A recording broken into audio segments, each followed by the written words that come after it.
The subject of innovation is one that is in the lips of every other country today, because we are in the middle, if you may, of the fourth industrial revolution. Some even say the fifth industrial revolution, the Internet of Things. We are in the era of artificial intelligence, and the world is preoccupied with ensuring that the dividends of that revolution is utilized for the purpose of changing people's lives.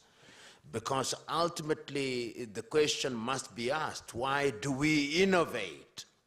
If you go into the history and you talk about the first industrial revolution, the second industrial revolution, the third industrial revolution, and now we are talking about the fourth and going into the fifth industrial revolution, we are asking ourselves, particularly in the continent of Africa, how do we consume technology to improve the quality of people's lives? As I've already said, ultimately, that is the desire and the purpose for which we invent and innovate.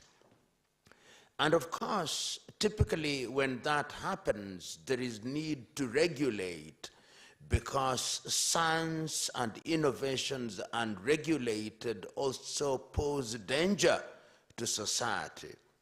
They pose danger because history has demonstrated consistently that human ingenuity unregulated can lead to many dangerous things. Even if you go outside of your typical technology, you will remember when the atomic energy came, the question was, do we utilize it for peaceful purposes or do we utilize it for other purposes?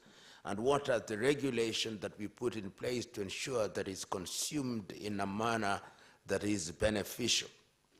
And Kenya, like most countries, also finds ourselves in that space, the space where we are consumers of technology which we do not ourselves produce. This is the most important thing that we must never ever forget in Africa, that we are fundamentally consumers of technology and we don't, in many ways, actually participate in the production of that technology.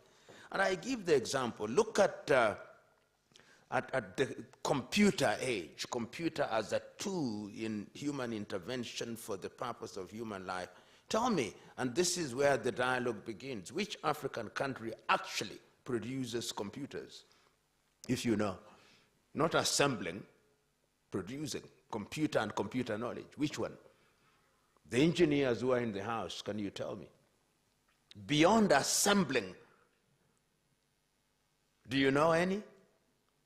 Which African country is involved in the production of mobile telephones beyond assembly? I'm not talking about assembly. Because if you look at the history of computing and computing systems and the consumption of big data and the consumption of all these things, Africa has always been the consumer. But yet, it is important that we regulate and we consume this knowledge in different facets of our life. Today, if you look at almost every other sector of our lives, you'll discover that we are consuming technology on a daily basis. If you go into the health sector, for example, today, you'll find that the use of technology, even in terms of collection of personal data, is at the very heart of it. Because we recognize that in order to deliver service in that sector, we become a lot more efficient when we use the data that we collect. If you go into the security sector, and the security sector is one that has a widespread footprint in any country, including Kenya. It entails the collection of people's data when you are issuing identity cards. It is important that we take out your fingerprints, and not only your fingerprints, we take other information, which information is then collated and used for purposes of planning. And outside of that space, if you go into the education sector, those of you who are beneficiaries of the Higher Education Loans Board, you can now see that your data of different kinds is being used for the purpose of determining whether you qualify or you don't qualify. And when one goes outside of that space, you can look at any sector today. You will discover that departments of immigration are using data. You will discover that the National Social Security Service is using that data. You will discover that our ministries that are involved in the collection of revenue are using that data. In the education system, as I've already indicated, data is being used. In the business sector, data is being used. And how do we deal with that data? When you surrender your data to a governmental authority, how do we ensure that that data is used specifically for the purpose for which it was meant? Because we know, for example, that in the world we have situations where people steal others' identities. Identity theft is something that is now known in different parts of the world. And the question is, how does the law intervene? The law intervenes specifically to regulate. And you and me know that regulation is designed specifically to ensure that ultimately when we consume technology and we consume the products of technology, it is consumed in a manner that is not detrimental to the interest of the individuals in the society or detrimental to society at large. And the intervention, Kenya, how many of you are here familiar with the Data Protection Act? What does it say?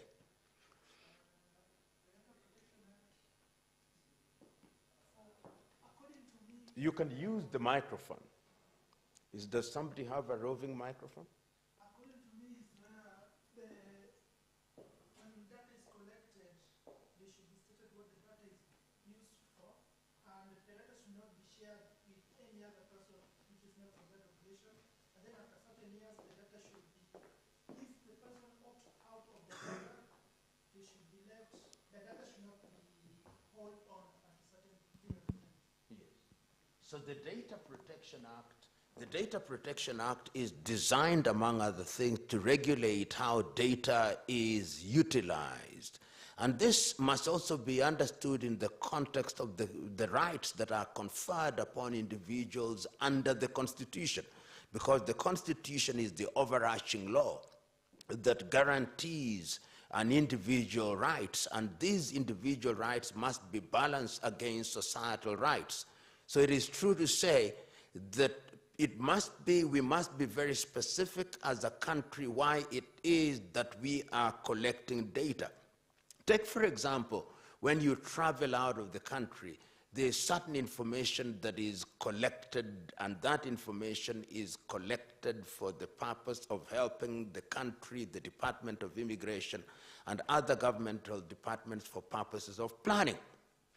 And if, for example, outside of that, we periodically have what is called the national census. How many of you here have participated in census?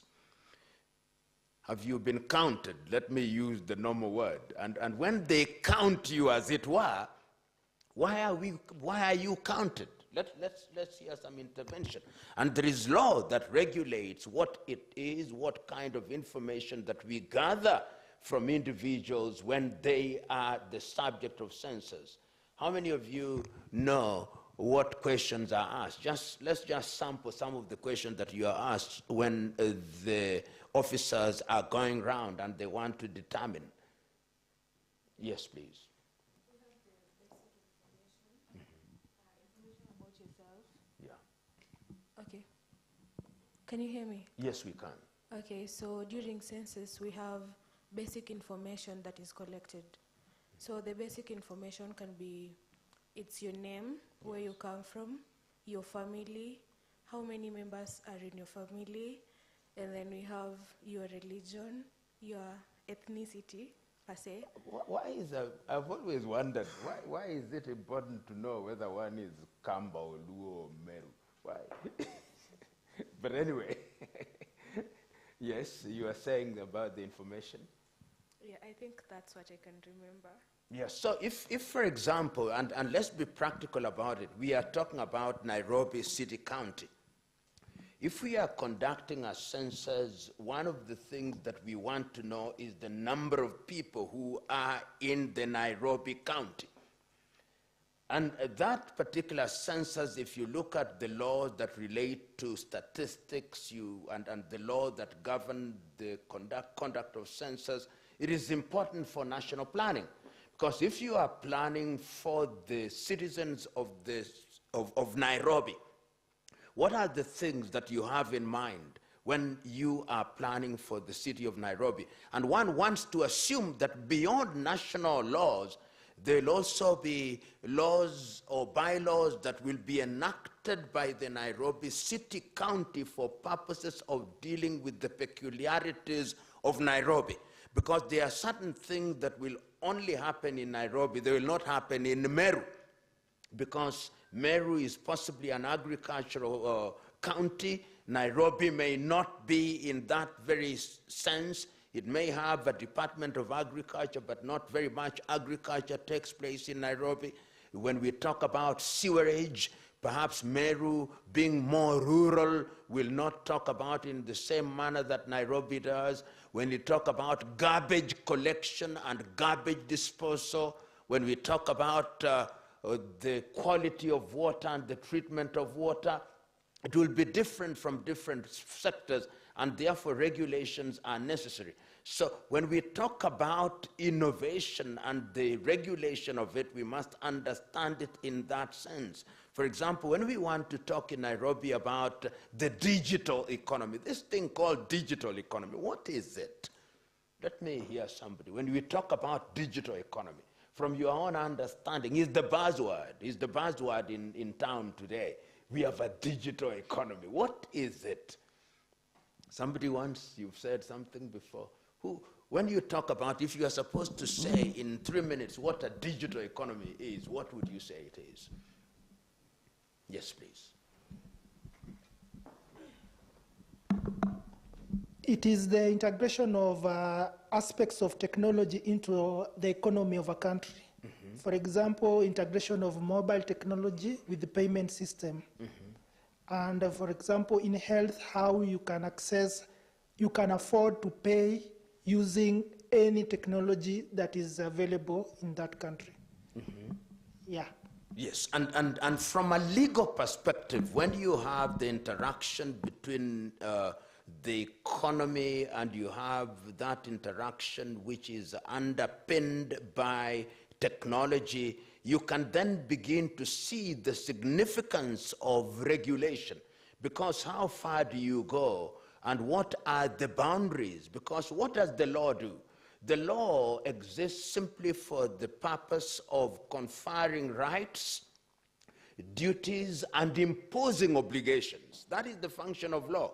So that these are the rights that accrue to you when you are using certain technologies, and these are the limits that you must use for purposes of consuming that technology, and you who is offering or regulating that technology, these are the obligations that you hold as the duty bearer, so that if you don't conduct yourself in a manner that is in keeping with the prescriptions of the law, these are the penalties that we will impose upon you, because that is how society is regulated. And I've always said that if you want to understand the law and the function of the law, then you look at the function of street lights.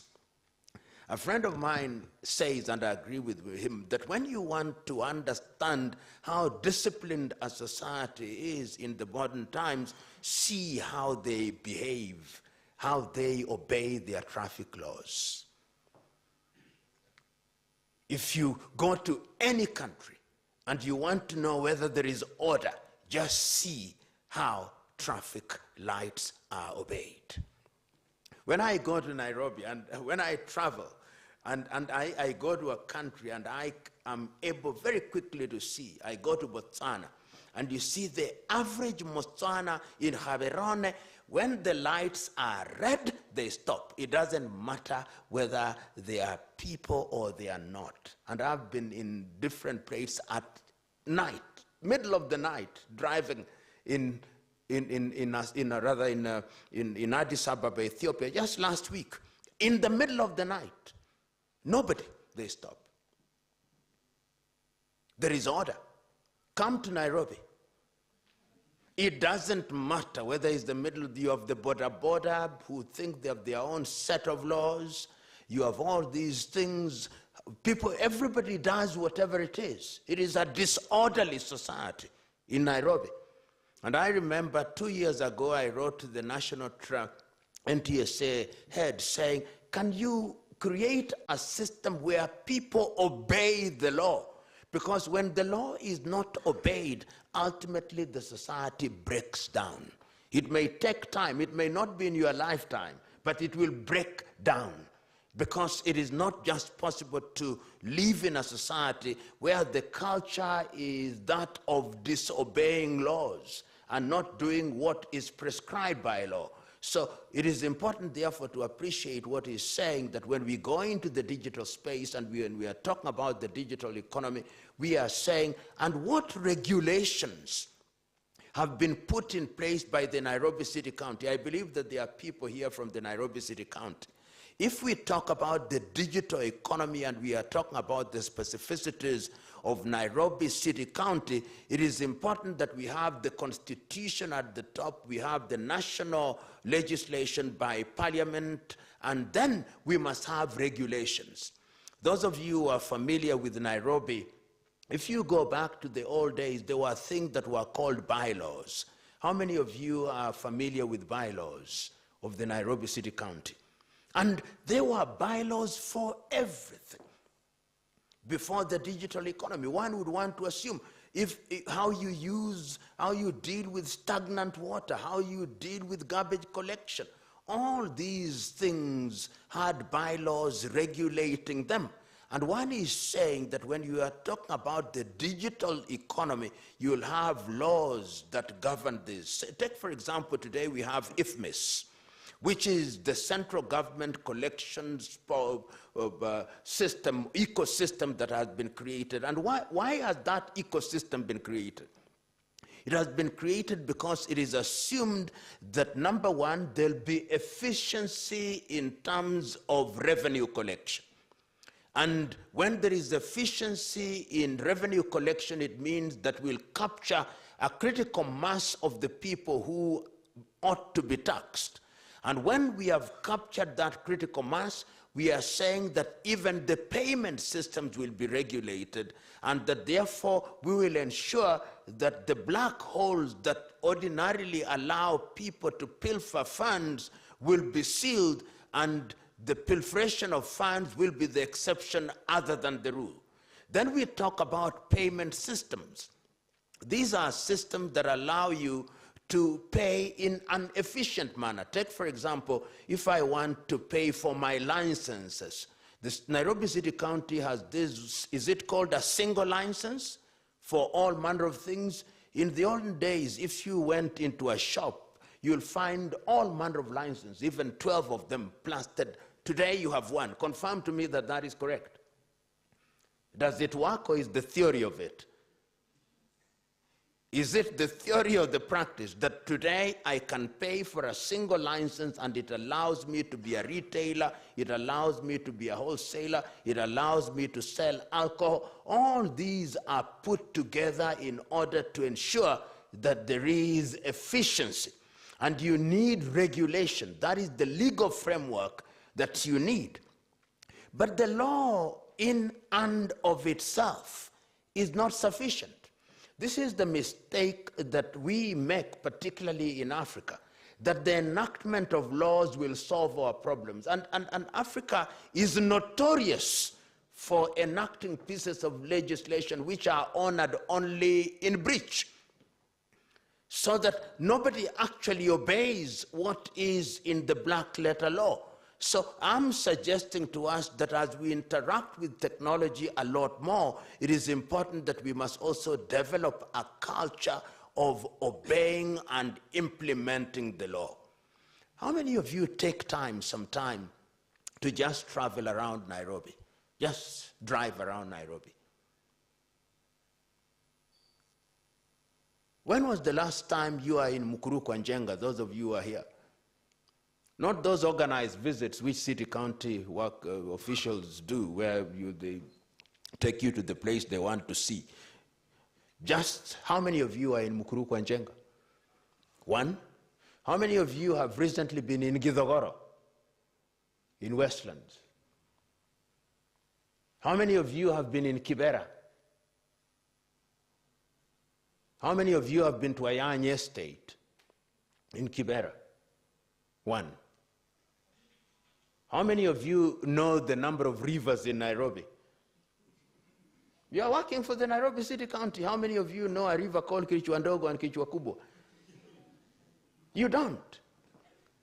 And if you don't, that is indicative of how you can enact pieces of legislation which have no relation to what you are talking about. How many of you here know, for example, the segment of the population that lives in informal settlements in Nairobi? You don't. So when you talk about the digital economy and the legal framework for it, do you know the population that you are talking about? Do you understand your population? The ones for whom you are making laws, do you understand them? Do you know them? If you are talking about this, the thing called the digital divide, what is the digital divide? I would want to hear from you. When we talk about digital divide, what do we mean?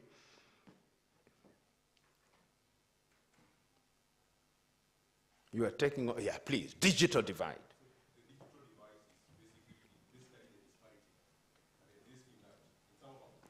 Yes. We are having advancement of technologies, while in all, even the bare, computers or systems of it are not viable to them at the moment. Let us examine, let us be practical, let's not be theoretical about it. When we talk about the digital divide in Nairobi, what do we mean? Because some would say today that there is technological interaction that we engage in almost on a daily basis in terms of, say, the payment system called the M-Pesa. That is a payment system that has been cascaded, if you may, to a critical mass of Kenyans so that everybody, not everybody, but a critical mass are able to say that I'm making payment using the pay bill, or I'm using the till, or I'm using the M-Pesa, or I'm doing Fuliza, or whichever, or M-Shwari, whichever those systems. So in this space, when we talk about the digital divide, in the arena of payment, what would you say the situation is in Kenya today in terms of the consumption of that technology? It's very basic technology, but revolutionary in its own way. Yes. When you look at the populace in Nairobi or in Kenya in general, the problem you're having is a social disparity, where we have a few rich people and the majority of them being poor. So to them, those who are poor, they have to choose whether they get a smartphone or they have some food. Yeah, and that, of course, does not put them at the center of this digital space we are having. Well, at the other end, a smaller fraction is enjoying the benefit of this technology. What is the cheapest smartphone that we have today in Kenya? I think there is a Techno variety. What is the cheapest smartphone that we have available in Kenya? It must be a Techno. I think in terms of absolute numbers, Techno is, in terms of absolute numbers, Techno is the most used phone. ITEL, the one that is assembled locally. It is, whose technology are we consuming? Is it Samsung? Actually, ITEL, if I'm not wrong, is a subsidiary of Transsion. Transsion is the one responsible for Oppo and Techno. Which is a Chinese technology. And it's a Chinese for a lower grade. Yeah, and I believe right now, the one that you are talking about, we don't have more than 200,000 in the Kenyan market. Yeah, I think that is just about what they have succeeded in producing. And what is the cost of one item now? Currently, I saw they're running an offer. One is going for 1,620. Yeah. And they also have an Ipapole model. Yes, so Every week you pay 20 shillings. good. And what is the shelf life of that particular gadget? Currently, I've seen after 9 months, the battery basically doesn't last. Okay. So, but you can see that when you talk about the divide in that space in terms of consumption of this technology, it has been democratized by way of ensuring that it's available to it. But it's a technology that is being used. So if we talk about the digital device and innovation in terms of the digital economy, I'm told that this is one of the things that the Nairobi City County is thinking about, that you have a digital economy. What is it that the Nairobi County means when they say they want a digital economy? And I'm talking about the consumer, the man and woman in the streets of Nairobi, the one who is selling mitumba that they have taken in bulk from Gikomba, and they are now selling it at different spaces. Some take it from Gikomba, and then they get into the laundry, they wash them, and then they make them look like new. And they even pack them, and they sell them in that space. Then there are those who just take them as they are from Gikomba and sell them. And even if you go out here, you'll see some people selling shoes. How do you integrate those fellows into the digital Nairobi economy?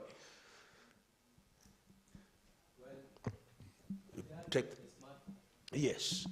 They're able to take photos and post online and sell in their WhatsApp groups, or even create Instagram accounts.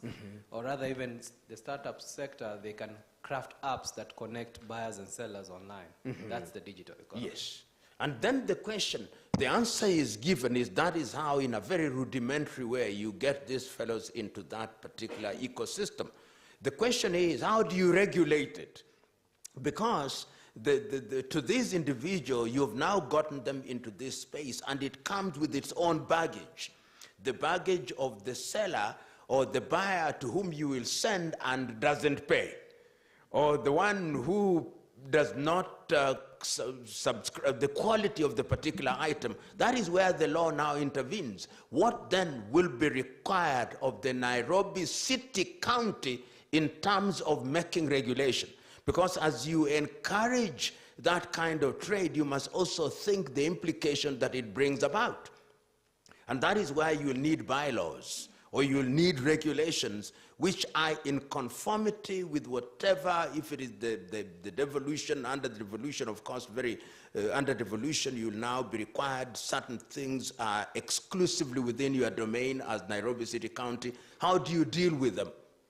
So he's told us how they expect that the innovation would then be useful in that space. And how can a university like the University of Nairobi then be used in developing these kind of technologies? And how can the Faculty of Law of the University of Nairobi be used, if you use them at all, in developing these pieces of legislation jointly with your legal departments? Let us take another area when we talk about the area of garbage separation. There is something that is now happening called garbage separation. And I talk about garbage because garbage is a multi-million shilling industry in Nairobi. Is that not correct? Yes, it's true. Yes, it's a multi. There are people who are millionaires kwa kusanya takataka tu. Mnajua hivyo? How, for example, in the digital space, do we bring that? You now see a lot of lorries with takataka, and as I've already said, there is now what they call the garbage separation. At home, they give you different, what do they give those? The colored bags. So one is for food stuff, one is for dry stuff, and that kind of stuff. I've always wondered why they do it. While they don't have, at the dump site, they don't have a separated dump site. They all end up in the same space. But I'm sure there are people who know how to use them. Those, for example, in the sector of recycling. When they get paper only, it actually helps because they don't have to separate ugali and soup from paper. Paper is separated at the point of disposal. And you want to integrate this into the digital economy because it is something that can be done. In certain apartments, if you go to areas such as Kileleshwa, Kilimani, they now even have what are called garbage chutes. How many of you know garbage chutes? When you're on the 11th floor, you don't have to carry your garbage. There is a chute actually that you put it down and it goes down and then there is a receptacle that receives it in that way. And that is a space that is being integrated. There are people who are specialized in that arena. And one is saying that the intervention of the law is critical in this regard. In Sweden, I think Sweden is the leading country in the world. They almost have 99% recycling of garbage. There is actually a shortage of garbage in Sweden. They're importing garbage because they use it for purposes of power generation and that kind of thing. So one of the things that African countries will soon be exporting will be garbage. I believe there'll be a certain level of processing at which it's now exportable. But the reason why we are having this conversation, in my view, when you talk about innovation, we must begin to think and think very differently in this part of the world. And this is how a city like Nairobi must begin to think. Because when you look at Nairobi, Nairobi has a very small CBD. One of the smallest CBDs of African cities, actually. The CBD itself is very small. But the population has grown exponentially over the years with satellite towns like Westlands. You go to different places. The little have expanded, Spring Valley and all these, in a manner that was not contemplated. And we are asking ourselves going forward, how do we create a legal environment that will accommodate the innovation that one expects as we go deeper and deeper into the 21st century? So these are the things that I think are critical, and I will now want us to have a conversation, a very practical conversation about Nairobi by way of you raising questions and or discussing issues which will then become the basis of our interrogation. Yes. You have something to ask? Yes, please. Yes. You can ask now that you have the mic, then you pass it.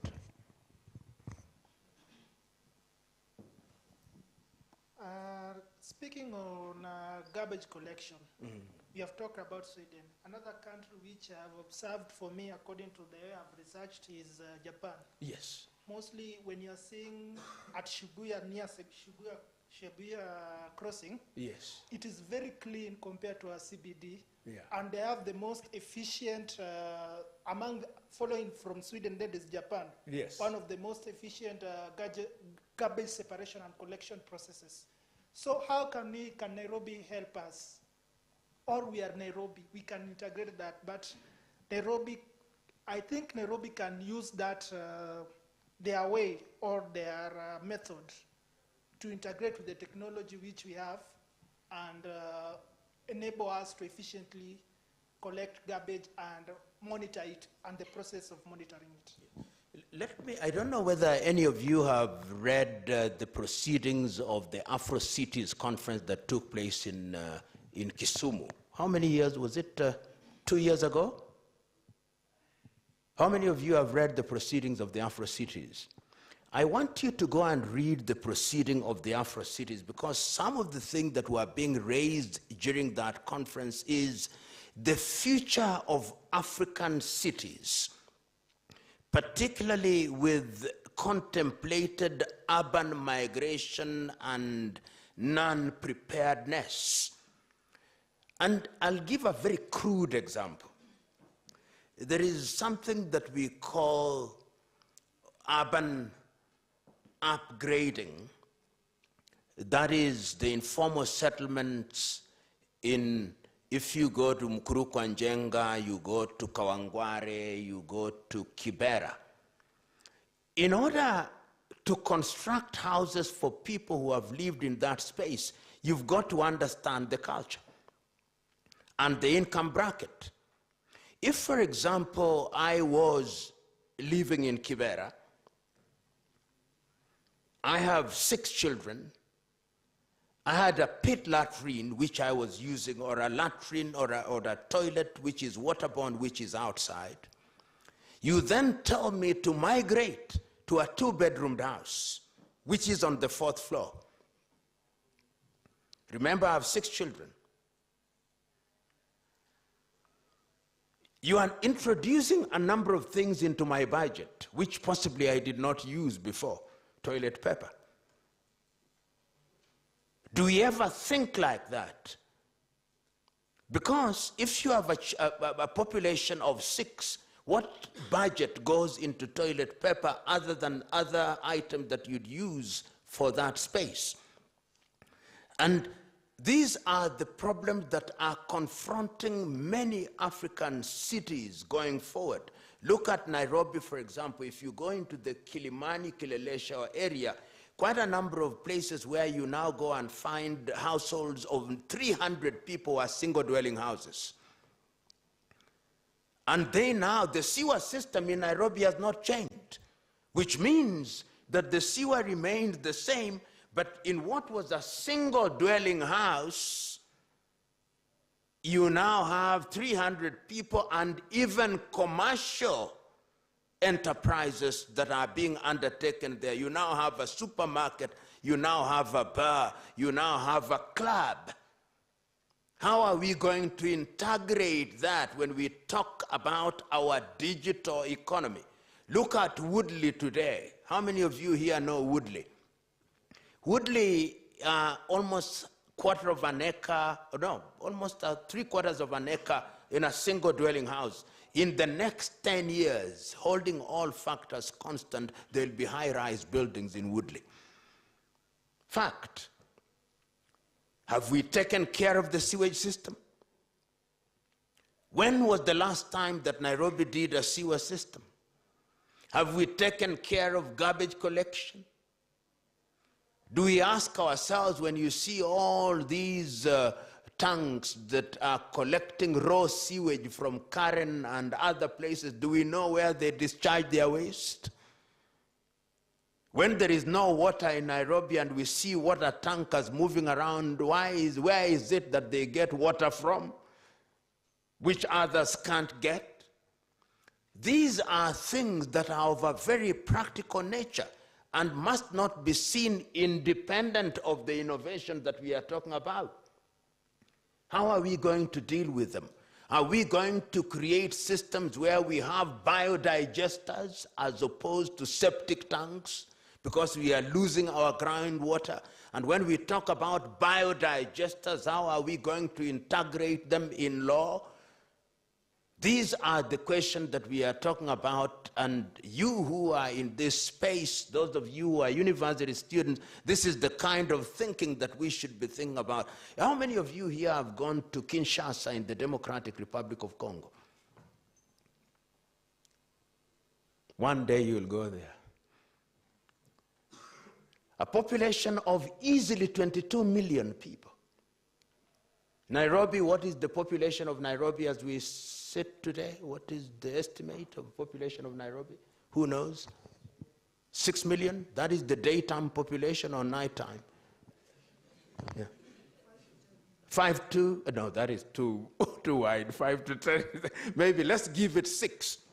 So we are talking about innovation. What are the innovation things, the things that we are thinking about when we think about innovation that can help Nairobi be a modern city in the manner that you are talking about? Nairobi is possibly 1/3 of Tokyo, Japan, in terms of population. Yeah. Remember, we are in the conversation now. Yes. Yes. With the advent of a growing informal sector, particularly in Nairobi, as you've also articulated, informal settlements, most of these are comprising of small businesses.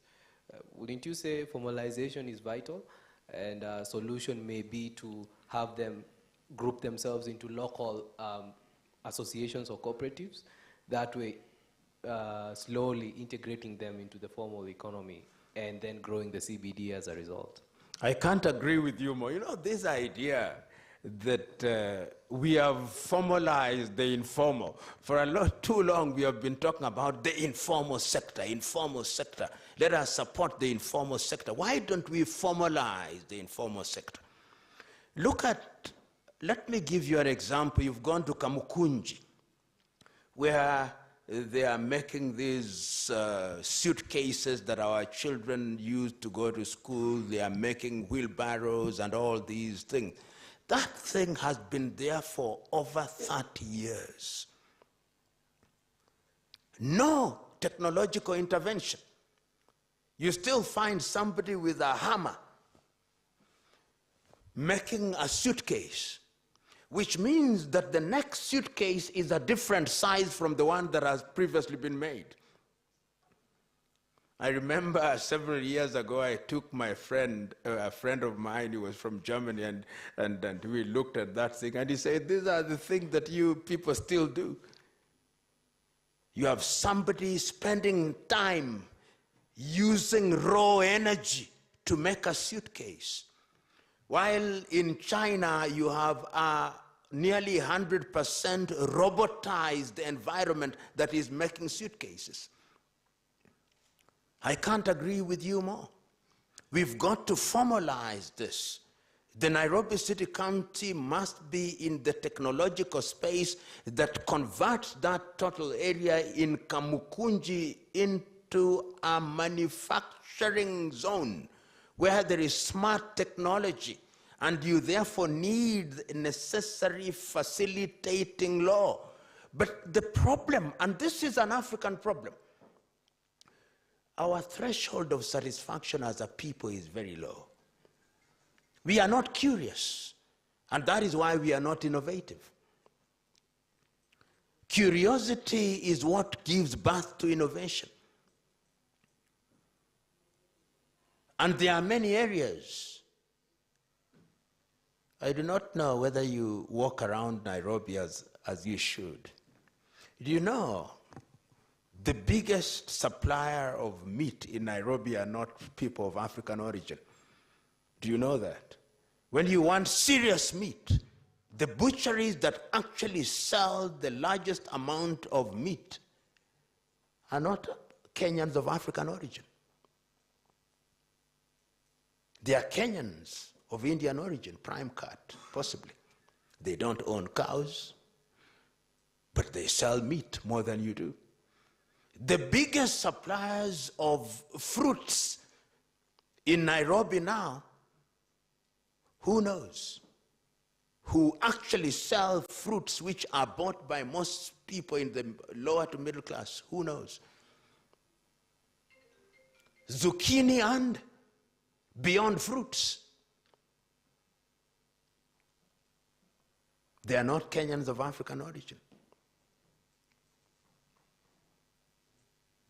Which calls into question, when you want to digitize your economy, for whom are you digitizing the economy?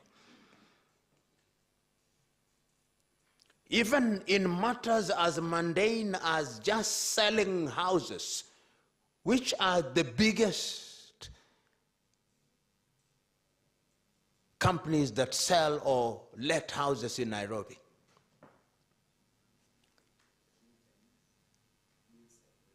Yes, Knight and Frank, Palm Golding, which is South Africa, Knight and Frank, which is UK.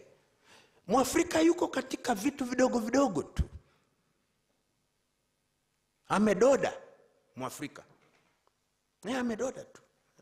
Anapigania vitu vidogo vidogo tu chini ya meza, lakini karamu yenyewe iko juu ya meza. Mwafrika anapigania vitu chini ya meza hivi. Ndio hulka yetu.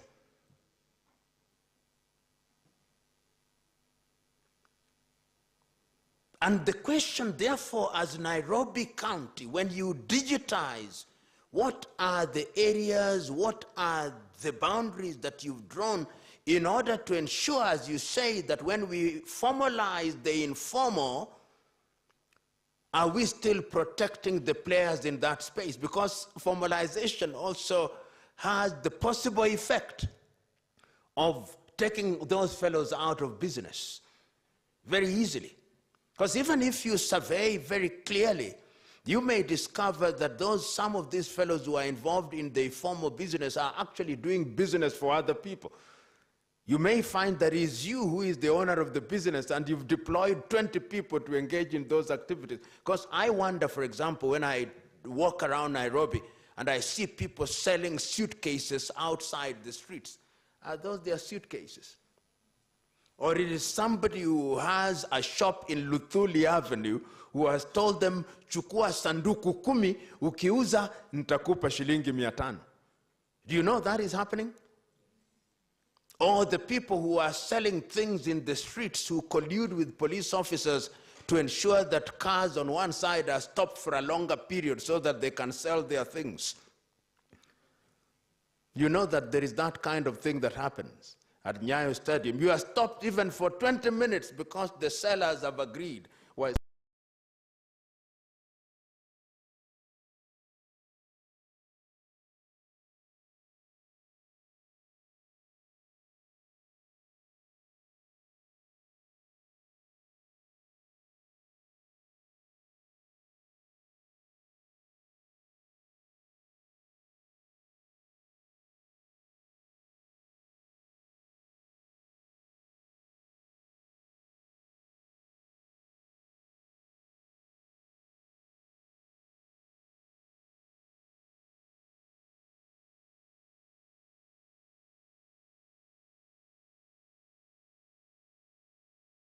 today, if you look at the construction spaces or the digital economy and this payment system that are taking place, it is not us who are actually benefiting from them. It is other people. So where are we as we talk about innovation in Nairobi? Will it be for the benefit of the people of Nairobi and therefore for the benefit of the people of Kenya? The answer is it can be if deliberate efforts are made. But it may not be if we are not very careful. I was telling somebody only yesterday, we were in a debate, and said, there is not a single African, this is outside of this topic, but there is not a single African country that prints its own money. Not one. Mwafrika. Miaka 60 tangu apate kitu ambacho wanakiita uhuru. The African cannot print this thing. Hii kitu. Hatuwezi kuprint. Hatuwezi. Na pia tunajihesabu ni binadamu tu. Our own currency sasa, ambao that are the new ones that are printed have been printed for the sum of 14 billion. Imechapishwa Ujerumani. Do we even know how much they printed? We don't know. Tunakubali tu akisema hawalipe. How do we know that they have not printed an equal amount which they can inject into our market without our knowledge? Tuna imani, tunaomba na kukesha. So we must be in control of our technologies. And if you look at Nairobi today, Nairobi and the technologies that you are talking about, easily, Nairobi is getting slowly outside of the hands of Kenyans. And this innovation that we are talking about must be the kind of innovation that enhances our people's participation in our economy, and the laws that we make must also protect. The Japan that you are talking about, there are things that they will not allow a Japanese to do. They say this is for Japanese only, because you must protect your people. If you go to Indonesia right now, there are things that Indonesia peke yake ndiyo atafanya. You go to Vietnam, Laos, and Cambodia. But in Africa, you can do anything and everything in the name of innovation and invention. So I am saying, digitization, you cannot run away from it. You cannot run away from artificial intelligence. And you've seen how Many years ago, you had to go and queue in a bank. Today, in a bank where you had 8 tellers, you go there is only one ATM machine. That is how technology is beginning to affect all these things. If you walk around Nairobi, you find 20 people slashing a room like this one, a slasher. In the next few years, that same space, you'll not need human beings slashing. You'll just need an automated machine with proper instructions on how to avoid stones and other things, and it will possibly do the size of a football pitch in less than 1 hour. Where are those fellows whom you are employing under things called kazi kwa vijana? Where are they going? You can see what innovation and technology is also going to do. You are going into a restaurant where a single robot is going to serve all of us within 30 minutes.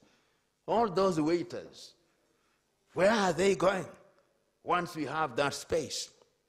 Because the robot, ukimwambia niletee Coca-Cola, atakuletea Coca-Cola. You will find a waiter, ulimwambia Sprite, baada ya dakika 10 anakuletea Coca-Cola. So all these things, artificial intelligence, how are we thinking about it? In the next few years, you are going to have garbage collection, which is completely automated. How are we going to deal with that? And what kind of laws are we going to make to deal with that space? These are the kind of things that I want us to think about, because when we talk about Nairobi being a city of the 21st century, it means we must be able to compare Nairobi and New York.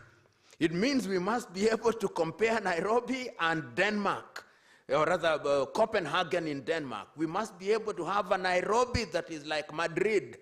We cannot have a Nairobi that is half in the middle of the 15th century and a bit of it is in the 21st century. It cannot be. It must be an integrated Nairobi.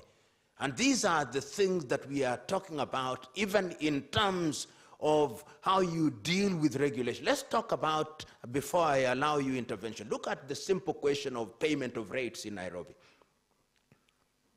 In the rateable plots.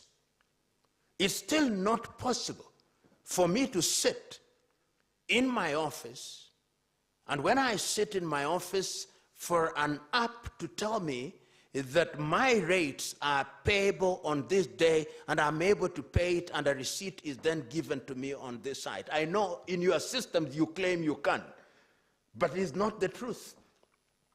Because I pay, and then 6 months down the line, I receive a bill that tells me I haven't paid for 6 years. So if I was not keeping my records, it will be a debate as to whether I paid or did not pay. Yet you have the necessary pieces of legislation. And we must also remember that technology and law is as good as the quality of people who are manning them. The human element must never, ever be discounted.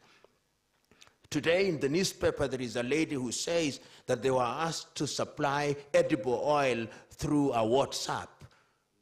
Is it? Through email. 1.6 billion. Ameambiwa tu, sikuna procurement procedure. What happened? Why didn't that officer follow the procurement procedure? It tells you that the human element is also very critical. What kind of human beings, what kind of culture have we introduced? You can have the best laws. I keep on telling my Christian and Muslim brethren, if laws of themselves were the ones that regulated, the 10 commandments are sufficient. Usiibe, tunaiba. Usiue, tunaua. Usizini, tunazini. It tells you that beyond the law, there must be sanctions. And sanction regime must be a regime that ensures that if you transgress, we punish you. That is what has made the Scandinavian countries what they are. And that is what is making African countries what they are. And I fear, before I invite, I fear for technology in Africa without a culture of consumption of technology. Because technology is very good, but do we have a culture that will consume technology responsibly? In my view, on the basis of the evidence that I see, we don't. And in any event, do we control our technology? No, we don't. Our technology is controlled from outside, which means it can be manipulated. If you ask Safaricom, where is the backbone of M-Pesa? It's not resident in Kenya. If you ask the treasury here in Kenya, where is the backbone of IFMIS? It is possibly not resident in Kenya. All of you, WhatsApp, Instagram, being regulated from outside. Find Uber drivers. Wanalalamika. Mwenye Uber yuko San Francisco, America. Bolt, wanalalamika. Mwenye Bolt yuko Estonia, Mwafrika. You introduce farasia ya Kiafrika na Yego hawataki. Yego ni ya India. Little cab. Mwafrika hataki vitu vya Mwafrika. But yet history has demonstrated that you must control technology. When the Nairobi City County is going to look at systems that are going to run its affairs in the arena of digitization, who are you going to hire? What is the control lever that you are going to use? Is it something that can be manipulated from outside? Or is something that you have control over? These are the questions that you must ask. Because if you don't have control, you are going nowhere. And as we discovered, a good lady told us, even the smartphone, and mnasema tunaringa tu ati tuna smartphone. Tuna smartphone gani na ni teknolojia ya kichina? Can be manipulated. So, going forward, I believe that one of the things that the University of Nairobi and indeed other universities must do, and I hope that the Nairobi City County is going to engage with the University of Nairobi meaningfully, so that you can develop systems that are unique with the help of the universities, so that universities also have interaction with Nairobi City County. The advantage that Nairobi should have is that it has a leading university in its territory. How is that leading university ensuring that technology is consumed, appropriate technology is consumed? How is the Faculty of Commerce and the Department of Economics working with the university, with the Nairobi City County to ensure that that particular area is taken care of? How is the Faculty of Law of the University of Nairobi working with the Nairobi City County to ensure that things are done? Because if you go to Europe and America and increasingly in Asia, you'll find there will always be an interaction between government and universities, particularly in this area of innovation and invention.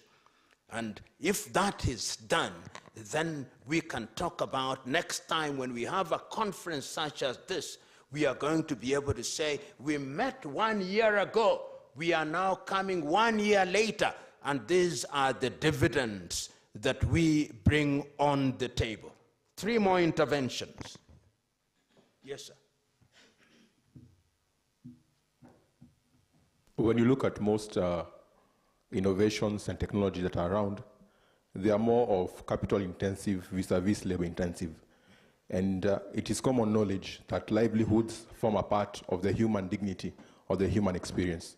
Do you believe we are at the point where we should begin having conversations that even though we are embracing this technology, now that we're in the fourth industrial revolution, even though this technology could be disruptive, especially in Africa where we are projecting a population increase, and we know at the moment the current rate of unemployment that exists, should we have that conversations or begin formulating laws that even though they may be coming of disruptive technologies that may affect the livelihood of people, then there's need for us as a society to rethink the whole space of how do we help these people have their dignity in terms of providing maybe a standard stipend for them so that even though there's technology coming in, then they can continue their lives unabated. Asante. Thank you very much. You know, technology has always been resisted throughout the ages. When the printing press came, there are those who resisted the printing press because they thought that now that the printing press has come and is going to produce books, we are going to lose jobs. When the sewing machine came, it was resisted because people say, the seamstresses say, now we'll have the sewing machine and people will lose jobs and that kind of thing. And when even here in Kenya, I think we resisted these machines that were meant to pick tea because people will lose jobs. The reality of technology is that it redefines labor and it reorients labor and it lightens human energy and redirects human energy. And one of the things, therefore, there'll be short-term, medium-term, and long-term interventions. Take, for example, the example that I've given about these fellows that I see in Nairobi slashing in a room like this, which I would myself slash alone. You've employed 20 people so that you can pay them 500 and they feel like they are gainfully employed. The truth is that they are not employed. That is pure trying to make people feel. And I can understand where the Nairobi County is coming from. You want people to have some income and to make them feel that they are earning that income. But the reality is that it's not sustainable. The reality is that it's not even efficient. It is not efficient because ultimately, when you see these fellows who have been employed, after about 1 hour, they just assemble and they are discussing what the newspaper said. Yet it is possible to employ one person only and employ them decently and find employment for these others. The question you are asking, how do we deal with them in the short term? We must think around it. In the short term, they require dignity. In the short term, they'll need to have some gainful employment. But is it possible to give them some stipend from where? You know, when I hear, for example, people saying free education, there is nothing like free things. It's paid for by somebody. When we talk about free education, it means that it's being paid for through taxation. There is nowhere where any government in the world prints money and therefore has money. It is through a process of generation of revenue. That is what is then allotted for that. Are our small economies capable of doing that? Look at Kenya. The Kenyan economy is possibly, in absolute terms, said to be the biggest economy in East Africa. What is our GDP? 110 billion United States dollars for a population of 58 million. Look, compare that with the state of California in the United States with a population possibly of the same size. What is their GDP? 3 trillion United States dollars. These are small economies. They are so small that they are incapable of supporting all these. What then am I saying? That the time is now. The time is now for all of us, without casting blame and apportioning blame, to think. Because if you look, for example, at Nairobi City County or look at any county or even government, if you are to rationalize the number of staff that they actually need, they would possibly dismiss 2/3 of their employees. They would. But what do you do in the short to medium term? How do you ensure that technology does not create a revolution? Because if you had a bank where there were 20 tellers and you bring in a robot which is capable of replacing 20 of them, what do you do with the 20 of them? That is the question that I hear you to be asking. And we must ask ourselves and learn, what have the Japanese done? What have the Koreans done? What have the Indonesians done? How have they interacted with technology in a manner that does not take away human dignity? It's a question that does not lend itself to easy answers, but yet it is a question that is worth asking and worth answering going forward. And you who are thinking about it daily in the human resource space, it is a question that you must ask, and ask seriously: how are we going to consume technology in that manner? Take, for example, as I conclude answering, you remember when you are collecting money for parking in Nairobi, possibly you needed how many people to collect? Those yellow jacketed Kenyans who would run around collecting. Perhaps you no longer need them. You only need me, the consumer, and my phone, and a portal somewhere, and I pay, and it's reflected. Or if you metered it properly, then I would have the meter, then I'll receive a reflection in my phone, and then I pay. So suppose there were 200 people who are employed in that space. Where are they now? They have become redundant. How do you deal with them? They had families. How do we deal with those families? That is the question. And that is why in every organization you must always think forward and think about how technology is going to disrupt. Because we have yet to see technology in its full splendor working in Nairobi or in Africa.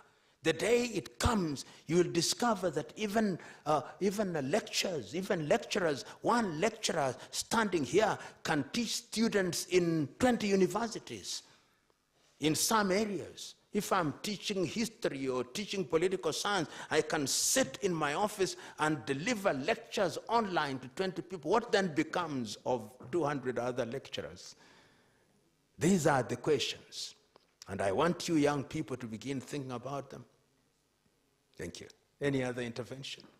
And then remember that when you have such intervention, the law must also come, because there is also the regulation of it. What are the boundaries? The law is always there, but is always behind these innovations and technologies. Yes? The second to last intervention? Yes, please.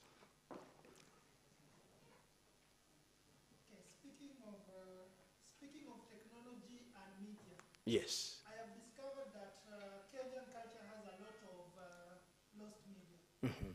And since we have technology, some of our media have been well archived. Example, in the nation. Yeah. It's not working, but just project.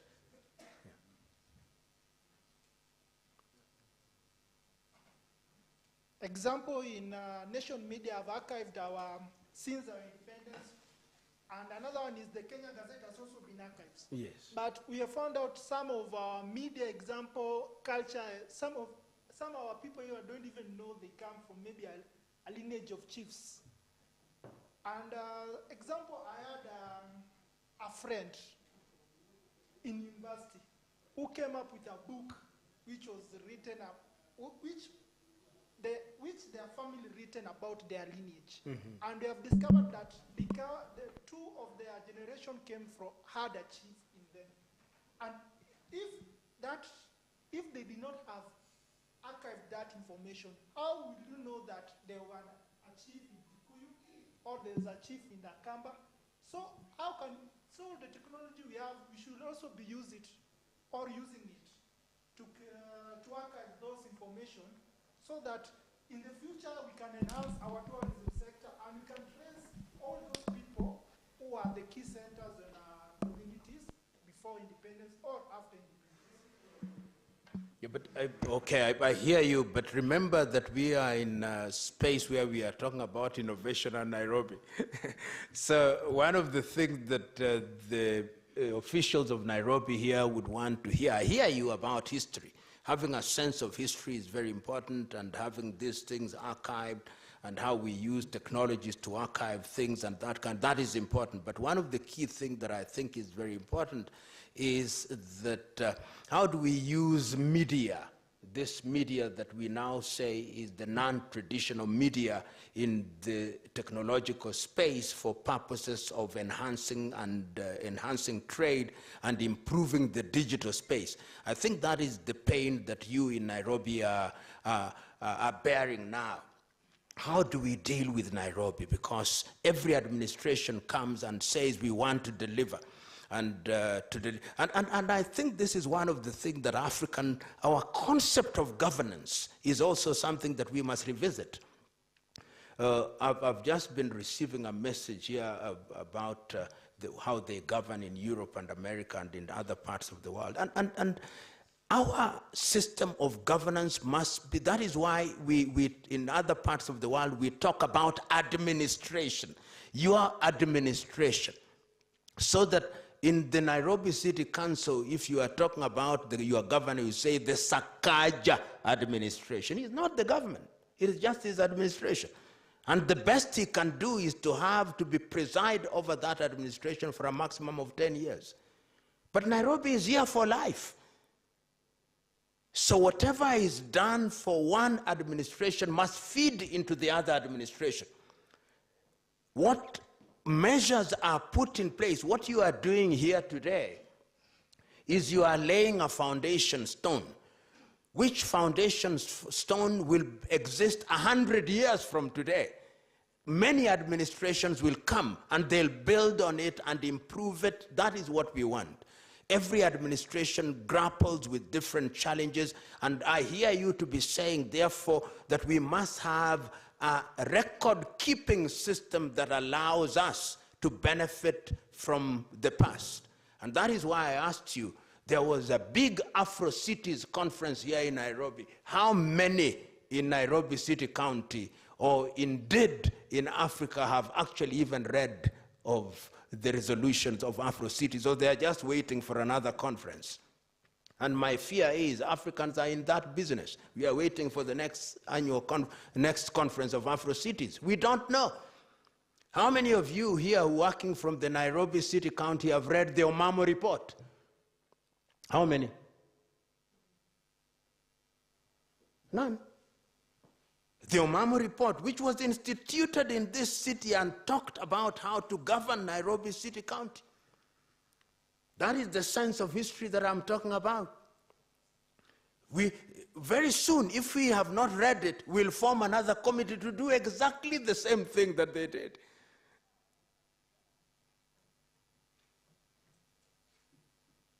And it is critical. Today, when we talk about education, for example, if you look at what is happening in our education sector, even here in Nairobi, I grew up, my major here in Nairobi, and I remember vividly, there were 3 types of schools in Nairobi. There was class A, B, C. In A, we paid school fees of 20 shillings per term. In B, I think they paid 40, and C, they paid 60. There was a Kenya school equipment scheme. When we went to school, we didn't buy textbooks. We were given textbooks. We were given exercise book. That was in Nairobi. What you now call dish in something, na county, it was there. The Nairobi, the city council kitchen at next to Pumwani in maternity, we used to eat something called buruga, and then supro. It's not new. Absolutely, and now when we talk about them, it is as if it is an innovation. It is not an innovation. It was there. There was garbage collection on Monday, Wednesday, and Saturday, and we used to sing Kamero na kauti na kagoro kamwe. It was there. There is nothing that is happening here that is new. It was there. Then we destroyed them. Now we are appearing to be creating new things. Nothing. When I went to St. Patrick's Primary School here, we had a geography room, we had a biology room, we had a science room in a primary school. History. And that is why it is important, therefore, to have all these things documented. The last intervention. Yes, sir. You need a microphone? Yeah, they'll bring it to you. Yeah, there's somebody there. Good morning. Good morning. Thank you very much, Prof. I think, Prof, you can remember. First of all, I want to appreciate Prof. You paid my school fees. I know I can't remember. Yeah. I come from Kayole. My name is Ramadan Abdul. I come from a small community in Kenya, which is very marginalized, the Nubian community, right? You know that?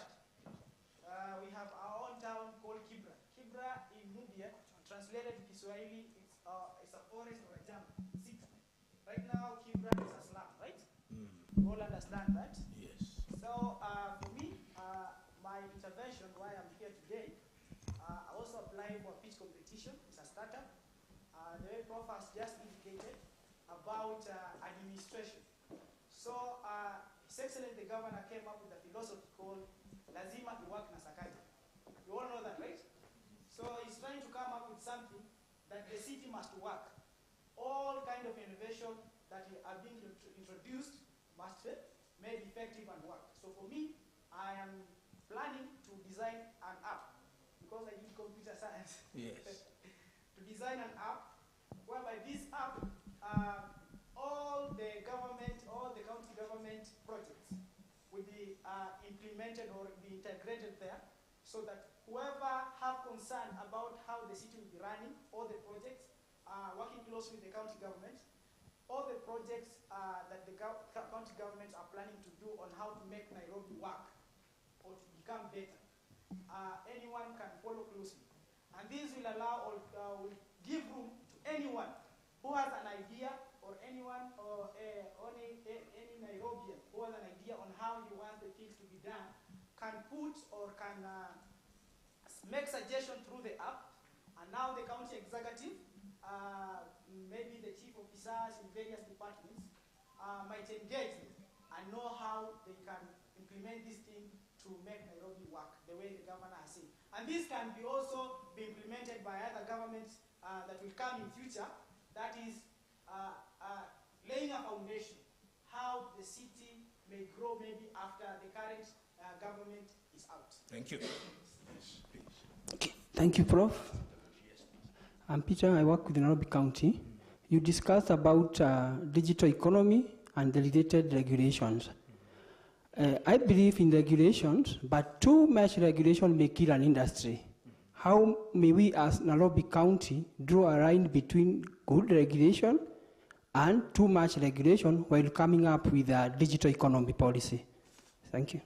Thank you. Thank you very much. I think one of the elements, first of all, let me thank you very much. I hope that you are being treated well by the Nairobi City County, or that you are working with some of them. If you are not, make sure you get hold of one of them. And as you walk that journey, you also work with them, because if you are working off-site, it may be useful even to request to spend a week understanding their system, so that what you are creating is responding to a felt need. And there is no shortage of good men and women here whom, if you talk to, would possibly allow you to have a conversation with them, and you give him even 5 days, and he walks through the system and travels around different parts of Nairobi so that he makes something that you actually need. You know, one of the things that is very critical in terms of regulation by it, as opposed to control, is supposed to create an enabling environment. And in order to come up with proper regulations, it is always important to work with the stakeholders. And that is why I think stakeholder participation is very important. This thing we brought about called public participation, if it is used properly, it can be very good. If it is used properly and you identify the players in the industry, and you generate and you allow them to participate in ensuring that what you are bringing about is not something that is going to suffocate their enterprise, but is going to give oxygen to their enterprise. That is one side of the equation. The other side of the equation are the consumers. The consumers, in their own unsophisticated way, must also be listened to. And once you do that, of course, you'll make a piece of legislation or regulation that are going to be enablers rather than hindrance. But you can never be perfect. There is nothing that is perfect. So as long as you have done these regulations and they are implemented, they should be reviewed from time to time. The review process enables you to see whether they are working in the manner that was contemplated, whether they are giving the dividend that was contemplated. And I think in different parts of the world, what they do, particularly in cities, is to have town hall meetings. And in Nairobi, you will discover there are quite a number of very strong residents' associations. How do you use residents' associations? I don't think the Nairobi County uses them well. I've been a chairman of a residents of association, and I don't think you use your residents' associations well. If you did, you'd be amazed at how easy your work would be. You would go to a particular residents' association, and you'd also make sure that you have liaison officers. For example, if there is Westlands, you could have a liaison officer who works with residents' associations in that area. And if you are in Kilimani area, so that if you are talking about even noise regulation, if your liaison officer will already have participated in the residents' association meeting, so that when you are licensing, it is already taking on board the concerns. So I believe that review and constant interaction is what will make people to appreciate that regulation is necessary. Regulation is also necessary. There are some people who think that regulation is unnecessary. When I was entering this place, there is a security officer who stopped me and he greeted me and he said, "May I check your car?" I said, "Check, because even if I refuse, you will check it anyway." Then he told me, "You know the problem, there are people who come here and they refuse to be checked." I said, "But why should anybody refuse to be checked? It is inconvenient but necessary." We may not know. It is inconvenient. You would rather you just drove in. But that convenience, which is the regulation, is a necessary inconvenience for your general good. You may not appreciate it. Or you go into a place and you think you are too big, you are honorable, whatever you claim to be, and you think you should not be searched. Why should you not be searched? Why? Who says you can't carry a bomb? These are inconveniences that are necessary. And that is what regulation is all about. And I believe that if we look at regulations in that way, whether it's in the digital space, in the licensing space, in that space, then the critical majority of the people will be served. Remember that even if you have a perfect piece of legislation, there will always be one or two outliers who, whatever you do, they don't see its beauty. But those ones can be ignored as long as the critical majority is involved. And this kind of conference, in my view, is also a testament. You are putting yourself out there into the public domain, and you are subjecting what you want to do to public scrutiny. That is a good thing.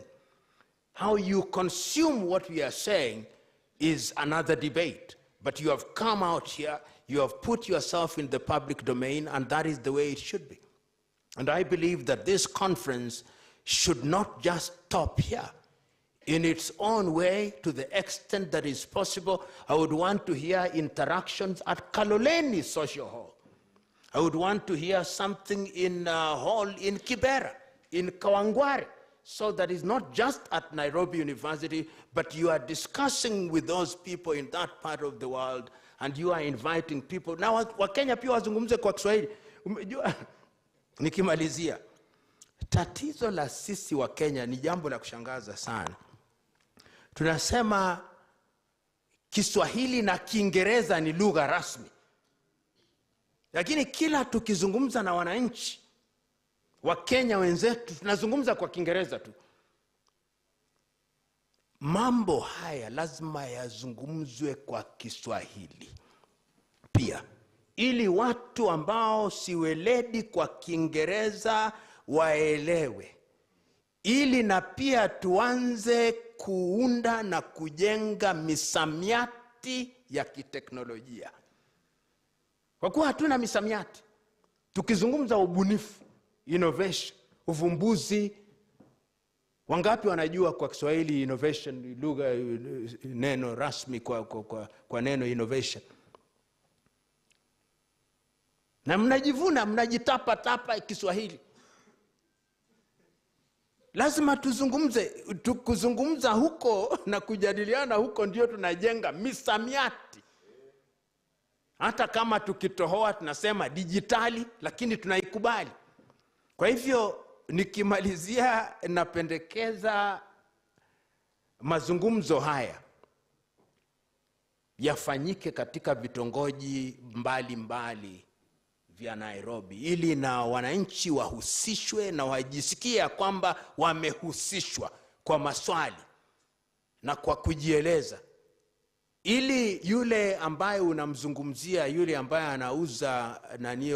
anauza vitu vyake kule Kamukunji, unapozungumzia mambo haya ya uvumbuzi na ubunifu, anasema nilihusishwa na nikahusika mimi. Tofauti ya wananchi wengi katika nchi zilizoendelea ni kwa kuwa wanahusishwa na wanatambua ya kwamba wanahusishwa. Kwa hivyo maamuzi yakifanyika, wanakubali ya kwamba maamuzi haya ni yetu, si yao. Kilichoko sasa katika mji wa Nairobi ni ya kwamba kuna kujitenga kule. Tunasema hao ni watu wa Nairobi County, sisi wanakuja wanatuambia vitu wanavyovitaka, na sisi jukumu letu ni kutii tu. Lazima tuwe na jukumu la kuhusishwa na kuhusika. Asanteni sana. Maulana wajalieni. Ladies and gentlemen, let's give Professor one last round of applause.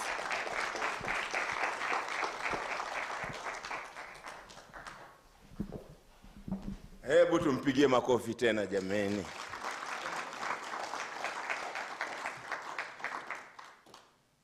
Mmesikia msamiati mmoja unasema hata ukitohoa. Nani anajua kutohoa ni kufanyaje? Hicho ni Kiswahili, si ndio? Thank you very much, Professor, for honoring us with your presence and for coming to talk to us. Hawa ndio baadhi ya ambao watu watakaoleta mabadiliko ambao wewe umekuwa ukihubiri Afrika na dunia nzima. Katika kichuo hiki tuko na wale ambao watatokelezea katika mawazo hayo na fuatilie mpaka katika vitongoji unavyovisema. I and PLO, we grew up in the Eastlands. He was older than us, but when he went, while he was at St. Patrick's in Maringo, I was in Jogoo Road Primary. We have come that far. At one point, actually, when we meet, we call each other the remnants.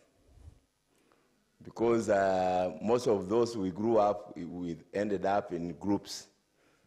Then we used to have Oboho, Nakawero boys. You only could belong to one of those. And those were gangs. So those of us who didn't have much energy to fight, we could only carry the rucksack ya mawe na fea, so that you carry for the big ones. But just a few of us made it. That's why we call each other the remnants. Wale ambao waliingia, wengine wakapigwa mto, wengine wakaingia kwa madrugs, wengine wakaenda kwa mambo mengine, but we managed. And that's why I would urge many of us to listen to the words. When PLO speaks, he speaks from the heart, because it's a lifetime experience. To where we are, we thank God. The other thing I wanted to say, thank you, Professor, is tying that from the past to the present and the things that have happened. The Omamo report, the cities conference that we had here, and I hope those from my department, my director, please stand up, let people recognize. Mpigie makofi Elizabeth Ndungu. We have my team like Brighton, where's Brighton? Ameondoka. And the rest of the team, Joseph. Tumpigie makofi tafadhali Joseph. Faith yuko wapi? Memwona mahali ameketi. And all that team, we need now, these are the material we want to put on our website. Let's put it together, all that we've been challenged about, so that we have it stored, archived, like Meshach was saying.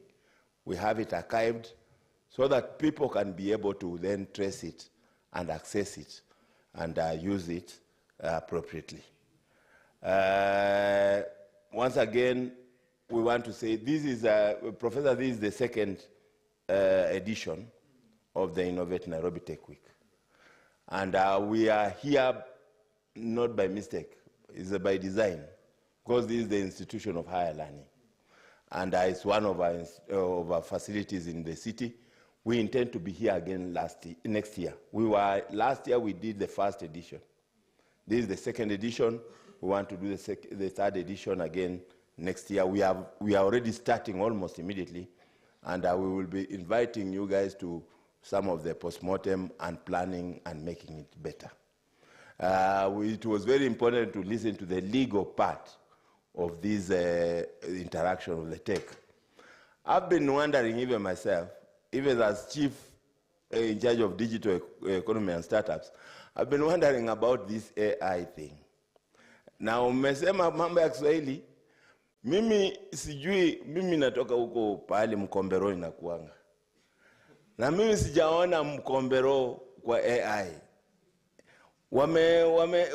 Wameeleza Mkombero ni nini na jinsi inavyoweza kulimwa na jinsi inavyoweza kusaidia mwili wako. Na sisi Waluya Mkombero ni kitu ya maana sana. Watu wa Mursik, my mother was from that stock. Mimi sijasikia niambiwe kwamba Mursik inatengenezwa vipi. Does AI explain? Does it explain how Mursik is made? It doesn't.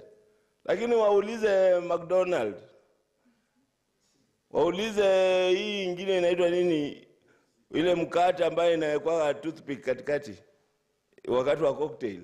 Si ni mkate tu, achukua mkate wanaweka hivi. Lakini uliza nini hiyo nini AI, watakueleza vile hiyo inatengenezwa. Lakini hawatuambii vile Mursik inatengenezwa. Mrere, hawasemi vile mrere inatengenezwa.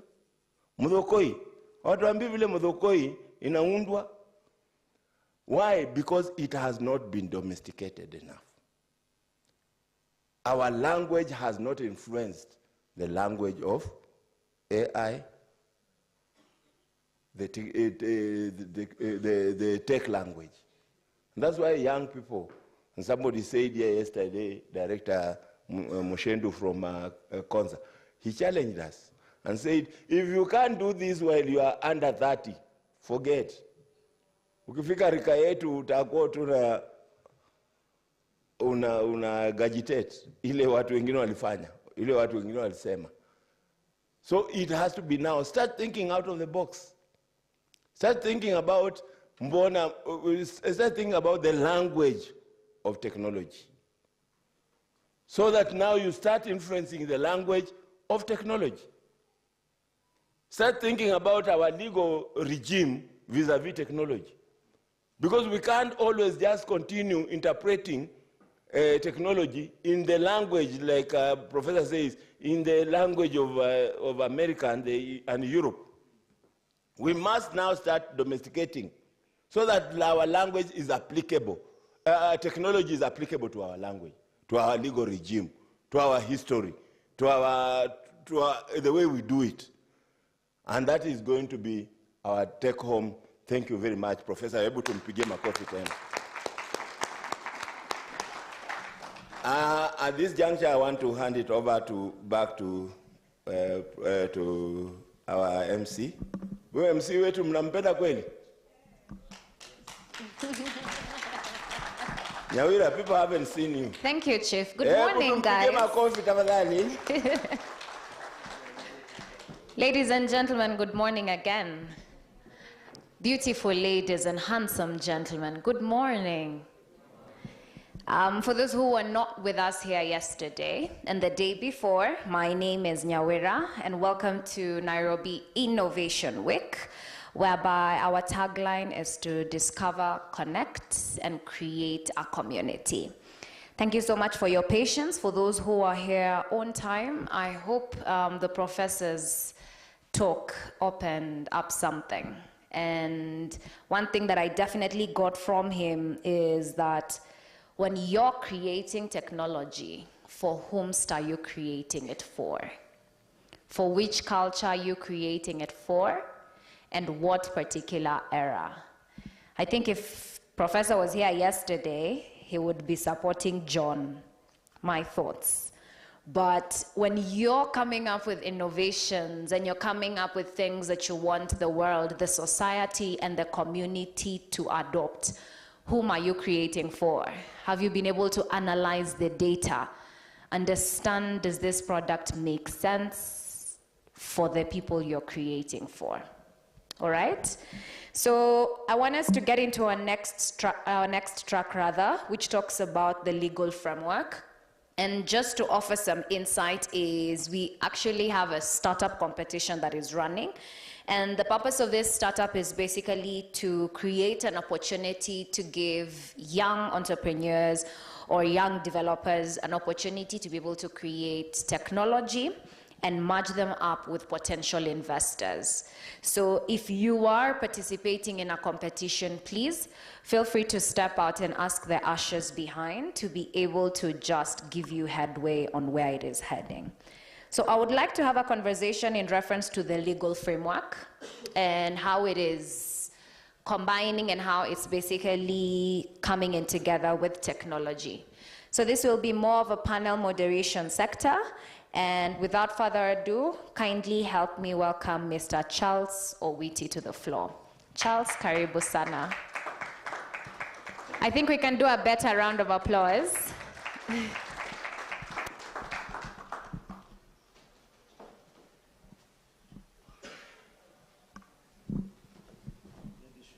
Oh, thank you.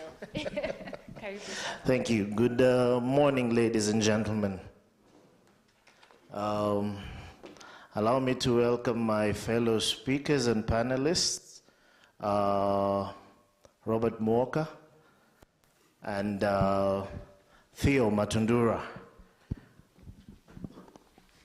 Do we have, just have a seat? Grace? Maureen? Karibu?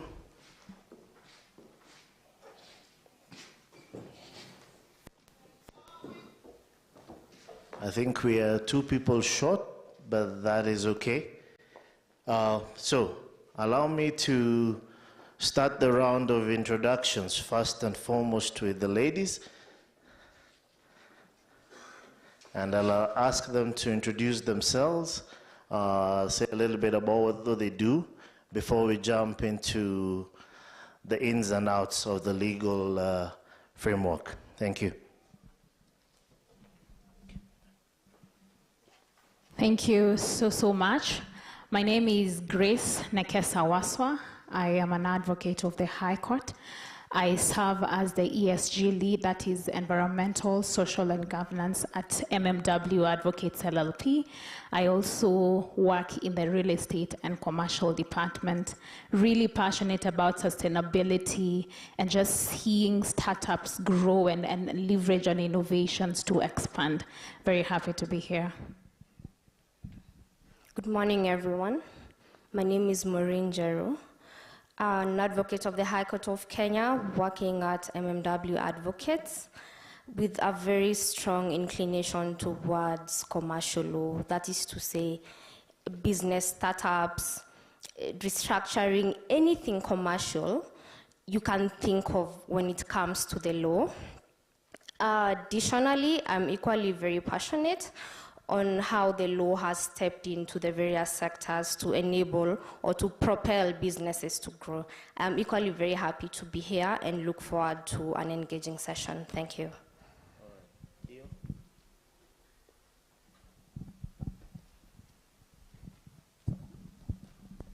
Good morning. My name is Theo Matundura. I'm an advocate as well. Goes without saying. I work at TMM and Partners Advocates.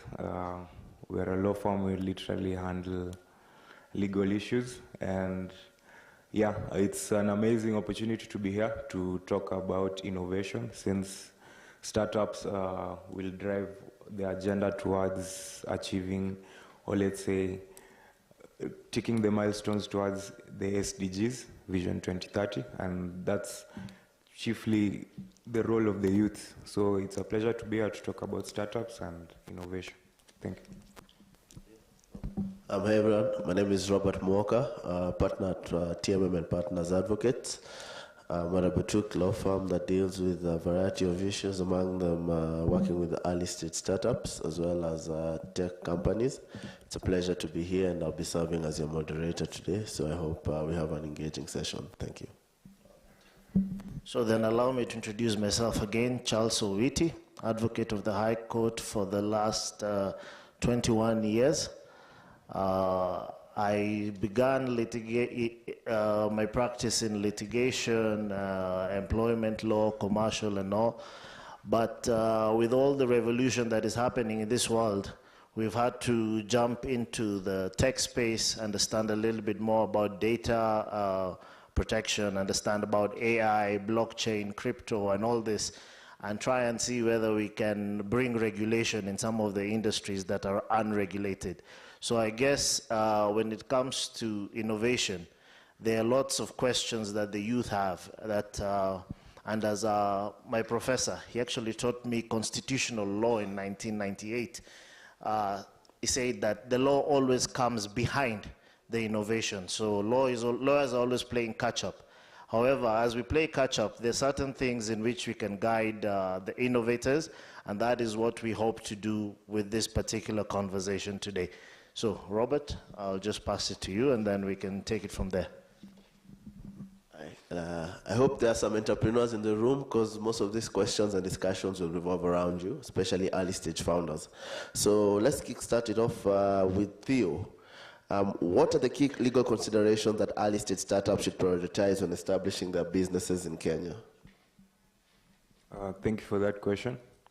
I think the first fundamental thing is the structure, because ideally, what is a startup? It's an idea that you'd like to make it to fruition, to the physical world. So the structure really matters, and there are various structures that apply. There are sole proprietorships, there are limited liability partnerships, there are companies registered under shares and other guarantees. So you need to really analyze the best vehicle you can use.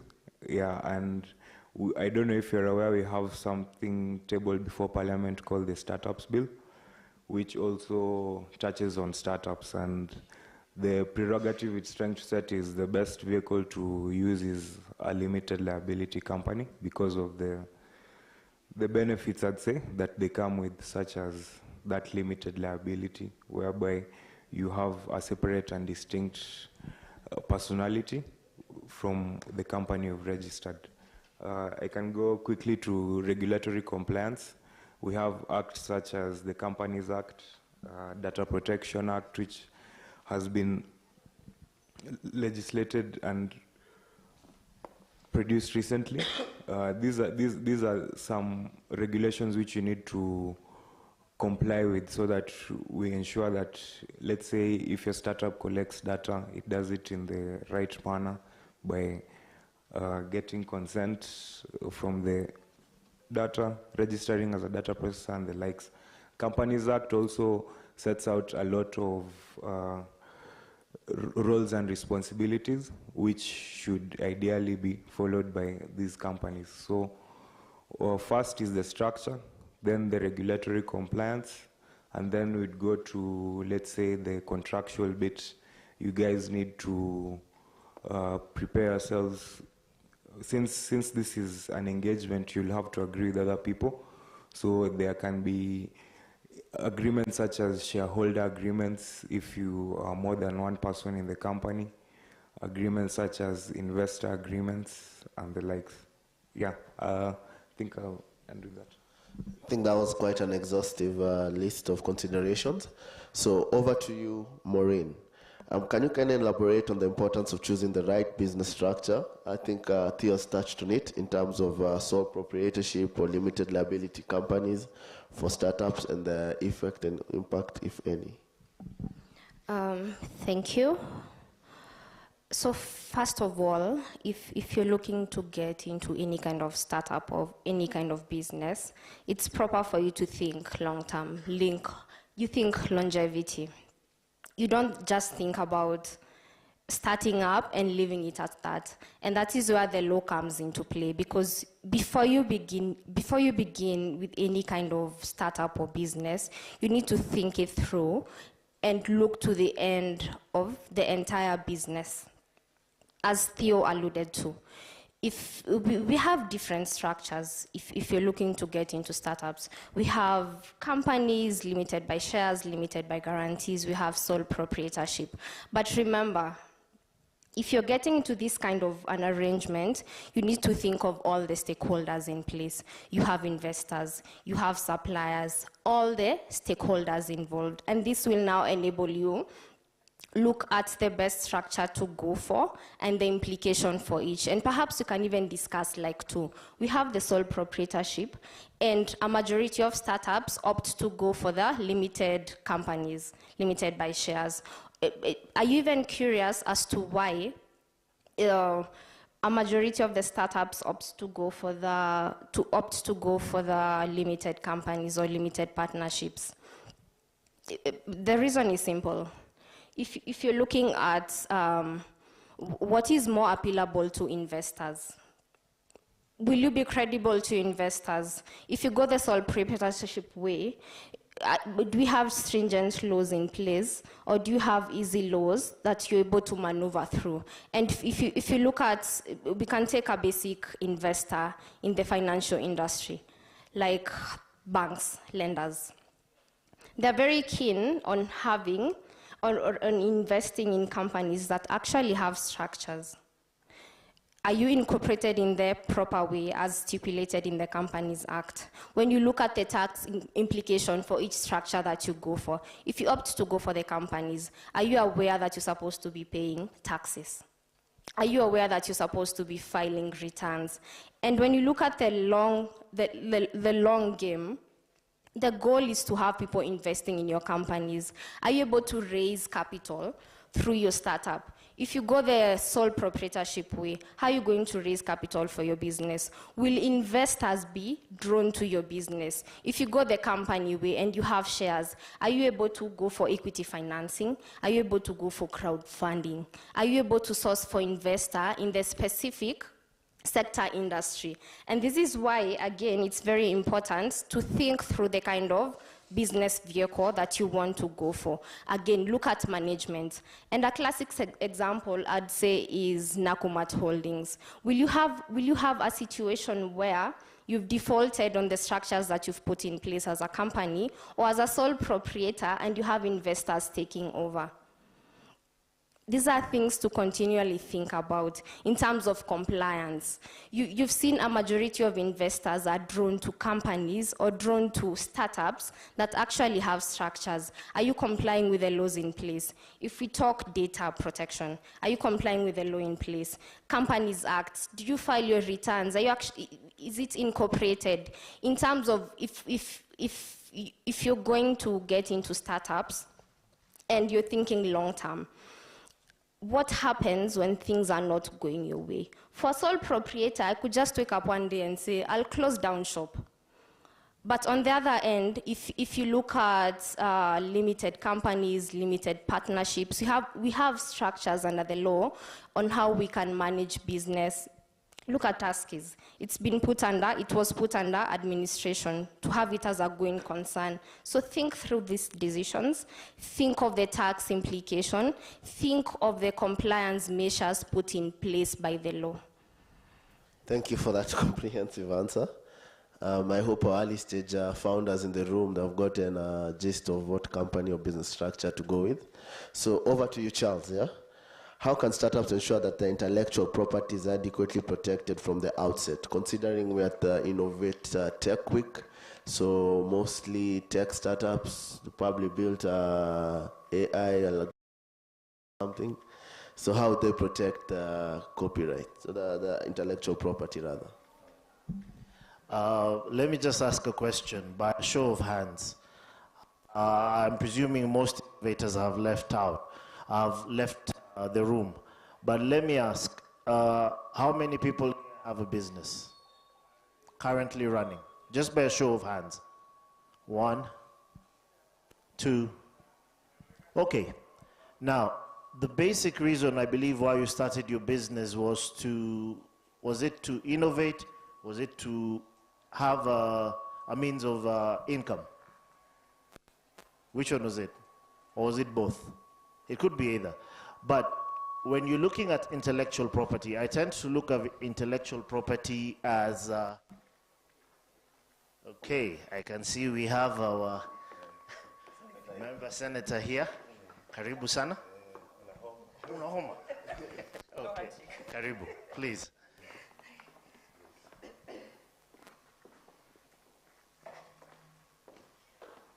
Thank you.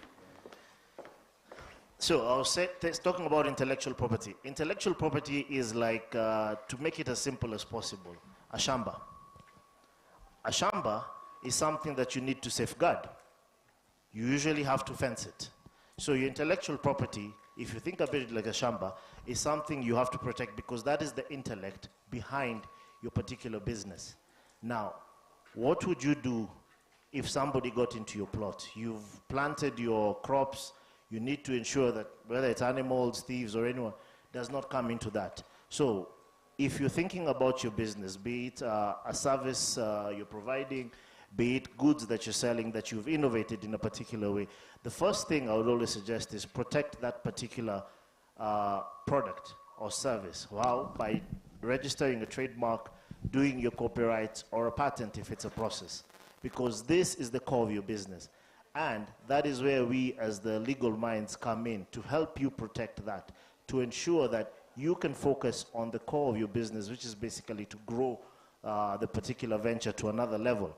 And with IP, once you have that in place, then you can assure your investors, be they venture capitalists, be they people who are just giving you a loan, that this particular business has got a sound mind and a strategy behind it to ensure that by the time they're coming in, they understand certain aspects are protected and that they will not be able to get that in as much as they're looking for, let's say, a return on their investment.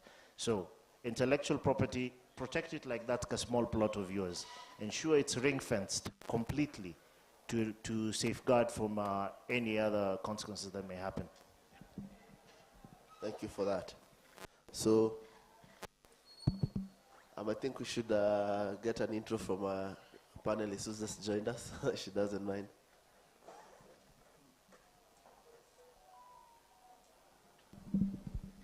Good morning. My name is Gloria Oroba. I am an intern at the Senate of Kenya. I'm nominated, specially elected to represent women and girls in terms of oversight, legislation, and representation in Parliament. Thank you. Thank you for that. So I guess you'll bring a lot of insights because this is conversations we're having around regulations and whatnot, especially for startups. So give us an insider's view from the lawmaking process. Yes. I also have a background in ICT. Prior to me joining politics, I managed the Facebook data center in Denmark, Odense. Amazing. So I guess you can see you have a well thought out panel. So over to you, Theo. What are the common regulatory hurdles that startups in the tech industry face in Kenya, and how can they navigate this effectively?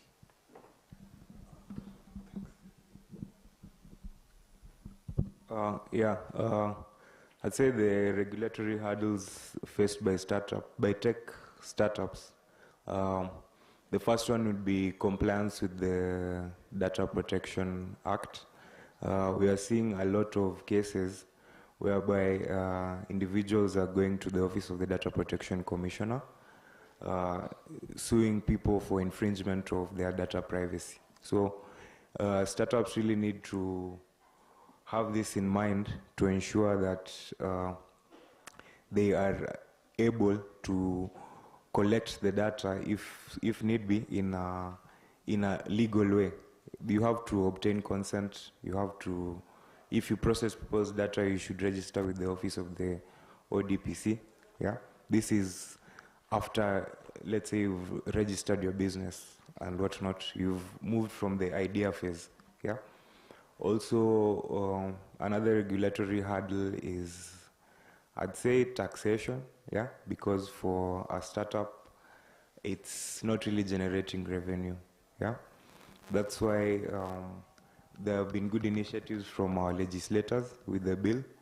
I think we all had it when the president said that there would be a tax break for startups. I don't remember the number of years, but I think it should be around 5. So those are the benefits of the legislators that are trying to protect us in a way. Yeah. However, yeah, I'd say also the licensing requirements, licensing frameworks. Some startups require licenses and permits to operate, even just a local business. Let's say a single permit business, you need to get permits from the NAIROBI County.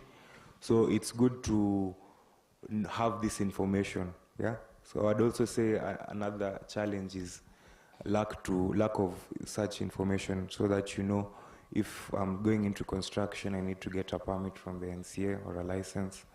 If I'm doing a single business permit, you should get it from the NAIROBI County and the likes. Yeah, I just focus on that. And also, yeah, a way around it would be to get advice from, let's say, competent people or professionals who can be able to guide you through these steps. Thank you for that. Over to you, Grace. How can early stage startups stay compliant to the evolving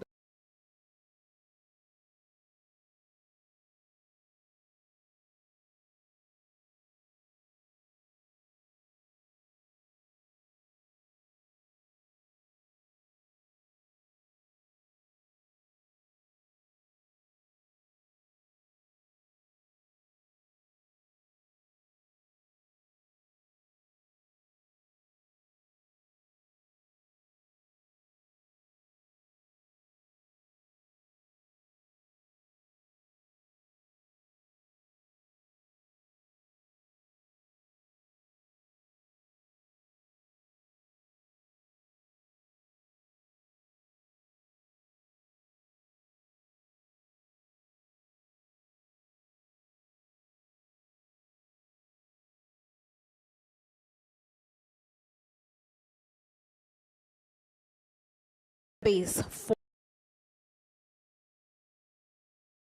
data is and how they are supposed to handle data. Article 31 of set that particular clause that everybody has a right to privacy. Articles 31C and D continue to talk about how information should be preserved and how information should be collected and stored in a way privacy, and it has set the foundation for the Data Protection Act 2019. And so what startups should know first is who are the key players when it comes to data protection. And that has been beautifully set out in the Act, that these key players, are you a data controller, are you a data processor, and who is a data subject? Because I think one of the biggest challenges for startups when they're starting out is that they really don't know where they are in that whole sphere. Are they data processors? Are they data controllers? Who is a data subject? Do they understand what is sensitive data? Do they understand what is personal data? And so just understanding the key players, that if I actually just collect information and manage this particular data, then I am a data controller.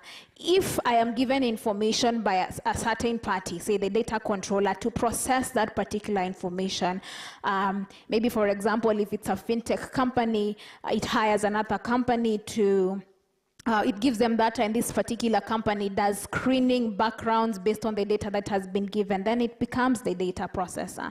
Understanding who is a data subject. Any person that actually gives you their data, that person is a data subject. Secondly, understanding the scope in which the data protection laws apply to, because with the Act, it talks of natural persons, and it talks of personal and sensitive data. So understanding these particular scopes is also very important for any startup or any business that uses data. And again, as I said, all businesses use data. And for startups, you are in the ideation stage, you're testing, you want to understand maybe my product works for ages 18 to 25. You've collected data and you've tasted that. So how you handle that data becomes important. Thirdly, understanding the principles that have been set out in law and principles that are also embraced internationally when it comes to handling data as a data controller or as a data processor. And these are principles such as the lawfulness in terms of how we collect this data. Is it lawful? Is it transparent? Is it a fair manner? Understanding accountability principles, because once you're collecting this data, you need to be accountable. Understanding the limitations to which, because the principles set out limitations. They set out limitations as to storage limitation. How long are you supposed to hold that particular data? They state limitations as to purpose limitation. Exactly what is the reason as to why you're collecting that data, and has that been communicated properly and effectively to the person to which you're collecting data from? Understanding cross-border limitations, because with startups, the idea is to start and grow and scale, go beyond Kenya, go beyond Africa. So in the transferring of data from Kenya to another country, do you understand the principles that are set out? Because there are cross-border principles that are set out. These principles are critically important for any startup, because if these principles are then breached, it sets out the basis through which somebody can approach the Office of the Data, the ODPC, can approach them and say that my rights have been infringed, my particular rights have been infringed, and I need to be compensated for this. Understanding the rights of data subjects, because they are people, you're collecting data from them, and the rights are such as this person needs to be informed that you're collecting data for this particular reason. If you're doing your user testing, you're in your first phase of your startup, and you're just doing the testing and you're involving people, understand and explaining to them that I'm collecting your information because of this and that, and this is the limit to which I will use this particular information. And allowing them as data subjects to even correct, to say that you have collected my data in a way that is wrong. Can I retract that information? Because it is very, very important to have at the back of your mind that it is this data subject, once their rights are infringed, it will cause a great financial implication to your company that's just starting up. You've just started up, and yet you have these data issues. So I think understanding those principles, especially, and I'd just like to put an emphasis into understanding, are you a data processor? Are you a data controller? And what are the principles that are normally set out in the law? Thank you for that.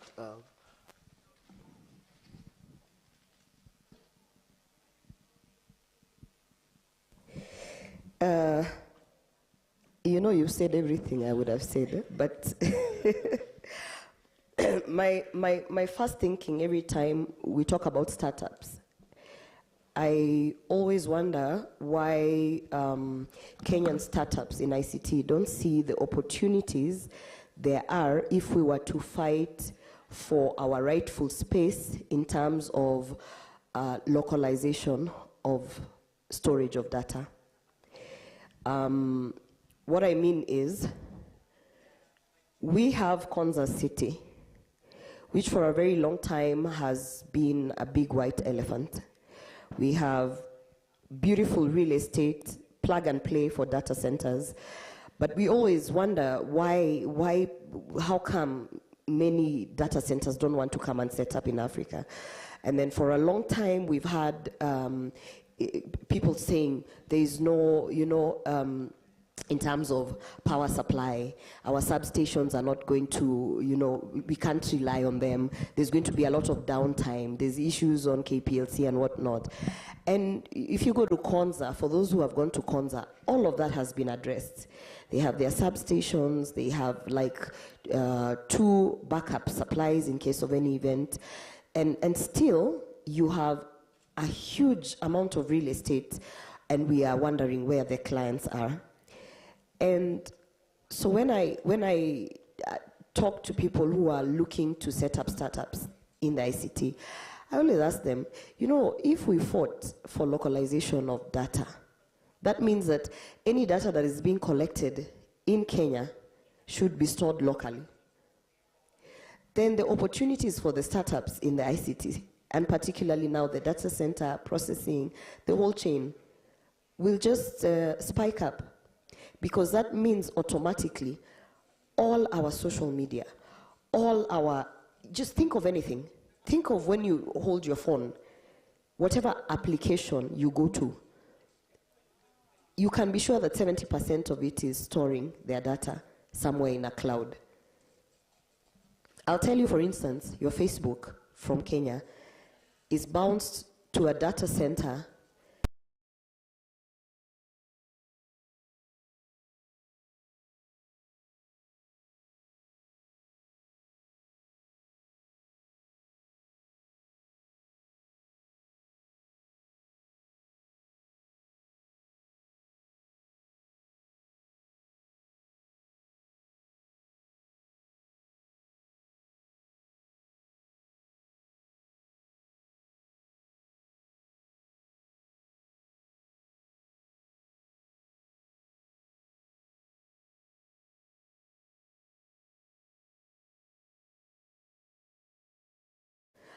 automatically within the last 12 years.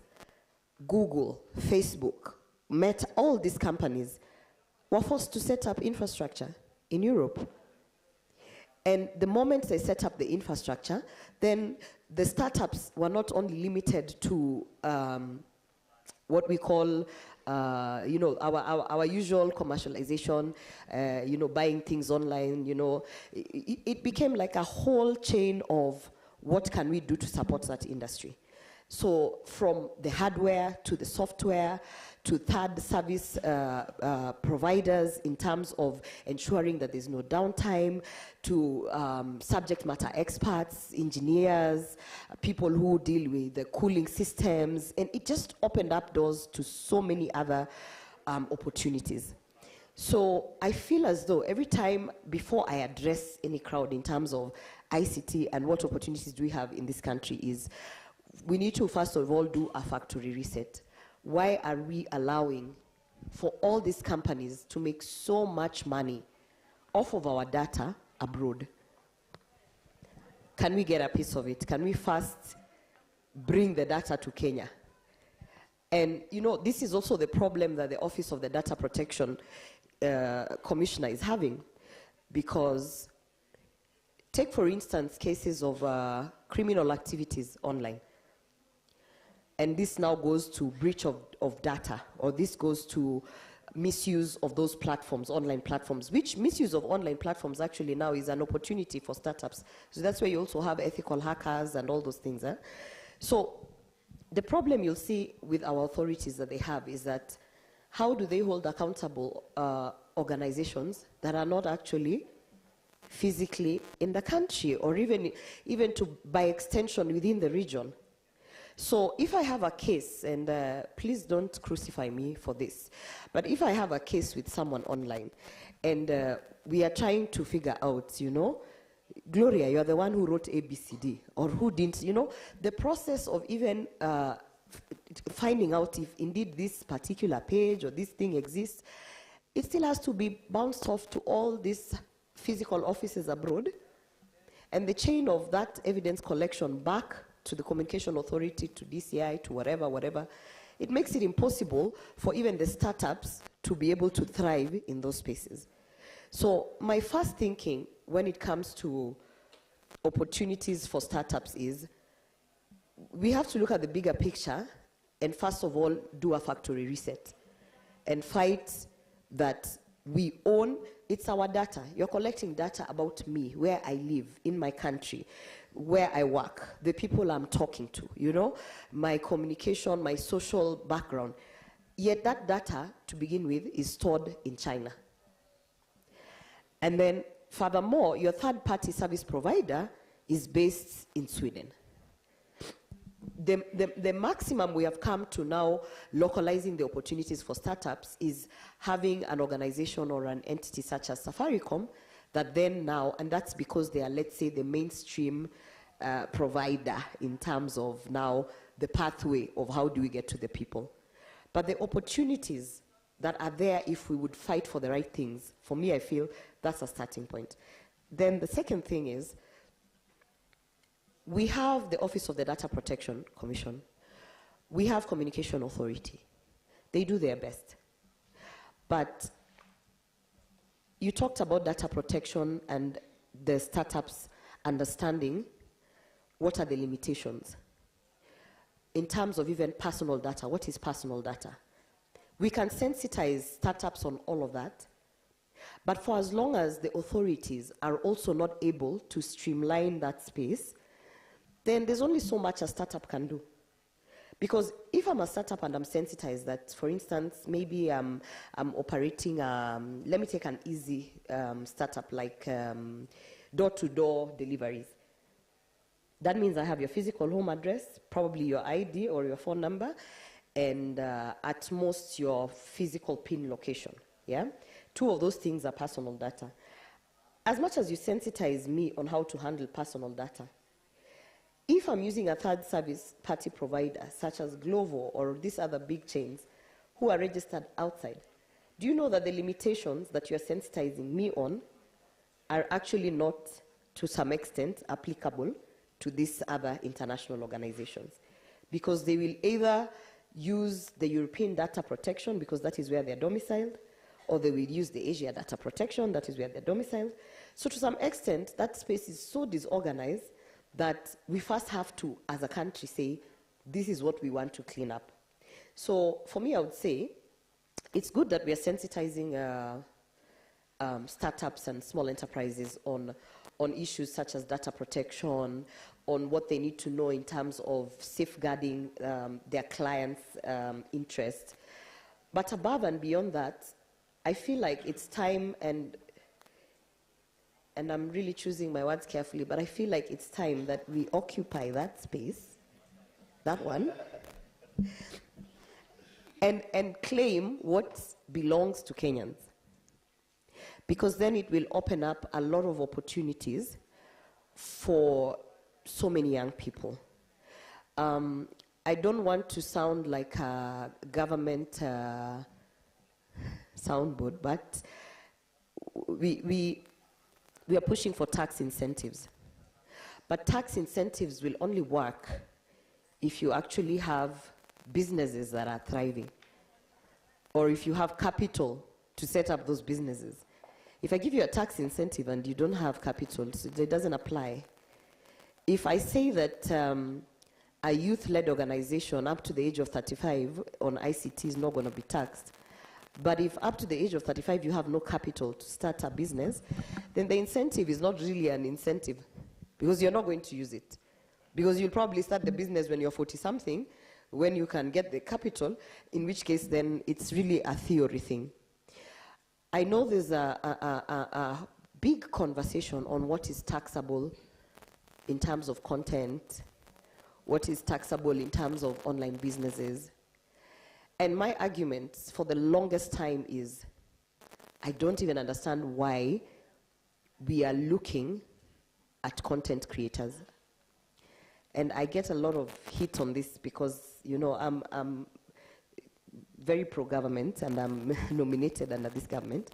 But for me, if I'm able to geographically restrict for data to be within Kenya, the amount of taxes that I will collect from all of these international organizations setting up offices in Kenya, I will not need to look at any comedian in terms of the content they are creating and the tax.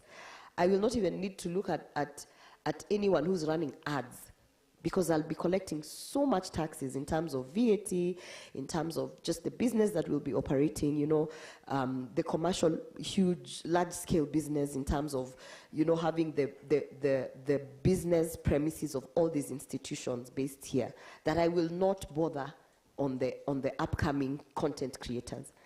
And so for me, the conversation of taxes and content and online businesses still remains, where are the big boys? Look at our digital taxi, it's called the digital taxi, mobile taxi drivers, yeah? Let me demystify something that was being run during the finance bill. Please don't crucify me. There was a conversation that Uber and all these companies, they're leaving the country because our taxes that were being proposed are so huge that all these big organizations on digital taxi apps, they're leaving. Uber is going thanks to your crap government. You know, all these other big, give me the other ones. There's Uber, there's Bolt, there's, you know, all these big boys. They came together, said, we are going to go. These taxes are crazy. You people don't understand. And, you know, it's just that I didn't have a platform, or maybe also I was a bit tired of it. But, you know, despite the fact that a company like Uber is not welcomed in so many developed countries, nobody in this country questions why. Because number one, they don't remit any taxes in this country. They're not registered here. They don't have an office. They mistreat the drivers. They have refused to work in the interest of the country, of the youth, of the people. But because there's so much hullabaloo on why are you taxing Uber, well, they are an organization like a startup that we have here. Startups are taxed. Why shouldn't big boys like Uber be taxed, you know? So we had a conversation. I sit in the Committee of Delegated Legislation in Parliament. That committee deals with the powers. So in Parliament, sometimes we delegate powers to the executive through a committee called Delegated Legislation. And what we mean by we delegate, it's like we list out some powers, is Parliament then works collaborative with the executive to say, okay, each ministry will come up with regulations. So if you go in the Ministry of Transport under NTSA, there are regulations where digital taxi apps should follow. Regulations meaning if you are going to come as Uber or as Bolt or as all these other ones that are coming up, Farasi and I don't know what, you have to follow some regulations that are under our constitution through that delegated legislation. And you find that most of these big boys, they don't want to do that. They come to the table and say, but you know, in Spain, we operate like this. So if you don't allow us to do this and that, then we don't want to be in the country. Yet if you look at the highest, and I speak about Uber because I have so much insight of it. If you look at how Uber makes their money to compensate for the markets where they don't make their money, Africa is their big market. So in some places, they're there for visibility and branding and just to be known. And they compensate the losses from those industries from places like Kenya. Why? Has anyone gone to an Uber office? Have you ever had an incident with Uber and called a customer care desk? And they picked up and they said, hello, this is Uber Kenya. They've refused. And all those are now BPOs that are being sent out. Those are business processing centers that are being put elsewhere, which those are now the opportunities we need to fight for in the space of ICT. So for me, in my space and what I've tried to do since I became an intern at the Senate of Kenya is how do I add my voice to push for legislation that will increase the opportunities in the ICT space. So the first thing I did when I came in, I inherited a bill, the Konza City Bill. And the Konza, actually it was called the Konza Technopolis Bill. Konza City right now is an entity that does not sit anywhere in any legal framework. That means that investors want to come in and pump in a lot of money, but they are like, in case Nioshwe, who will I sue? And then they start getting bounced off. You know, this is it's operating under a gazette notice. It's not really, you know. So an investor says, okay, I would like to put up my data center here and employ like 1,000 people, but nobody is giving me a legal framework where I can say my money is safe, where I can get a guarantee on return on investment, where I can hold someone accountable in terms of licenses. So when I looked at that bill, I said, okay, this is a low-hanging fruit. Why don't we try and put a legal framework? So unfortunately, I didn't have enough experience in Parliament. So the bill was processed, but I lost with 2 votes. You need a minimum of 24 votes for the bill to pass into law. So now I'm trying a second time, but let me just say I was a bit too optimistic and I didn't know how it works to lobby people. The second thing I did is, you remember we had registration of Safaricom, when we were being told to go and register your SIM cards. Who remembers, and you're wondering, what do you mean? I've already given my ID. And they were saying, go, they get your photos, they get your biometrics and all that, yeah? And to some extent, there was actually an illegality there, which is something you spoke about. Because you're supposed to inform your data subject, why am I collecting this data? So I get it. You're collecting my ID because you need to know who's using the phone. Very good. You are collecting my photo because you probably at one point must identify who the criminal is when there's a criminal activity. But why are you collecting my biometrics? You know? So questions started popping up on what are these people doing with the data that they are collecting? So I raised the statement at the floor of the House. And again, I was too new. So nilifanyiwa ile kitu, just... but we didn't get the answers, but I can tell you now, nobody's going to wake up and start saying re-registration of SIM cards because they know there's someone who's looking and waiting. But now those are the opportunities as a legislator you can do from Parliament, because you can stop a process through inquiries on statements.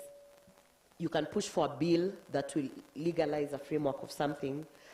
I currently also have a bill on it's a data protection amendment bill, and it's to make sure that if you're collecting any data from Kenya, then the data must be stored in Kenya.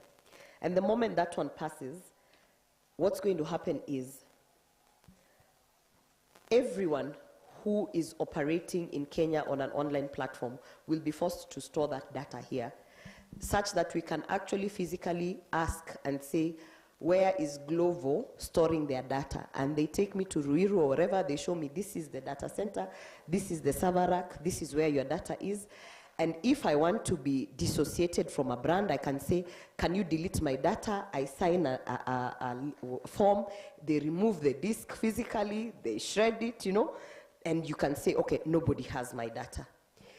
When that passes, I hope it passes, that's when now people will understand the gravity of localization of data storage, because the amount of data centers, the amount of engineers that will be needed, subject matter experts who will be needed, it will be a game changer. But of course, the fight there is also the international organizations who are having their data stored cheaply in China are pushing back, because that will mean you have to set up a data center in Kenya. The cost of setting up a data center in Kenya is literally, let me say, half the cost of setting it up in Europe. But there's this thing about, it's Africa. Who wants to go and deal in Africa? Electricity. There's just a lethargy around why invest in Africa. So we have to force it through legislation.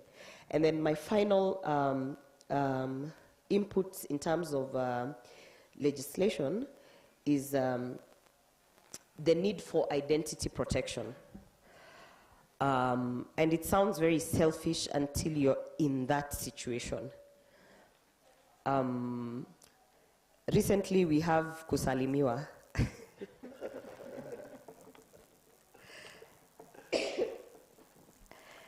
Ebu post namba yake hapa tumsalimie. Right? It's all fun and games until it's not. Because unfortunately or fortunately in Kenya, your number is connected to everything. It's connected to my personal story, because nilisalimiwa hata mpaka jana nimesalimiwa ya Kawera. But this is the thing. You don't think about it until it happens. Your phone number is literally attached to everything. E-Citizen, you go to hospital, your phone number, you know, and you don't think about it, because unless you're really a fraudster, you have one phone number. I still have the same phone number. It's connected to your bank, it's connected to the post office, it's connected to your child's online platform for school, everything, yeah? So the moment unaanza kusalimiwa, two things happen. The normal mwananchi mwenye anakusalimia tu, you know, the usual WhatsApp messages flooding, and it's okay, that's fine. That one, as a leader, you have to deal with. But now that opens the gates of the guys behind the scenes, the ones who don't care about what you people are doing there, your politics and nothing, the criminals.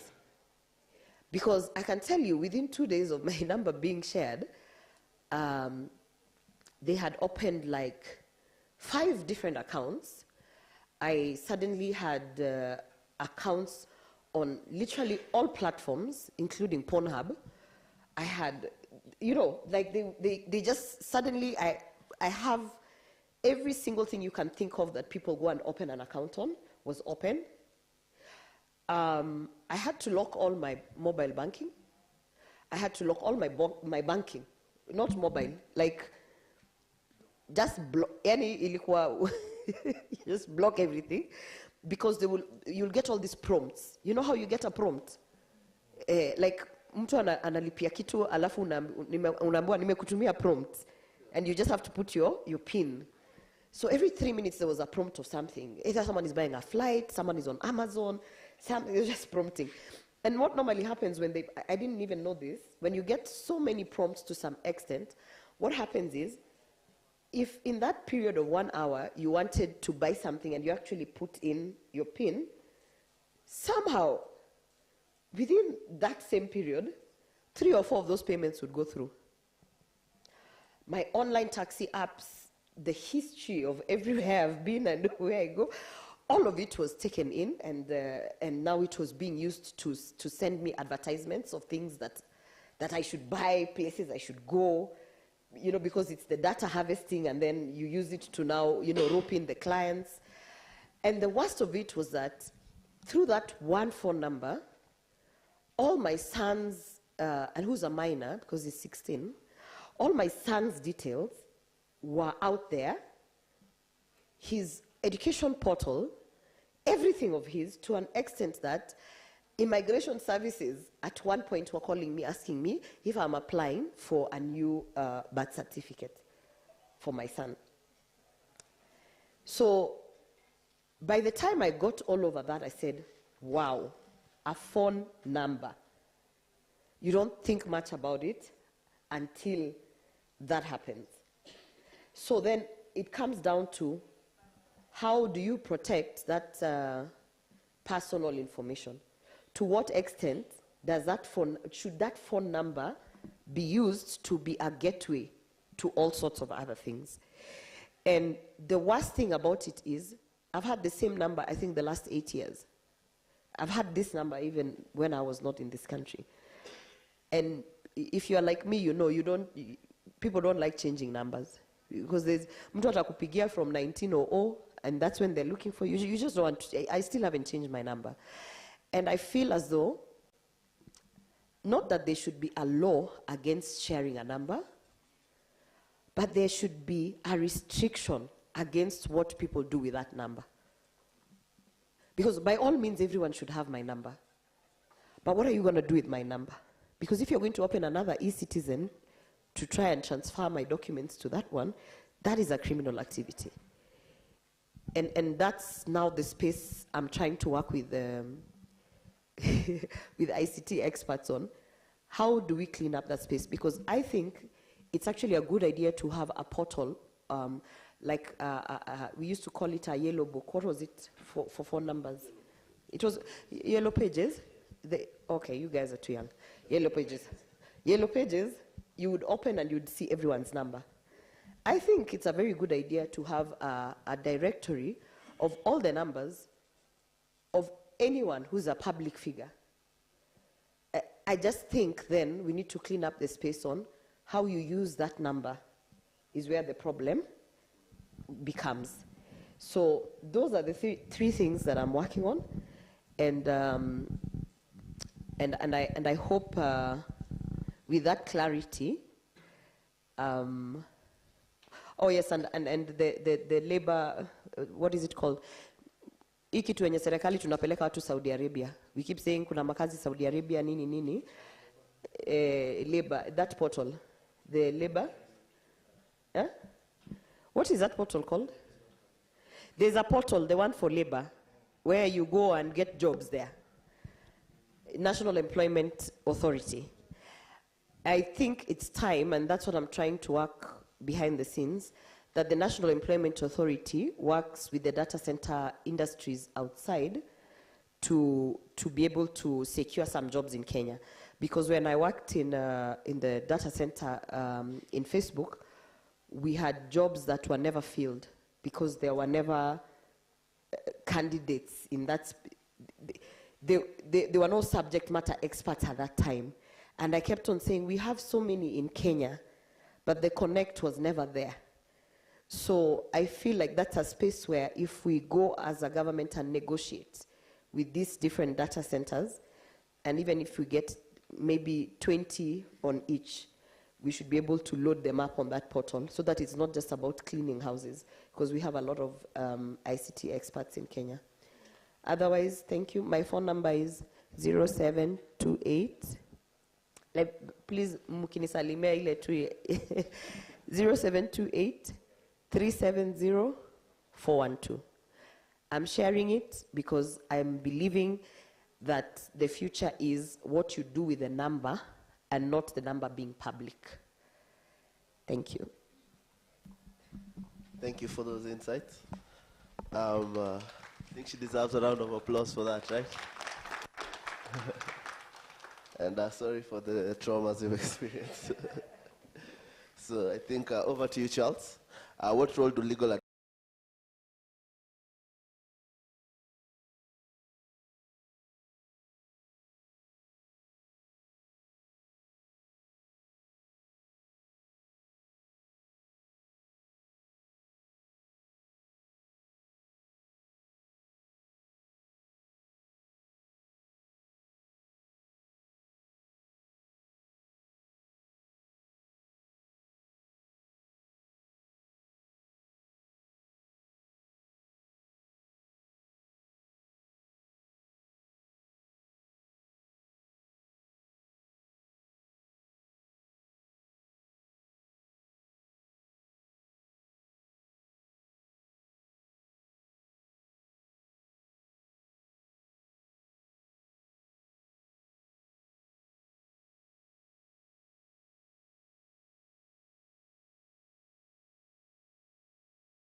you are stuck somewhere. 3 ndio hiyo, jam imeshikana. The kange has come out, has looked, and there's no other way. What do? So you should can take a boda, right? Now you need to ensure that the boda you're taking is that one that will ensure you're in Honorable Sakaja's office by 9:49. That is where we come in. We are those boda operators, the ones who will teach you how to navigate through all those laws, and there are myriad. I know for business there are about 19 alone when you're thinking of starting your business. So you need somebody who knows the avenues, somebody who knows where to turn when, to ensure that you and your startup are busy growing, because your business is not to read the law. That is where we come in. We show you exactly mpenyo iko wapi. And with that, then we are able to assist and guide you to ensure that your business actually thrives. I think I'll keep it as brief as that. Thank you for that. So over to the next section, which is on contracts and agreements for startups.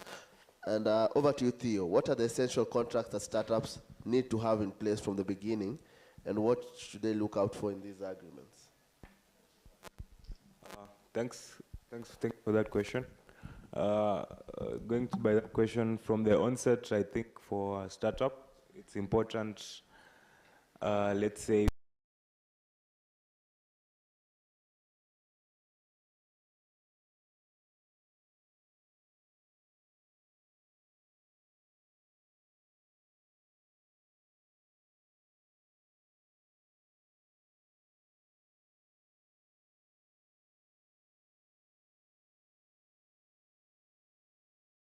share my idea with Senator here, Mheshimiwa, for example, and I'm afraid that she may like it and register it tomorrow, while I was planning to register it in 3 months. So you can protect yourself with something called a non-disclosure agreement, whereby it's an agreement. An agreement, basically a contract is an agreement between parties, yeah? And it's very vital in the legal profession since it's binding. So let's say if you said something 5 years ago and you don't feel the same, but you signed on it, you're bound by your statements at that time. So an NDA is important. Also, another thing is a non-compete clause. Yeah, I'd say for startups, you'd say, let's say you have, these days, most of the startups are in tech. Let's say you hire a software developer. They also like your idea. You may be afraid that they'll go and develop something similar tomorrow. You can sign with them something called a non-compete contract, or yeah, in the NDA you have a non-compete clause. And then yeah, another thing is for contracts, yeah, specifically. Yeah, I'd say IP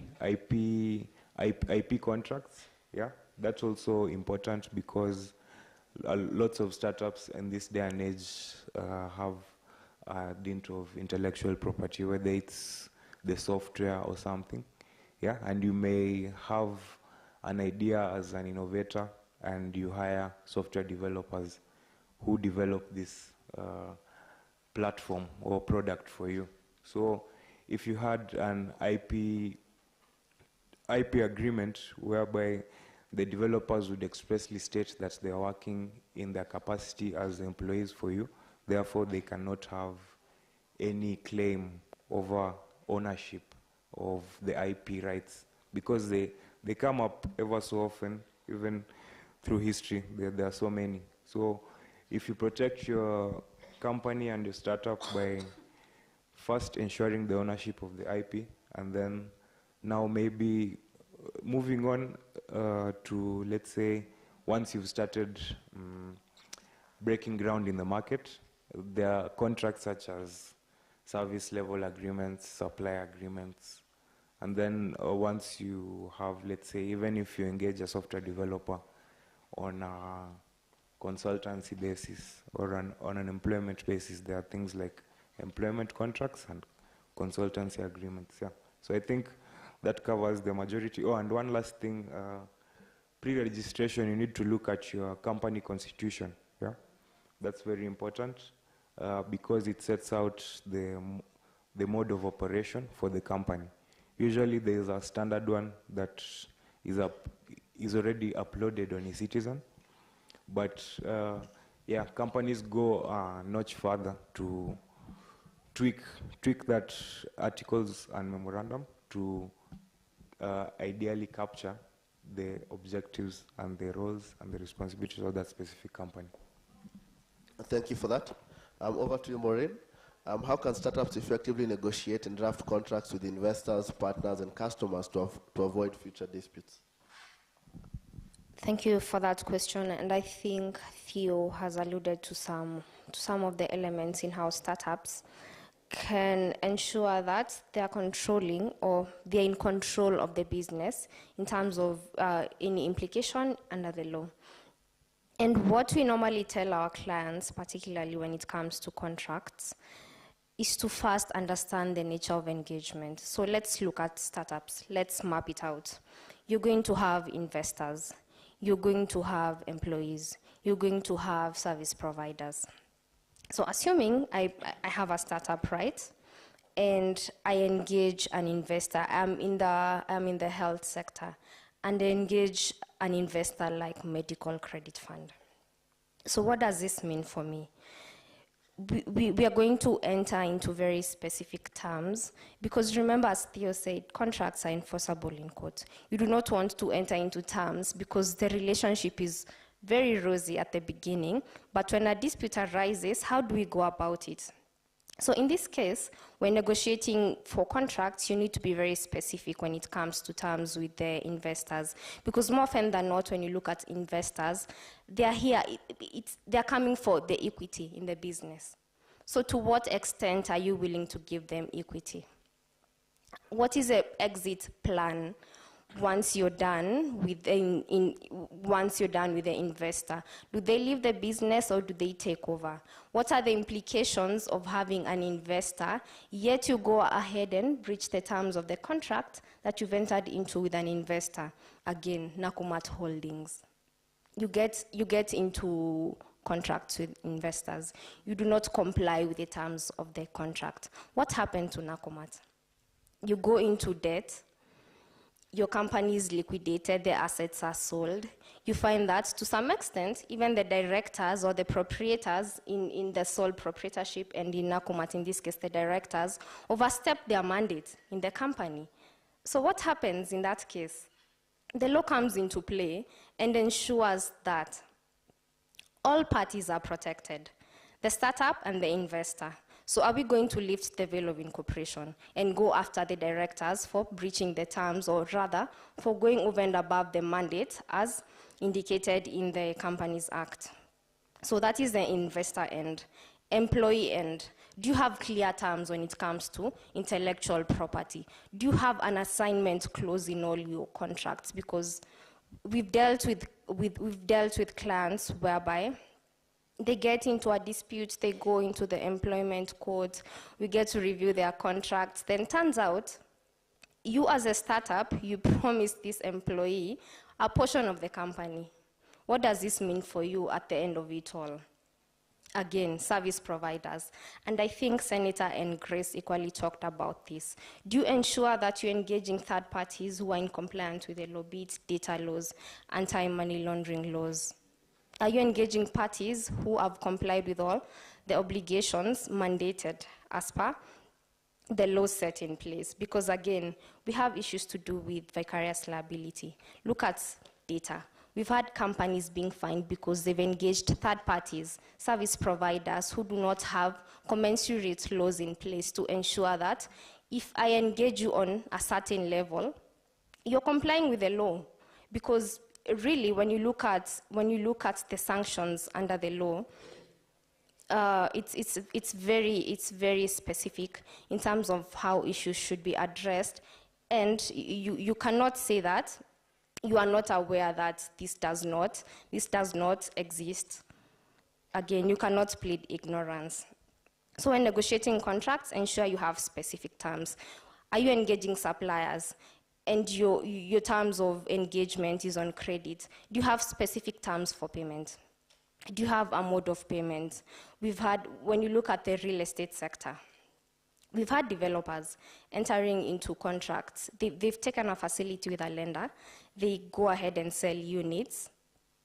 And for the purchase price for these particular units are supposed to be directed to a particular account with the lender. Are you diverting funds? Are you aware as a third party, for those of you in the plenary, are you aware, if you do not have a startup and you're engaging a startup, are you aware of the legal implication of these contracts that you're entering into with the startups? Thank you. Thank you for that. Over to you, Charles. What are the best practices for managing co-founder agreements and equity distribution in a way that minimizes legal risk?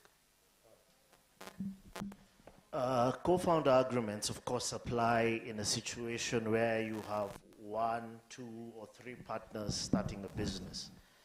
Most partnerships, it's usually a friendship that usually starts. It could start when you're in high school, it could start when you're in campus, it can start when you're even in primary school, as we saw with PLO and the chief here. Their relationship goes back years. So with such a relationship, you decide you're going to start a business. Now, munajuana. But when it comes to business, we all know that two things affect businesses. One is money. 2 is who is the public image out there who's being seen. There are usually those businesses where you have one person who is in the limelight and one person who sits behind and does all the work. So the co-founder agreement comes at that particular point. Now, when you're beginning a business, things are sweet. It's kind of like a marriage. Things are always good at the beginning.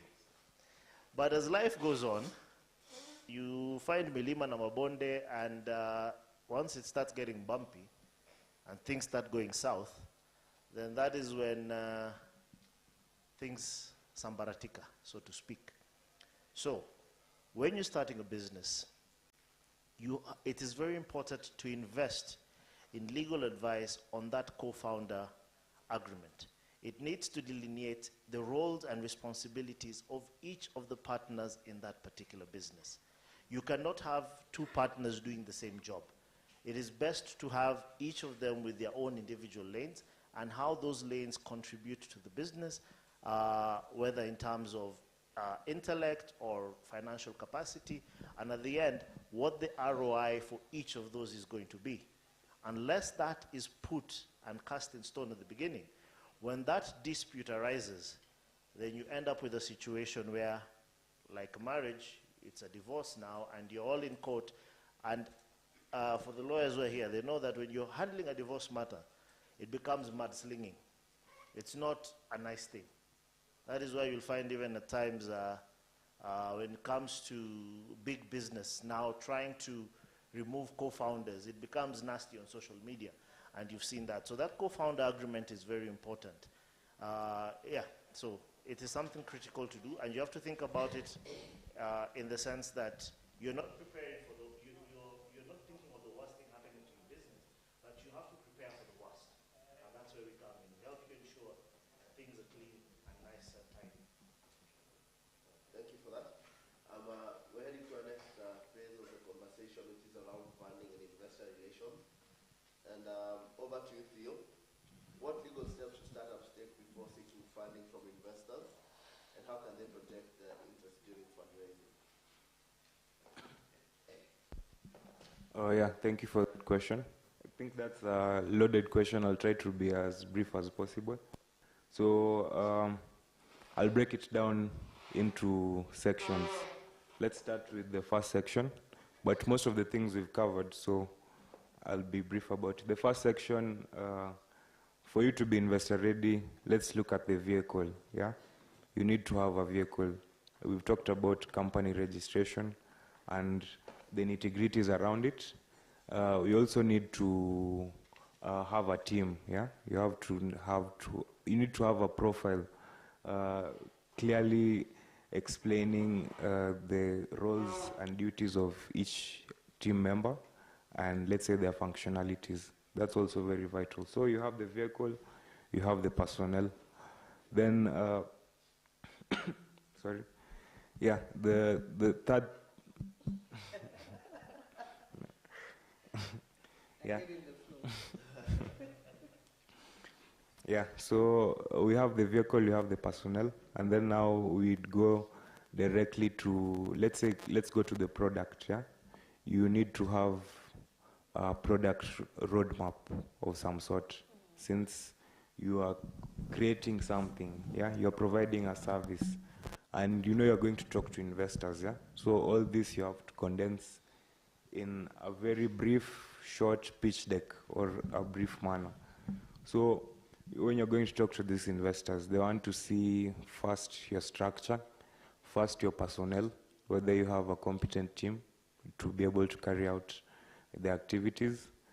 Third, the product roadmap, or let's say, the product roadmap all the way to an MVP. Yeah, I'm sure you guys will know what an MVP is. An MVP is a minimum viable product. What I mean is, if I'm developing, let's say, a website to track white elephant projects in the country, yeah, it should be minimally viable when I can access it, or you can access it, or let's say a group of people can, if it works, basically if it works. So you need to have that product roadmap, which is quite vital, because that is the product ideally. And then another thing that you need to have, another thing that you need to have, forgetting, and it's quite vital, the product roadmap, or another thing, the financial modeling. This is something that I've experienced myself, since I also have a startup. Yeah? You may not be generating revenue, but you need to have a financial forecast, yeah?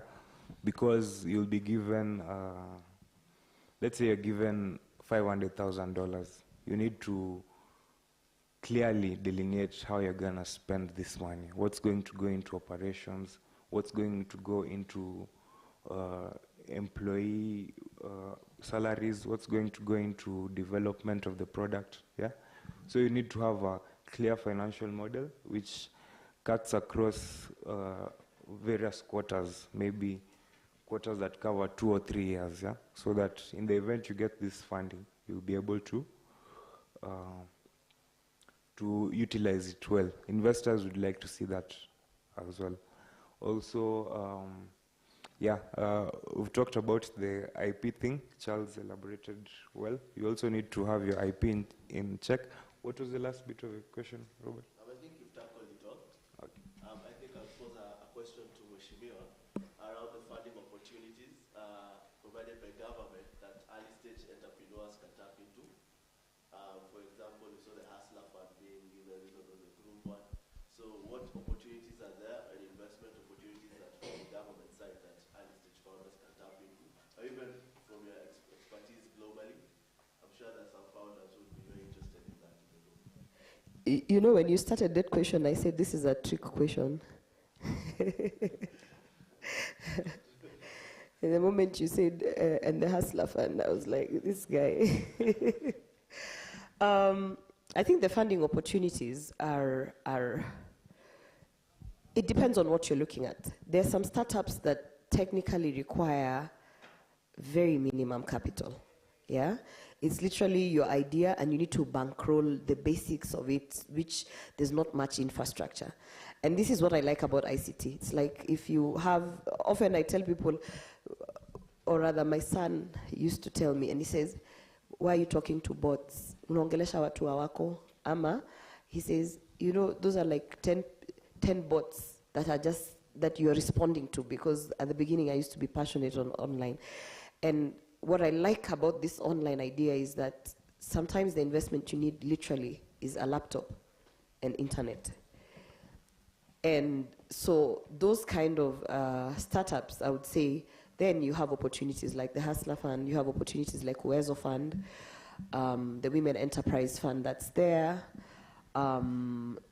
We now have a ministry that deals with SMEs, and there's an opportunity in terms of now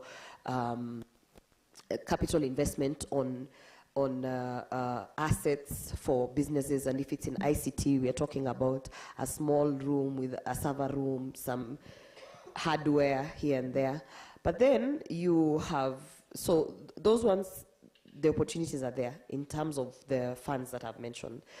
But then you have, Kenyans nowadays are very innovative. So you have groups of young entrepreneurs who've come together and they're talking about big, it's a startup, but the idea is bigger. Like when you think about the end game of it, and you look at the infrastructure they're looking at something between 15 to 50 million. And now that's where I always say it is your networking that will build you. The people around you, the communities around you, the opportunities that you're able to look into online. So for instance, let me just break it down like this.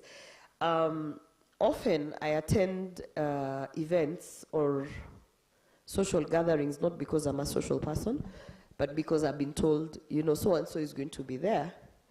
And perhaps you know that that network is going to build into an opportunity to have a conversation to say, by the way, I'm looking for 20 million because there's a group of women somewhere who want to set up an agricultural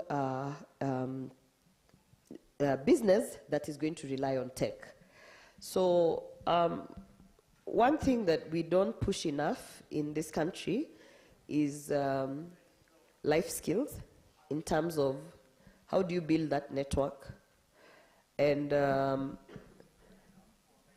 when you're limited to your university friends and your university circles, you're all startups and you're all in school. And even if we sit here for weeks and weeks on, between the 40 of us that are in this room, maybe the maximum we can raise is, let me say, give or take 20 million in terms of personal contribution. Now, I always encourage people, extend that network, but they say, how? How do I extend the network? People are closing those doors.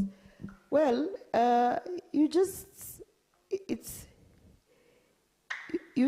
force issues. It's really a matter of forcing issues.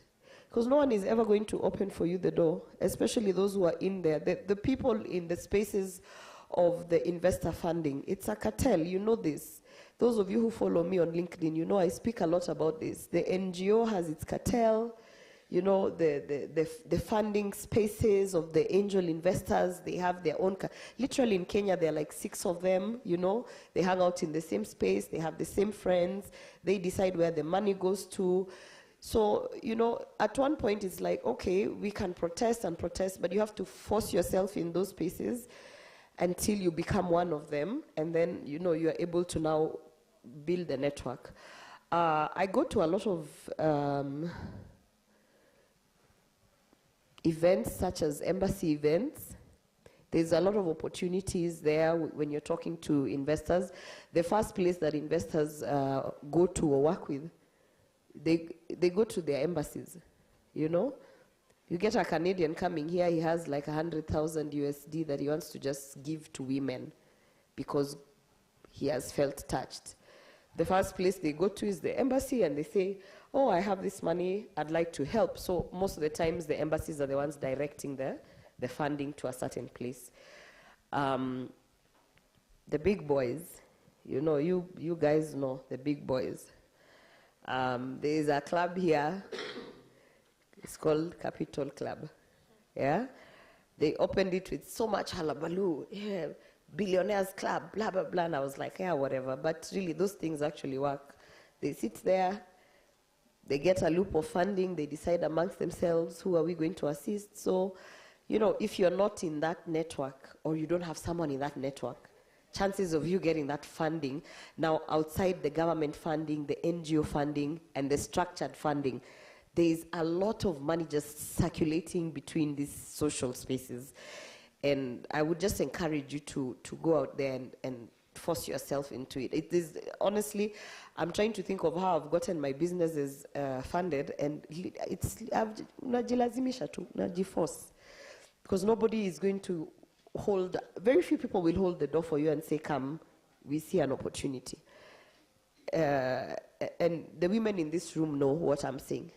You know, even us women, we are not the generous type to say, I'm opening for you the door. So I've learned, I go to events, and I'm intentional about networking. I try as much as possible to also do some research on the people who are coming for the event so that you know what you can pitch and what you can't pitch. And then there's a lot of online conversations where you can position yourself. I'm a very firm believer of LinkedIn. They are even almost going to make me a brand ambassador. But most of the things, for those who follow my sanitary pads, pad bank, a lot of it comes from LinkedIn. You just have random people, they follow what you're doing and say, oh, this is good, and you know, where can we drop, or which is a supplier you use. So some of those platforms are actually very useful. There's a guy who does uji, I don't know what it's called, cup of uji. Cup of uji, if you talk to that guy, LinkedIn, like people are just sitting there with money and they're looking for opportunities on where to send. So don't shy away. And also maybe that's one thing, when I see people doing funny things on LinkedIn, I'm like, munajua hapa kuna pesa, you guys. Here you talk sensible things, so that those people on those platforms will be like, this one has been talking consistently about this startup. Let me try and engage them. So I would say just those are the opportunities. In government, there is now a very intentional approach on supporting youth-led businesses.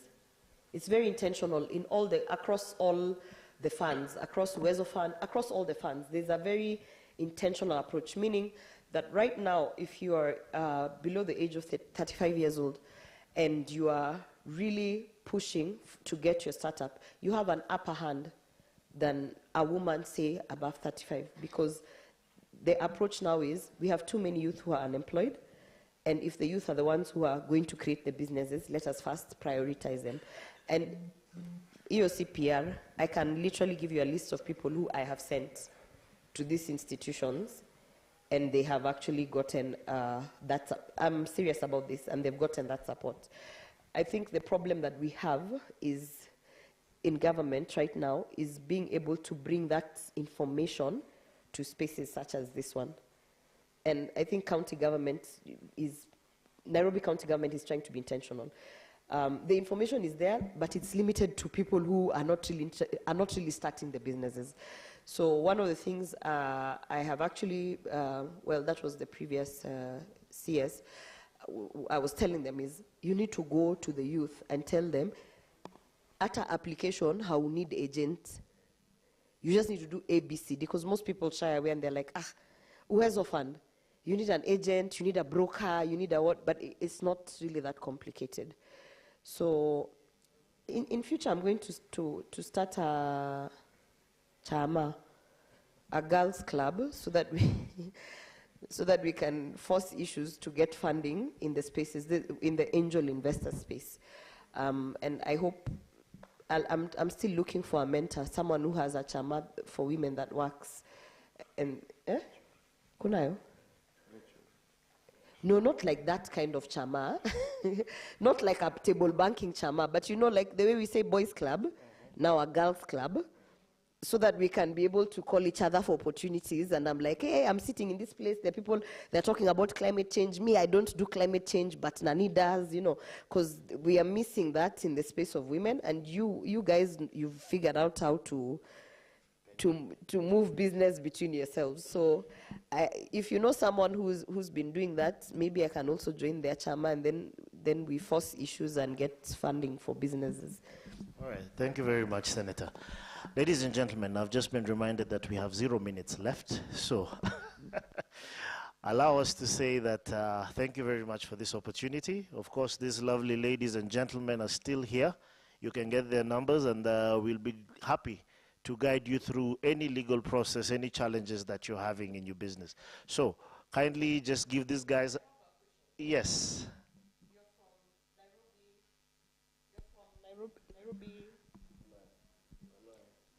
All of us are just advocates who volunteered to come I and don't take know the who legal I'll track. direct this question to, Uh-huh. but is there a specific place where a startup, a person who wants to put up a startup can come to and get pro bono services for all the things that you have said you offer? Like, I want someone to do for me my constitution, an NDA, and whatever. Is there, do you guys do like the philanthropic work? Yes. We have no choice. Where can we come? Right here, right now. Today is the day. Oh, only today? Today is the day we can talk. I wasn't ready. All right. So ladies and gentlemen, kindly just give the lovely ladies and gentlemen an applause as we get off the stage. Thank you very much for your time. Oh, okay.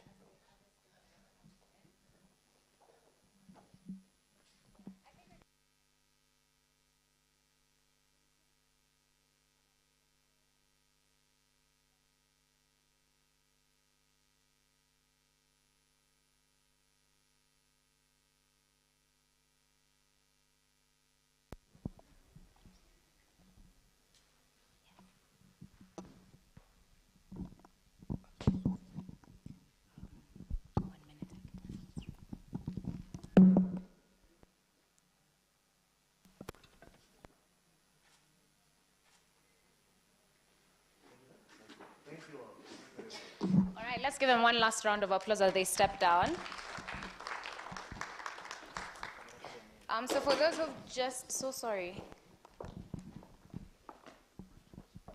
For those who've just joined us for the second session, this is the last day for Nairobi Innovate Week. The tagline that we're using is Discover, Connect, and Community.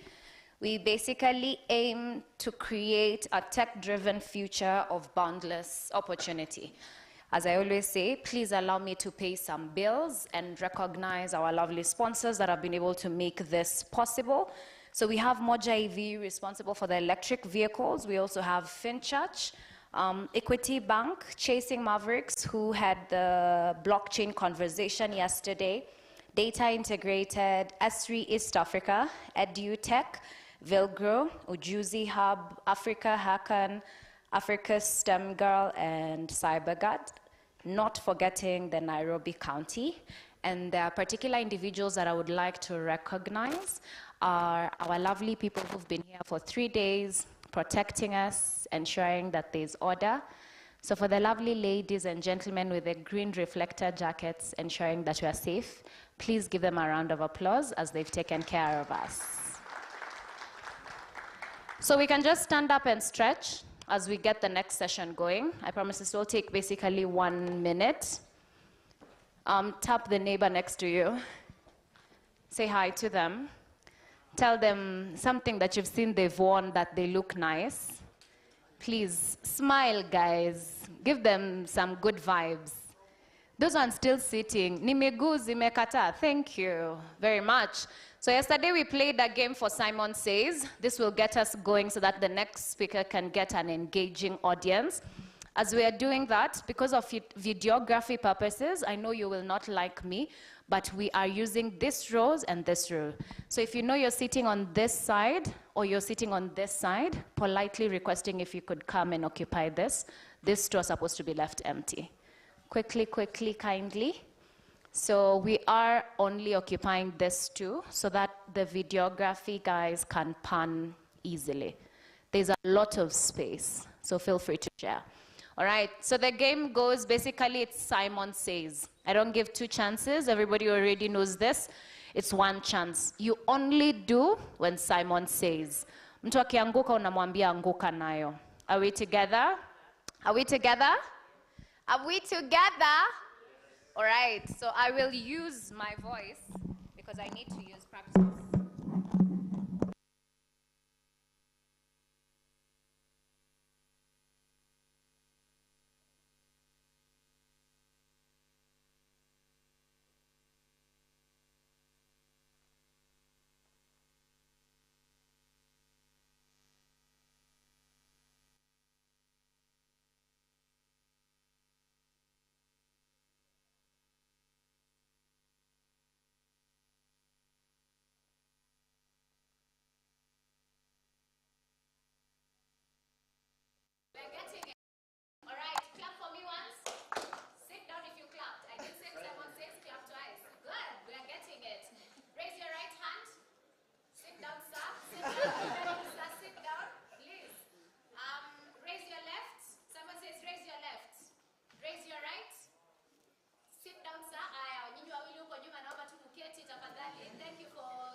exciting, and this is something that definitely we're all interested in listening in, is the startup community.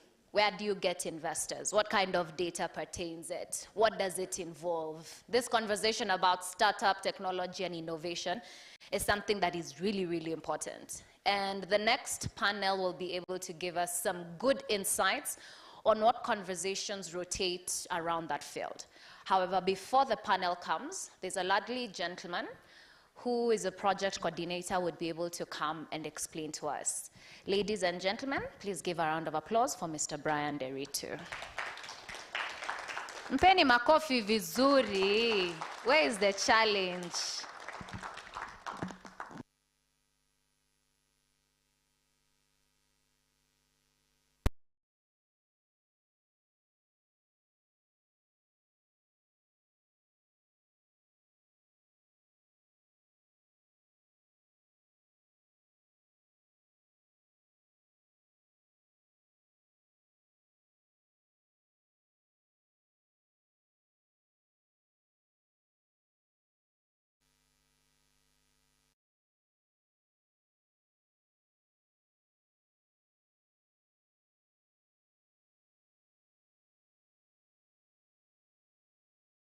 Startup community gathered here today for this very important event.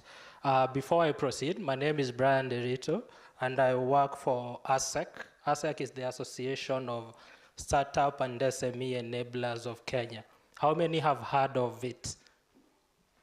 By a show of hands. Good. I see we have a good number. It's a good sample size. But before I proceed, I've been requested to invite one of the main sponsors of the event to do a very quick 10-minute presentation. Let us welcome Electric Motors or Bikes. Welcome, sir. Good afternoon. Okay. When the MC was paying bills, she mentioned us as Moja EV. I stand here with 2 cups. Moja EV is a distributor of a new vehicle in the market, a new product in the market, different vehicles from sedans, 4x4s, trucks, buses, trailers, all 100% electric. They came into the country in January. We're just doing the full setup. And they've selected a different approach to promoting their product. That's where my second hat comes in. So I represent a company called Tenants Become Landlords, Go Green Limited. So immediately you say landlords, people think about houses and real estate. But what is tenancy? It's basically a state where you use a space for commercial purposes or even personal, but where you have to pay for the space. So a taxi driver who's hired by any of you who could be an entrepreneur who has a vehicle is a tenant in that circumstance. So for us, in the motor vehicle, the EV vehicle, in the EV industry, we've identified this brand of vehicles as a good journey for going green in the transport sector. We have 2 vehicles that are operating currently as taxis. The difference between their earnings and their feel-good factor, even as individual drivers, is day and night. It's like day and night. They are saving over 90% of the operation costs, because these cars drop your operation costs by 90%. So just imagine if you're spending 3,000 on fuel every day. I'm telling you, you'll spend maybe 300 and earn maybe even more money. So the issue of cost in terms of acquiring the asset is not a big problem. We are also working behind the scenes, joining the rest of the bandwagon, because we're not the only ones. It's not a new product per se, but it's just a new, it's not a new industry, but it's a new product. working with the financial sector, the banks, and other institutions to simplify the process of acquisition of these assets. So we will be rolling out a major campaign, beginning with the vehicle called the Neta. It's an SUV. It is parked downstairs near Mahatma Gandhi Hall. We have two models there. The Neta V, which is the small version of an SUV, and a 4x4, which we rate to be the equivalent probably a Porsche Cayenne. You have to feel it, you have to see it, to believe what I'm saying. I think for anybody who's innovative, and if you're thinking about the future and going green, this is the way to go. So I would like to welcome all of you after your sessions to come near Mahatma Gandhi Hall. You'll see two vehicles parked there, and you'll be able to have an experience. For test drives, you'll have to come so that we give you a test drive, and probably the best way to do it is on the express so that you can feel the cruise. It's not the right place for me to go into how much it costs, but I know everybody could have that question in mind. The general analysis is that these are zero mileage vehicles, brand new. The cost of this brand new vehicle and a brand new vehicle from any of the other dealers is the same. People think it's more expensive, we say no, it's not. It's the same. But immediately you acquire it, your operation costs difference is 90% if you have an EV or a normal vehicle. So, first, kindly visit us to have a feel. It's free. We're not charging because there's no entrance there. Just come have a look. There are people who will take you through the vehicle and guide you on where to understand more about which specs to use. So in the, as tenants become landlords go green also, we are working with innovative strategies so that most of our management of the entire process is digital. So starting with even the type of vehicle we are promoting into our other operations, whether it's in housing or in training, etc., everything is digital.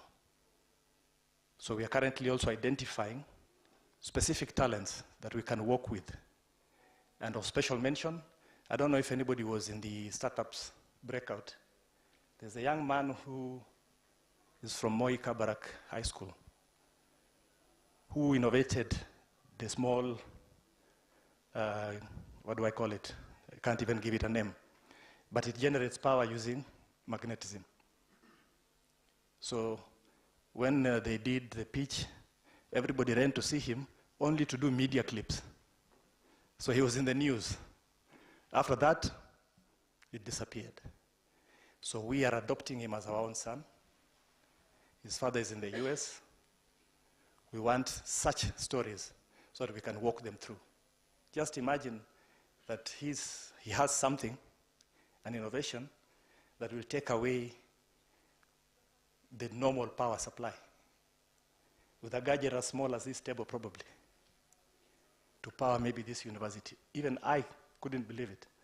I've seen the prototype, but those type of innovations would fall into our program which we call iTempo, Identify, Train, and Empower. So we'll be looking to create partnerships, and for our own launch, we will see if we can work with the Nairobi County to adopt these contacts so that we can invite you when we do our own launch. Otherwise, my duty today was just to make sure, even though we are paying the bills, that we walk with you on this very interesting journey of going green. Kindly welcome, have a feel for yourself, and mbele ni kuzuri. Asanteni sana.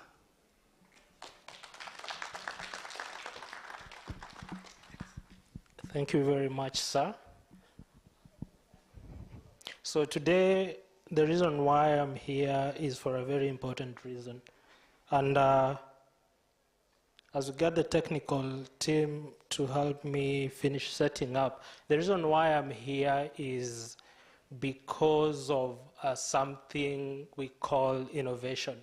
And innovation is at the heart of entrepreneurship, regardless of where you go. And we need to support innovation so that entrepreneurship can thrive. That is why ASEC was formed, to support entrepreneurs, to foster innovation. I'll give you a very quick brief of who we are. ASEC is a membership association that represents the interests of entrepreneurship support organization. And I'm very happy that today I'm joined by some of ASEC members among the more than 100 entrepreneur support organizations that we support across the country.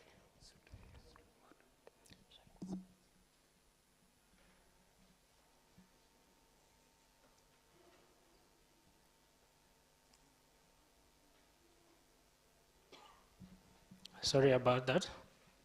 So we are guided by some pillars, and the work that we do with this entrepreneur support organization is to help them drive policy, and this is through creating an enabling environment, or rather promoting an enabling environment for them to work, including the entrepreneurs that they support. The other one is capacity building. We do this to ensure that their capacity is enhanced and they can continue supporting the entrepreneurs. The other one is empowerment and internationalization. We work very hard with different partners and the members themselves to place the entrepreneurial ecosystem on the world map. We've been able to do this through different partnerships and initiatives. The other one is collaboration. We've really ensured that silos are broken in the country in terms of how entrepreneurs are supported. We've brought together a different mini ecosystem in different areas such as Kisumu and Mombasa and Nairobi as well. And I'd like to show you some statistics. These statistics are from a research we recently did. Thank you. These statistics are from a research we recently did. And what I'd like to show you is an overview of how the ecosystem has grown over time. As you can see on my screen, this is how entrepreneurship support organizations are spread out across the country. So within the database that we used, we were able to work with 163 entrepreneur support organizations to support this research, and 30% of those have services across the country, including South Africa, Nigeria, and Ghana, and even India. Now, this is how entrepreneurship support organizations are distributed across our country. Most of them were formed in the year 2020, and a lot of them are innovation hubs. You can see some offer incubation services, others offer acceleration, amongst a myriad of services. And most of them are in the areas of technology, which is one of the biggest sectors in this country in terms of startups, finance, and the next one show that most of them are sector agnostic, supporting entrepreneurs across the board. Looking at what you're seeing here, these are the services these ESOs provide, and a lot of them provide training. I want to assume that most of the startups who are here have gone through a training program by one of ASEC ESO members. Others provide services such as access to finance, co-working space, amongst others. Nairobi has one of the highest populations of entrepreneur support organization. And you can see it's closely followed by cities such as Kisumu, Mombasa, Nakuru, towns such as Uasin Gishu and Nyeri. And you can see that entrepreneur support organizations are spread across 43 counties of all the 47 counties in Nairobi. That means that startups everywhere, or SMEs, can be able to access their services. However, there are a lot of challenges that come with providing support to entrepreneurs, because you'll find that these ESOs are entrepreneurs supporting other entrepreneurs. And one of the things is financial limitations, because they have to provide services to entrepreneurs. And you'll find that most of even the training programs that you'll go through are free. So where do the resources to support these programs come from? The other thing is technical capacity. Investor ESO misalignment. You need to have a lot of technical capacity to be able to continually provide entrepreneurs with support. Low awareness, and low awareness is not for the ESOs themselves. Actually, this is lack of awareness by entrepreneurs about the services that currently exists in terms of supporting them. And we found out that this is caused by some issues. And one of them was limited industry knowledge. We've really worked hard to ensure that all this information is out there so that entrepreneurs can have a chance to get access to the services that ESOs provide, but also ESOs can have a pipeline of entrepreneurs to support continually.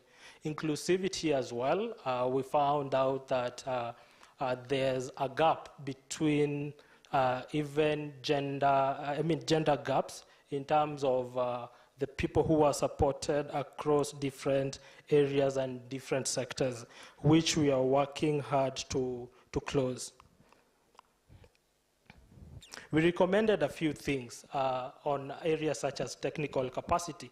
There's need for a lot of capacity enhancement, and with an area focus of fundraising so that we can close the gap of financial constraints, digital literacy so that these ESOs can reach more entrepreneurs, even if it's virtually, as well as IP and other continually updating the databases and the location of these ESOs. We also found, recommended that most of the services that they need to continually provide should be very entrepreneurial centered, so that we can ensure that entrepreneurs are given services that are tailored for them. Legal frameworks and policies. These are very important to ensure that everybody gets a chance to get support from the ESOs, but also ensuring that the ESOs have a conducive environment where they can continually provide their services towards supporting entrepreneurs, both startups and MSMEs. And with that, we found out that there was need to collaborate. There's need for different stakeholders in the entrepreneurial ecosystem to collaborate. This includes government, including ESOs themselves, development partners, and others. And why collaborate? Resource efficiency. If ESOs and ESOs collaborate, or even ESOs and government collaborate, they can increase the efficiency of the limited resources that they have, either through sharing of physical space, sometimes even the experts themselves, funding opportunities and access. We need to have even people forming consortiums to get and apply more lucrative funding opportunities that can give them runway to continue supporting entrepreneurs. The other ones was branded credibility, and we've seen this happening across the country. learning and networking as well. We believe knowledge transfer can always happen regardless of where people are. You can always come together and network and share new knowledge. I want to stop here and then bring these points closer home. And we are bringing these points closer home by getting our next panel here to now come and discuss on how can we continually support, as ESOs, how can we continually support entrepreneurs, startups and SMEs to grow sustainably. And to lead this discussion, I'd like to invite our very able panelist, moderator, Maureen Mora, the Partnerships and Fundraising Manager at SOMO Africa. Maureen, karibu sana. Let's give her a round of applause.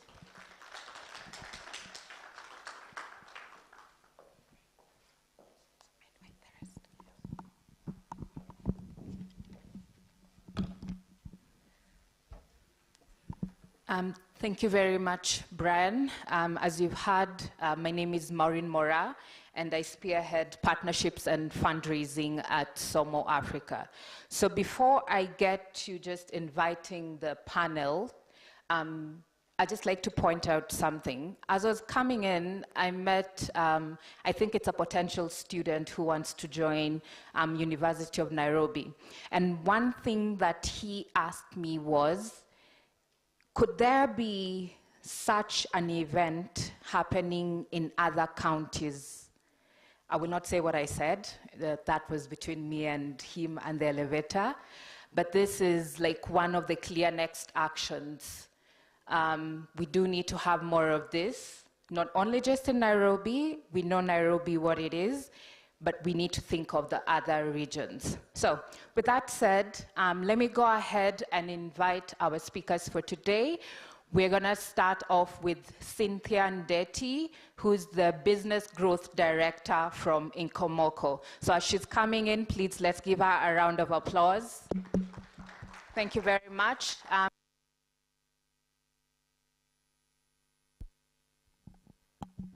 Okay, yeah, here we are. So the next person is Dr. Lawrence Nderu, the founder of G-Hub Africa. Tumpigie makofi ya kiku.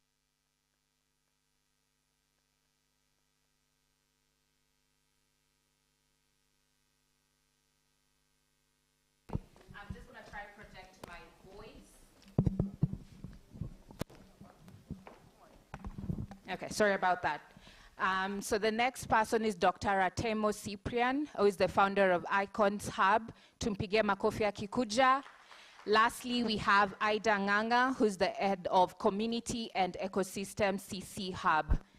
Let's clap for her as she comes.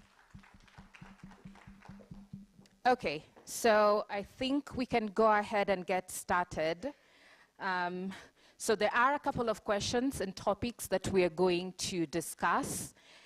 But before we go and get started, it will be really important for our speakers to introduce themselves, very briefly tell us what you do and what your organizations do. So we're gonna start at the far end as we come this way. Afternoon, everyone. My name is Cynthia Ndeti, Business Growth Director at Inkomoko. And what Inkomoko does is we work with entrepreneurs and refugees to create jobs, improve livelihoods, and develop thriving communities. And we do this by giving business development services, access to finance, market linkages, and advocacy. We've been in this space for 12 years. We've worked with over 60,000 entrepreneurs, including refugees, and we've disbursed over 15 million USD, and this is through loans, and we have a repayment rate of 96%. So it does show that the space we're working in is a space that we need to do more. So looking forward to this conversation. Thank you very much. Over to the next panelist. Yes, thank you so much. Good afternoon. My name is Dr. Rona Nsinderu. I'm based at Jomo Kenyatta University of Agriculture and Technology. I'm the chairman of the Department of Computing, but also the founder of JHub, which is a digital innovation hub that is based at Jomo Kenyatta, nurturing innovations that come out from the ecosystem within Jomo Kenyatta, and also a member of the Green Digital Innovation Hub that is based at Konza. Thank you. Thank you very much. Over to the next. Thank you very much. My name is Dr. Cyprian Makiaratemo. I am a member of the Association of Startups and SME Enablers of Kenya, where I also sit in the board championing devolution and regional representation. I am also a senior lecturer at Mama Ngina University College, and I've been teaching computer science and related stuff for 17 years. So I'm currently the Dean of the School of Pure and Applied Sciences. Thirdly, I'm founder of an innovation hub located very far away from the city, supporting fresh graduates and students to turn their student projects into viable ventures. Thank you. And to our last panelist. Thank you. I don't like being last. It feels like it's a tough to follow, to be honest. My name is Aida. I'm the head of community and ecosystems for CC Hub. CC Hub is a Pan-African hub, first, I'd say, of its kind, and the largest hub across of Africa. Why do I say that? We currently have 6 hubs, 2 in Nigeria, actually 3 in Nigeria, 1 in Rwanda, 1 in Namibia, and in Kenya. I'm sure some of you know iHub. So I do carry 2 hats. I am the lead of iHub. Past 14 years, we've been in existence, the first hub in Africa. And our role basically is dedicated to accelerating the application of tech and innovation across the continent. Our North Star is economic prosperity, starting with some of our sectors, which is startup support, startup tech and society, which relies on data and cybersecurity, creative economy sectors, but as well as we are very sector agnostic, right? So we run programs across of Africa, but today I'll really be speaking about what we've done around Kenya. Perfect. Thank you very much. I think you've heard from the introductions, we have a panel that's going to address key issues that actually need to be addressed. But before we get started, just to remind ourselves the theme, which is supporting the growth and sustainability. So I think you've heard there's an element of nurturing talent, young. There's an element of entrepreneurship. So the first topic that we will be addressing would be the role of innovation hubs and ecosystem. So my first question will go to Dr. Atemo, and the question is, why should organizations consider integrating technology into their services and solutions? Thank you very much.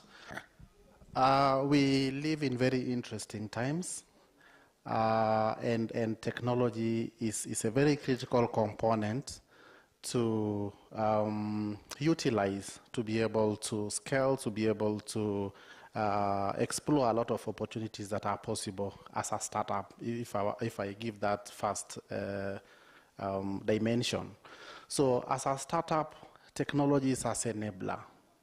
And being an enabler, it means it opens opportunities. It opens the whole world to you from where you sit as a founder of a startup or as part of the team that seeks to turn a small idea into a world-class venture.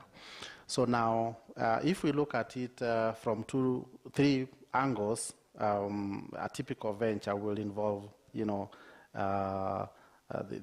owner of the business or the entrepreneur or something like that. We have the product or service, and of course, the consumer or customer. So technology cuts across. It is beneficial to the customer, it is beneficial to the product itself or service, and it's also critical to that person who has decided to direct time and energy, all right, to turn an idea into something that is impactful. So now from the perspective of the startup, technology helps to access the market. It helps you to access people to work with. It helps you to even assemble your team. You don't have to be in one physical location. It helps you to achieve efficiency, all right? So that you are able to operate with minimal wastage. Be it time, be it human resources, be it the very productive, it's a physical thing, and so on and so forth. So that is real value, especially right now. In terms of the product, yes, there is value in integrating technology, because technology allows you to innovate. It allows other people to innovate with you, all right? It allows you to rework the product itself. If I can take a typical example of taxi, for instance. If technology allows multiple people to see your car and they can board and pay, then it means that this is a different shape. This is a product that has changed the shape to respond to needs, and this is possible because of technology, all right? It would not work if these people were using the traditional, setting of that business. So technology also helps to refine the product, provide opportunities, innovate, allow other people to open revenue streams in your product or service. So lastly, the customer. Our behavior has changed. We want to access services from the comfort of our beds, right? We want to get high quality products, right? And many other things that our expectations are changing every day. So again, technology helps us to consume services and products. It helps us to be understood. It helps us to get our feedback out there so that those who are responding to our feedback in service provision or providing services are able to do their bit. So technology is critical in making the product better. It helps the customer, as well as there is immense value also for that person, the startup, whoever who's in business in this case. But as I finish, I want to indicate that technology being an enabler is not necessarily a product, right? And that's very important. You have to have something that you want to sell, right? If we can take the example of taxi business, for instance, and Uber or other related platforms for facilitating transport. A taxi driver is doing completely something else. Uber or Bolt or whoever it is doing something else. A software company that's probably providing and maintaining the infrastructure for this to work is also a different entity, and is a completely different product that they are selling. And so that distinction is critical. You've got to understand what is it I am selling, so that you see how technology can sit on top of that, right? So that if you are selling software, then that is your product, and you have to see how technology is going to help you probably have metered licensing and have that product available online and so on and so forth. The manner you deploy it now will allow you, that's use of technology, so that it can reach many people, all right? If it is, if your business is the taxi, then your business is to make sure that you have a good car, so that whoever who's boarding today is not disappointed in you, otherwise you will get reported and you will not be in business. So you secure business and you want your customer to climb a donkey to move from point A to point 2. It will only work up to the point when the customer is just about to board your car. And unfortunately, there is no car available. It's a donkey, and they are not willing. That's the end of you.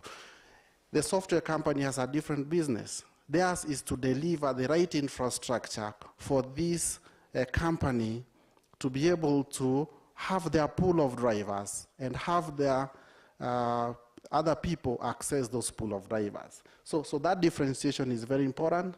Technology comes on top of that so that it opens opportunities and it makes a lot of other things possible for you to stay in business, for the customers to be happy, and for the product to be of high quality. Thank you. Well, that was a very good start, and I think some of the key words I'm going to pick out so that we just, get thinking about them is looking at technology as an enabler, access. I also have refine, and a statement that stood out for me is tech is not a product. Just, let's think through that. So my second question will go to Dr. Lawrence, and the question is, how do you see the role of hubs like yours is in not just in supporting startups, but also in ensuring their sustainability? Yeah, thank you so much, and thank you for the opportunity.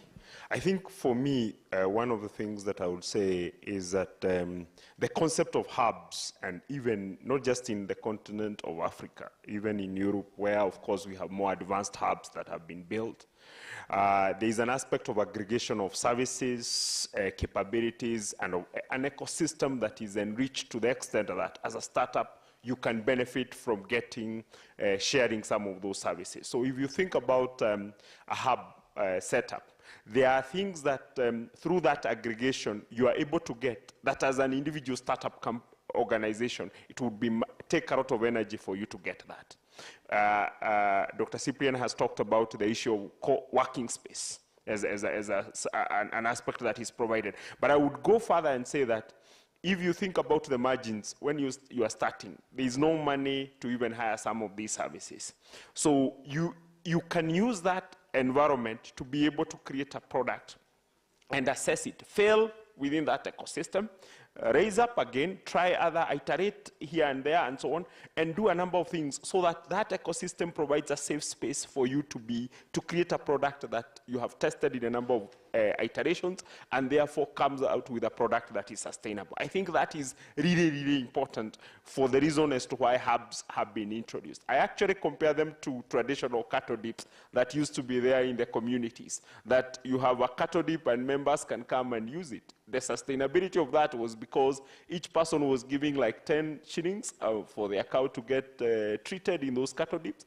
And this is the idea that we are saying, that your contribution is in a small set, but because they are being aggregated, then you find that this is accelerated. Also importantly, I think mentorship comes in within that ecosystem. So there are some things that as a startup company, you may need a finance guy, you may need, as an organization, you need all those kind of things. But you don't have resources to hire all those people at once.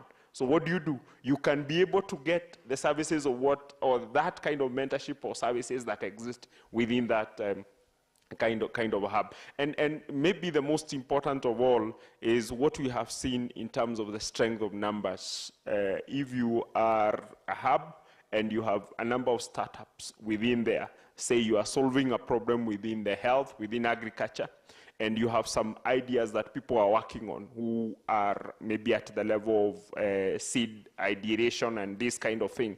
If you're able to have those people, you can be able even to shout out and ask for services and even apply for funding that can help you in that kind of a setup. So what I would say is that in terms of sustainability, I see that hubs needs to be nurtured. To an extent, it's a new concept within our continent. I see that iHub is an older hub. We actually used to, as students, go there and try out as a workspace, course space, and even meet some lectures and this kind of thing. But I feel like where it has matured, even think about technologies such as virtual reality and its integration with AI. It's a very resource-intense kind of investment. And what has happened, if you think about Europe, like UK and all that, you have government coming in and investing in those kind of hubs so that startups now can be able to consume those services and try out their ideas. So I think that's what I would say in terms of supporting sustainability. Hubs are a good idea, and even for solving problems that communities do have. Thank you. Perfect. I think I liked your analogy on the cattle dip, because I think what stood out for me that is the element of ownership. Because with ownership, the sustainability component will automatically continue being there. And I think the other piece is on the continuous growth of skills, either through mentorship and other forms. So I'm just going to go on to the next panelist, and this is to you, Ida Nganga. What do you believe are the most effective ways to create an ecosystem that truly supports the growth and sustainability of startups? Sure, thank you. I feel like part of that question has been answered by Dr. Lawrence, but I'm going to be biased because I believe in the power of community. Innovation cannot happen in isolation, right? You can't do it by yourself. You need a community to surround you, and that's where hubs come to play that role, right?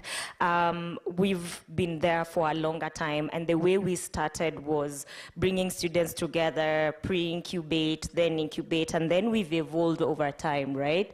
Which is very important because when you look at what we have come to achieve, it's working with different people and different organizations, whether within public or private sector, that are able to support the ecosystem, including funding. Funding is very important. Yes, we will support startups. We'll take them through capacity building. But at the end of the day, that form of funding is very important, right? And that funding can come in different ways. So whether it is grant funding, or you're going to get a loan, or you are, you have grown into now pitching and, a VC will give you money, or a PE, right?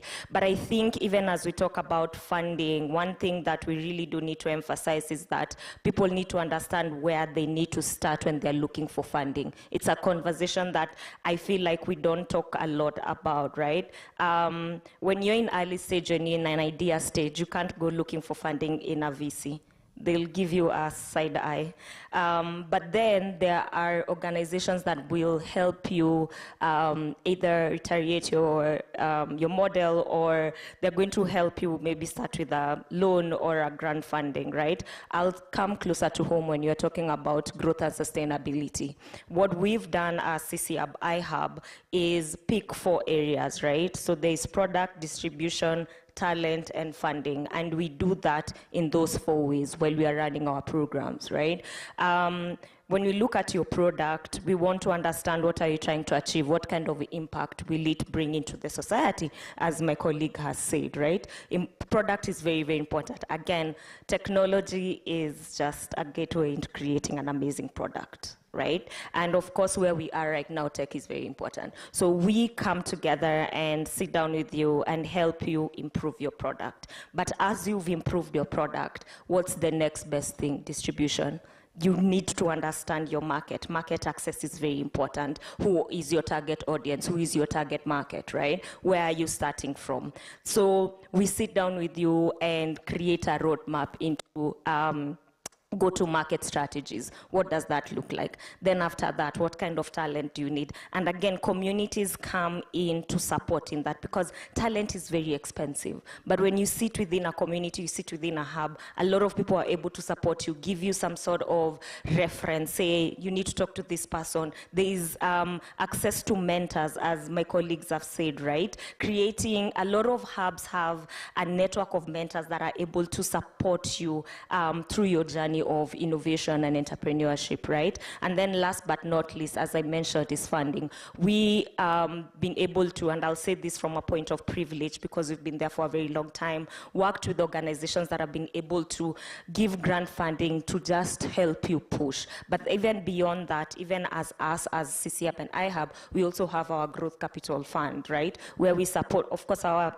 ticket sizes are very small, where we support the startups that have been through our programs, give them some sort of funding and buy into their companies, right? Which will help them support. We have about, right now, I'd say 10 portfolio companies within CC Hub and iHub, right? Including Elimu, which is part of, very well-known edtech company in Kenya. So when we sat down and said we'll support startups through these 4 ways, it's proven that it's helped with growth and sustainability within the ecosystem. But then I still feel like government policies, need to come into play when we are looking at sustainability, right? IP, taxation, tax brackets, what does that look like? How can the government come and support startups to be able to get, support them through that bureaucratic hurdle of either setting up your business, taxation, IP. The previous panel spoke about how they can support, right? But that's just it. There's more that comes to that. So I think a lot of what we look at is from a wholesome level, but there's still a lot of work to be done within the ecosystem. Yeah.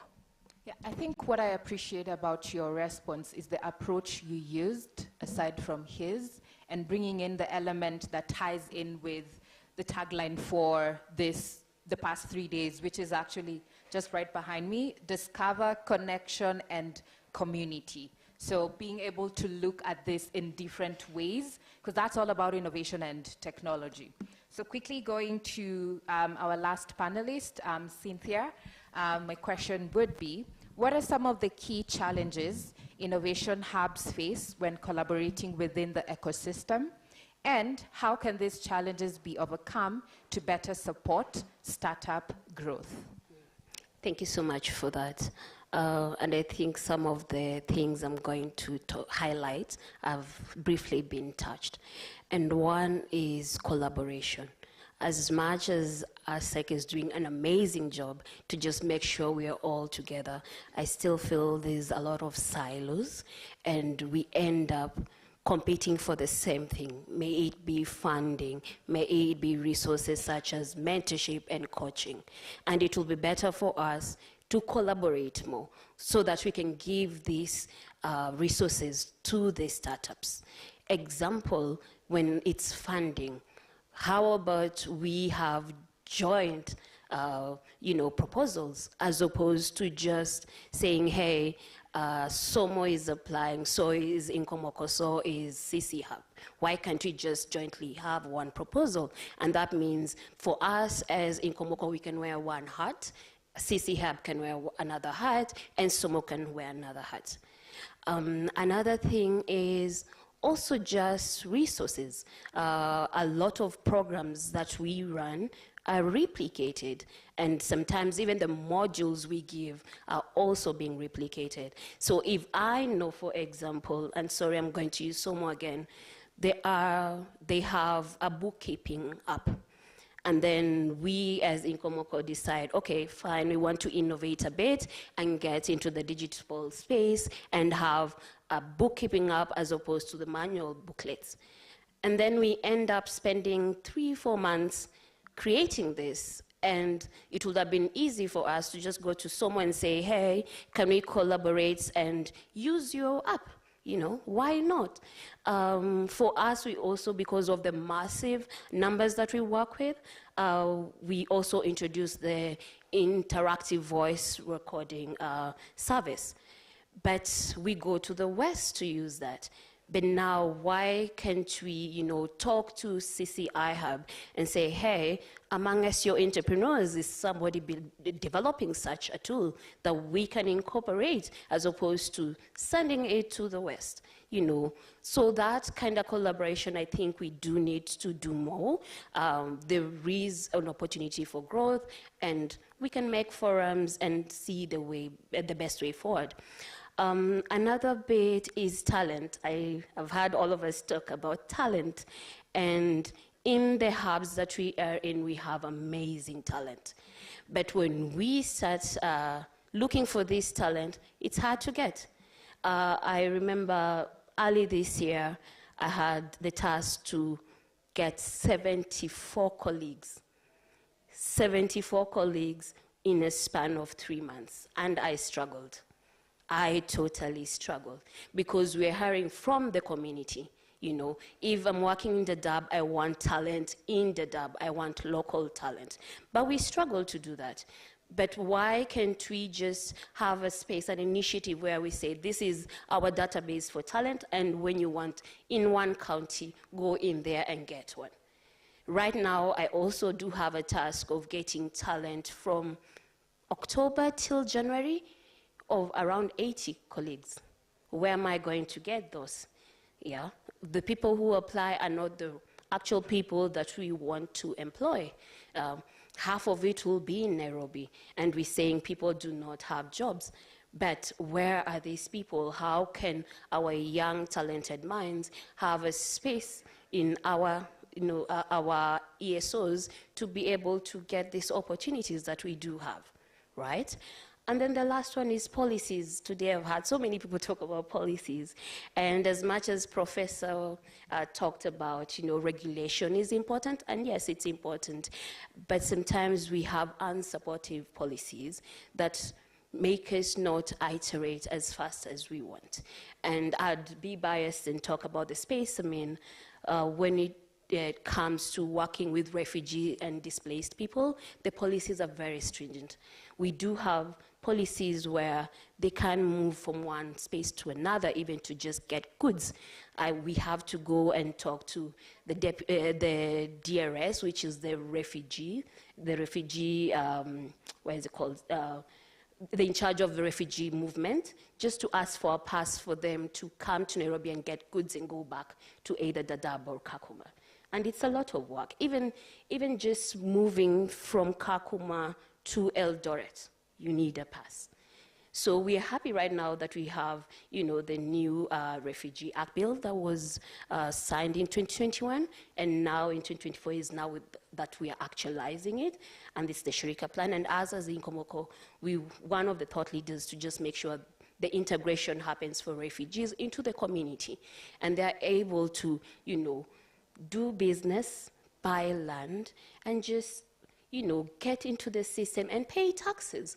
As I've mentioned, they have been able to pay loans. We've had them even have pay people. They've made jobs, 55K jobs, and they are making over 15 million. They're asking for over 15 million when it comes to funding. So why can't we give them this space? Yeah, so the policies, and what we can do is, as ESOs, can we have roundtables and talk about these policies? Because there's one thing to always cry about policies, come to a panel, talk about it, and then the next time we do the same thing. So what can we do?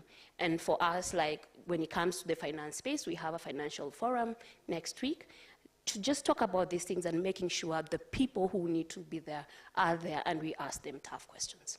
So yeah, thank you. Well, I was trying to run away from the policy part and look at ASEC, because they champion ESOs like SOMO in that front. And looking at talent, I think talent retention ties in really well with innovation and sustainability and growth. So as much as we're talking about acquiring this talent, we also need to think about how to retain. Because I'm hearing you need to get talent. And I know there are students here. If I was a student back in the days, I'll be like, yep, I'm here. I'm ready to do anything, regardless of the course that I did. So I'm just cautious of time.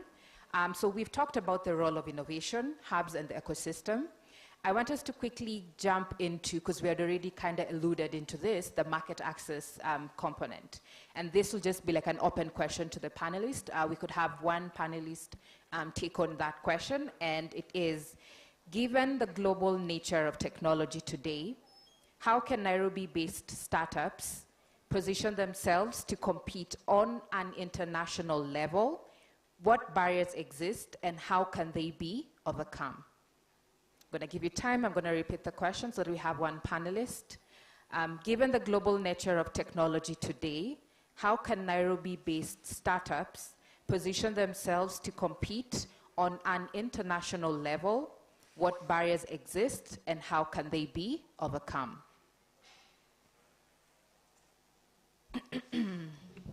Dr. Retemo is looking at me. The question is, Given the global nature of technology today, how can Nairobi-based startups position themselves to compete on an international level? What barriers exist, and how can they be overcome? So I think maybe I can just mention something. One thing alongside that is that I think, number one, you'll agree with me that the competition, when you have a startup in Kenya, your market should not just be the people around Kenya or the boundaries. You are building something that needs to be global. That is the first thing that needs to be thought about. Yes, it's possible that the problem you're solving is a problem that could be having local context, which is very important, but also think alongside that how you fit in the global market. And therefore, standards are very important, and that's something that I would mention when you are building a startup. You need startups, that is, and building products. You need to think about the standards. How well do you adhere to some of the standards that are well established? Talk of data standards, talk of even product development standards, safety standards. Those things, I think, are also very important for everybody to be able to think when you are building a company. And I think the other thing is a major challenge that I have seen is the scope of funding. And this, I would say, I think Ida has mentioned the issue of funding, which I think I would put it again as a challenge is there. And we need to think about how do we do bookkeeping so that we can be able to access the larger market of the funding that exists globally. Because within the Kenyan ecosystem, getting funding, the amount of funding that comes from government is very minimal and perhaps even non-existent. We have butter and bread problems that we are trying to solve. So for you to access the larger fund, for example, what European Union provides, the bookkeeping aspect needs to be able to, organizations need to be able to look at that. Thank you. Thank you very much. The first thing is clarity of the nature of a product or service that someone is building, right? And for anything to be global, it's about addressing a problem. So what is the scale of that problem? If it is too local to even solve a problem for a handful of people, then it's not worth trying because there is no way that this can be global. So understanding the extent of the problem you are solving for someone is very important. It's not always the case that a problem you solve within the Kenyan space can apply in the United States, for instance, right? Because there are certain parameters that you look out for while building and modeling the local solution that will definitely not apply elsewhere. But the Kenyan market is global enough, and much as it's local, the entire world can consume that product in the local context. So even this aspect of global, depends on how you perceive it.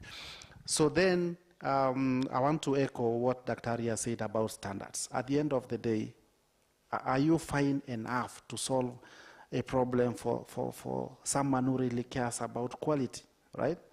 And so it is important to appreciate all there is to appreciate, right? So that whatever you are putting together is global. And it begins with the skills. Which skills do you possess, right, to make yourself a global person, even in thinking, right? Because it begins with you, right? So if you cannot appeal to a global community, then there is probably a problem with you or the team that you have assembled. So those are some of the challenges that one needs to surmount. The others, in my opinion, are systemic. We operate within an environment, right? We need government to intervene on certain aspects. We need ASEC, for instance, as a network to provide certain support, all right? You expect support from an enterprise support organization that you are part of as a startup, isn't it? Yeah, probably access to mentorship and so on and so forth. So the ecosystem also has to function in a certain way to support global thinking and leveraging of technology beyond the borders. Lastly, is also about collaboration. Really, it takes others to lift you out of your comfort zone. All of us are limited in our way because we have been operating in external environments and our thinking has been shaped and so on and so forth. So collaborating even takes away the burden of the resources you require to be global. But you can see it on a foundation that has been built by someone else, complement some other person, and collectively you find that you have a global appeal. So I think there is really strength in working together with others that are able to take away or help you surmount certain challenges that would stand in your way of becoming global. And then maybe that also points towards funding, the resources you need to take off. Any fine thing needs time and effort and resources, right? Yeah. So again, that is the other challenge. But with the collaboration, with the partnership, with having the right mindset and the right product, then I think the space gets opened for the world. Thank you. I mean, you've been mentioning about fundraising, and like that's literally what I do on a day-to-day basis. And it's quite unfortunate at times that we don't have like the local funds. We have to go, out there to look for those funds. However, I think we are here, we can figure out the solutions.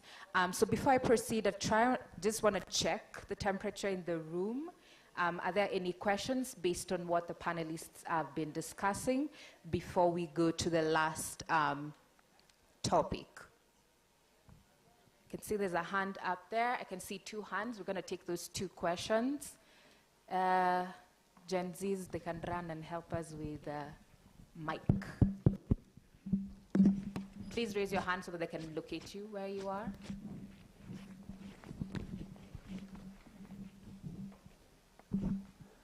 Good evening, ladies and gentlemen. I have 3 questions for all the panelists. Whoever is comfortable can answer. My questions are 3, and it goes to any of our amazing panelists. The first question, is it true that 90% of startups fail? And if it's yes, why do they fail? The second question, what type of startups do you support? The third question, is there any startup that you funded, supported, that had managed to solve Kenya's problem today? Thank you.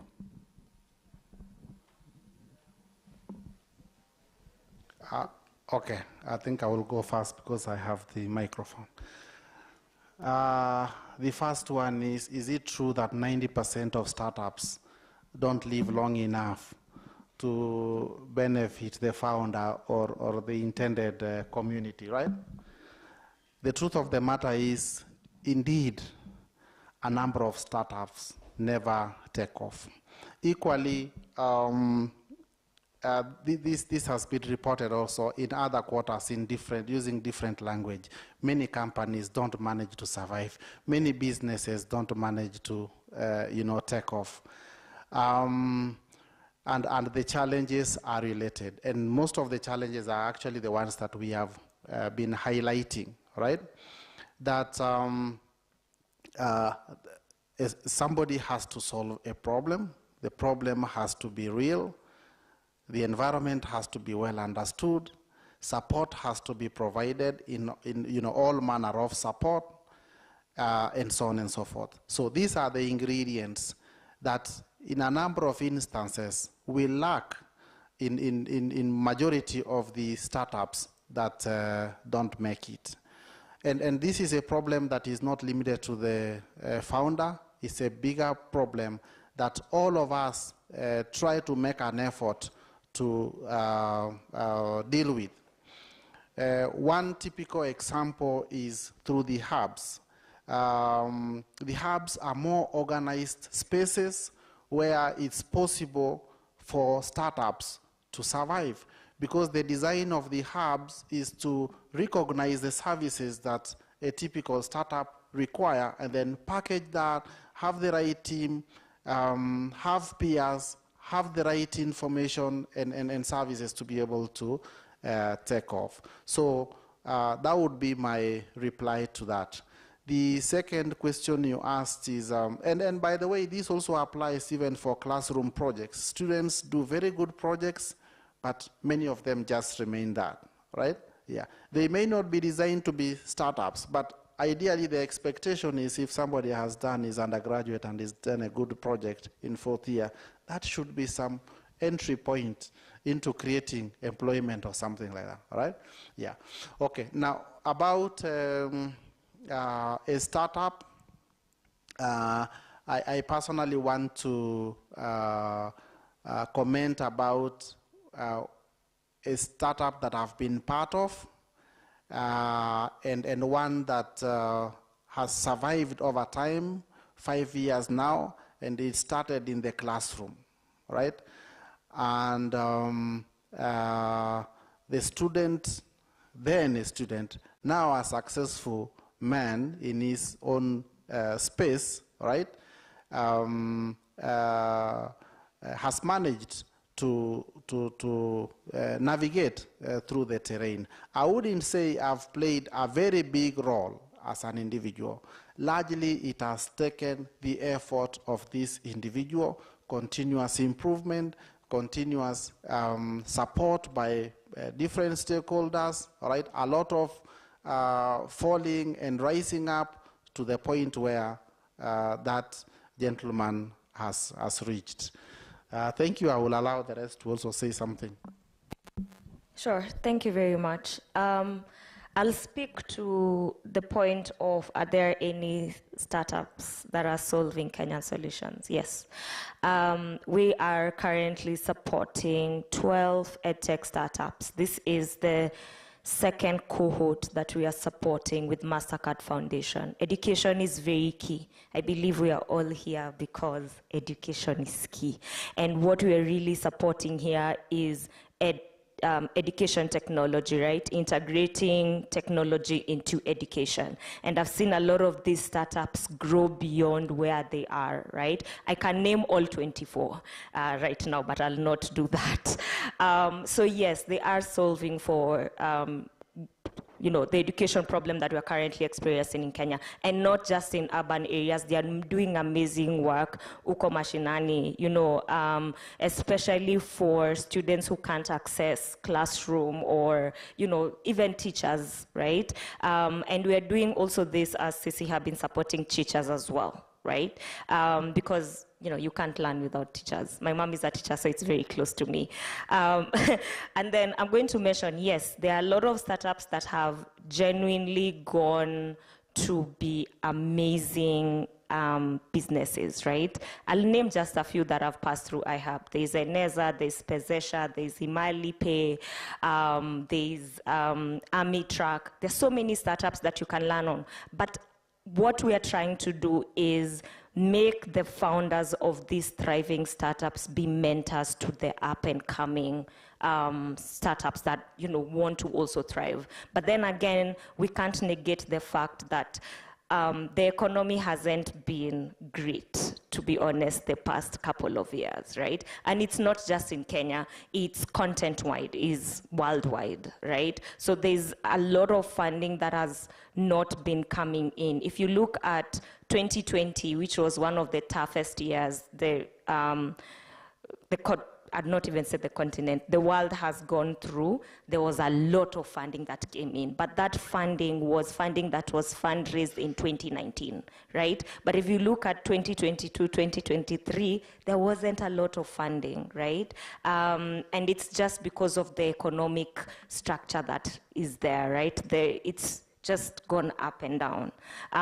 So again, for me, I'll say the startup ecosystem is very important. We have seen it thriving, but there are also barriers to it, right? But that's why the communities that are here exist.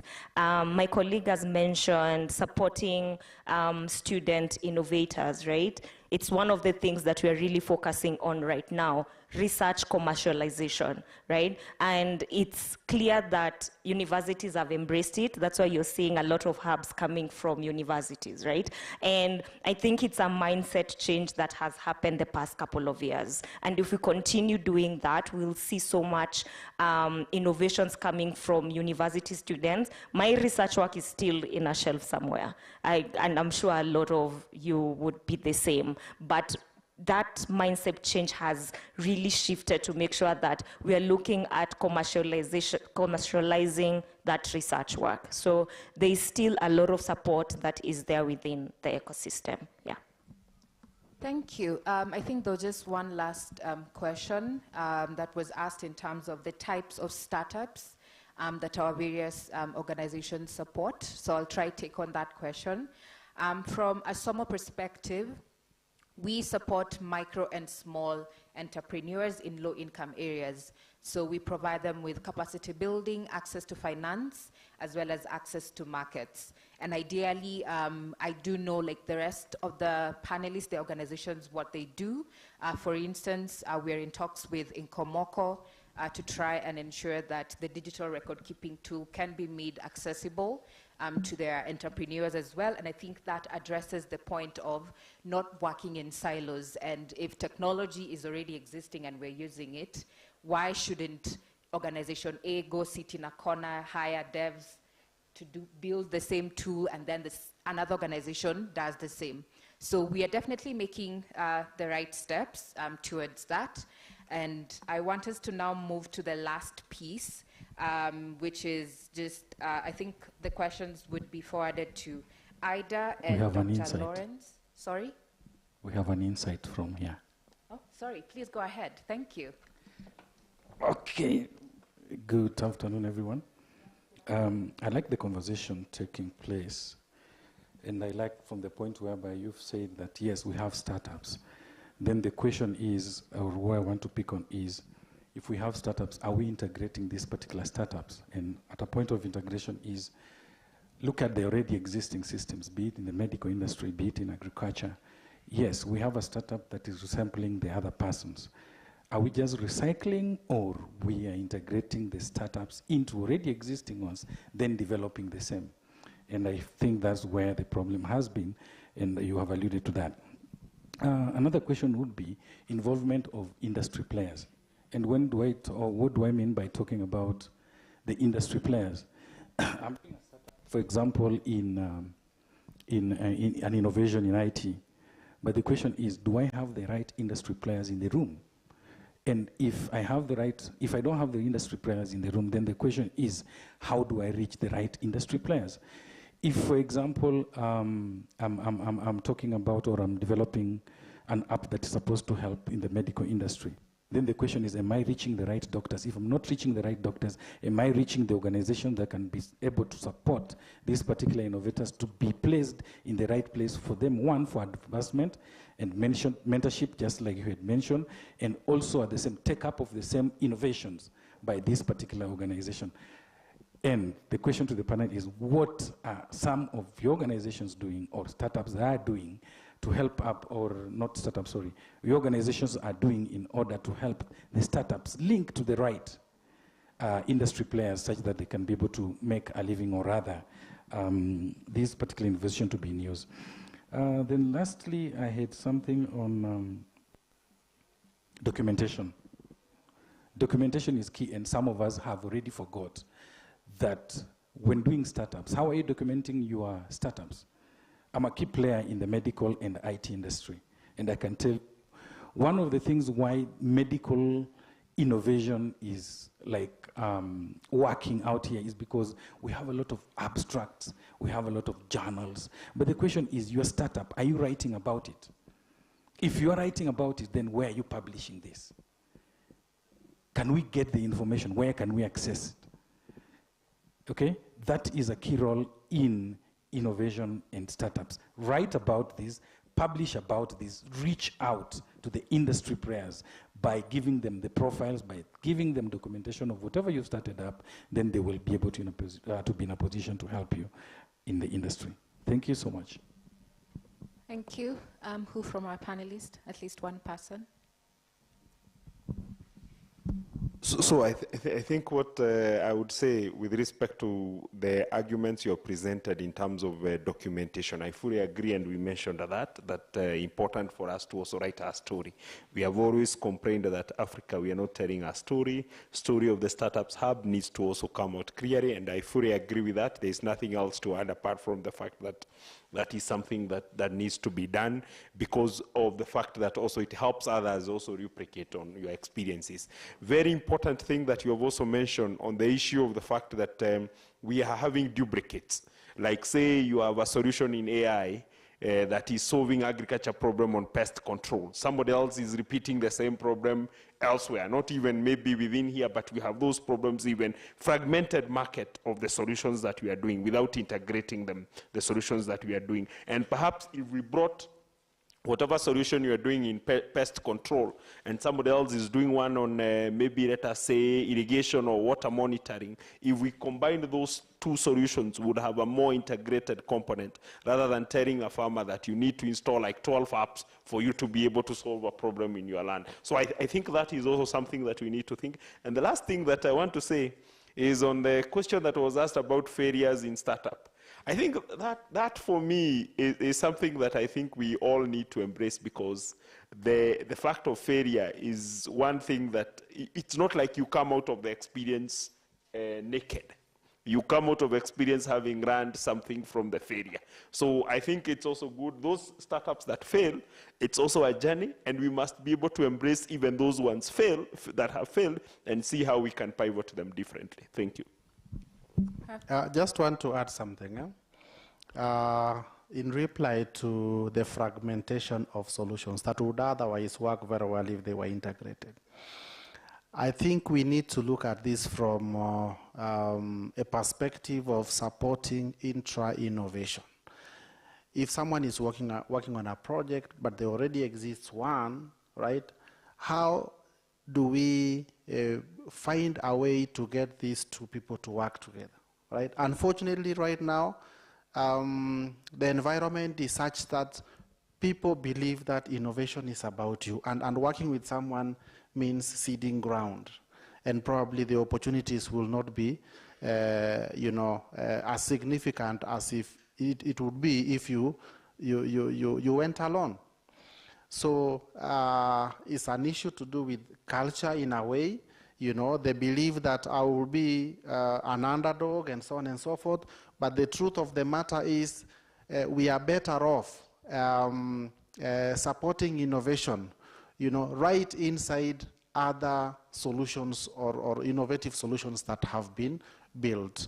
And it may also have something to do with our legal framework. That collaboration, how does it work legally so that your interests are well covered, especially when it is at the primary stage? You show up, what you want to offer is that idea of disrupting how an existing product functions, so that there is something in it for you at the end of the day, right? So the fear and the culture leads us in a way to try our chances on our own. But I agree that at the end of the day, it undermines the opportunities that would be open to a solution that is more integrated. And integration does not necessarily mean a solution standing on its own. They can be separate, but there can be sharing of data or some sort of collaboration, so that the two are perceived from the angle that this gives optimal value in this aspect, and this other one complements in this other way. So that information can be shared, customers can be open to possibilities in the second product, because the two are now visible in a way as one compound solution. Thank you. Thank you. So I'm just looking at time, so we're going to just directly jump into the last piece, which is around mentorship and capacity building. So the first question will go to you, Ida. What models of mentorship have you found to be the most effective, in supporting startups in, and how can these models be scaled? I'll be biased towards accelerator and incubator programs. Why do I say that? Because I've seen success coming from that. A lot of the startups, and I'd say maybe 70, 60% of the startups that have gone through incubator accelerator programs, there's a success story that comes from it, right? And I think we need to be very intentional in looking at what organizations or what will work for you, right? So there's usually a bit of a, people don't know the difference between pre-incubation, incubation, and acceleration, right? It's basically that pre-incubation is idea stage, incubation is incubating that idea into becoming, into developing an MVP that's a, what's the name? Minimal viable product, and then accelerating it, right? That's already like you are generating revenue, you have all that, right? So if you pass through all that, for sure there's going to be some sort of success, right?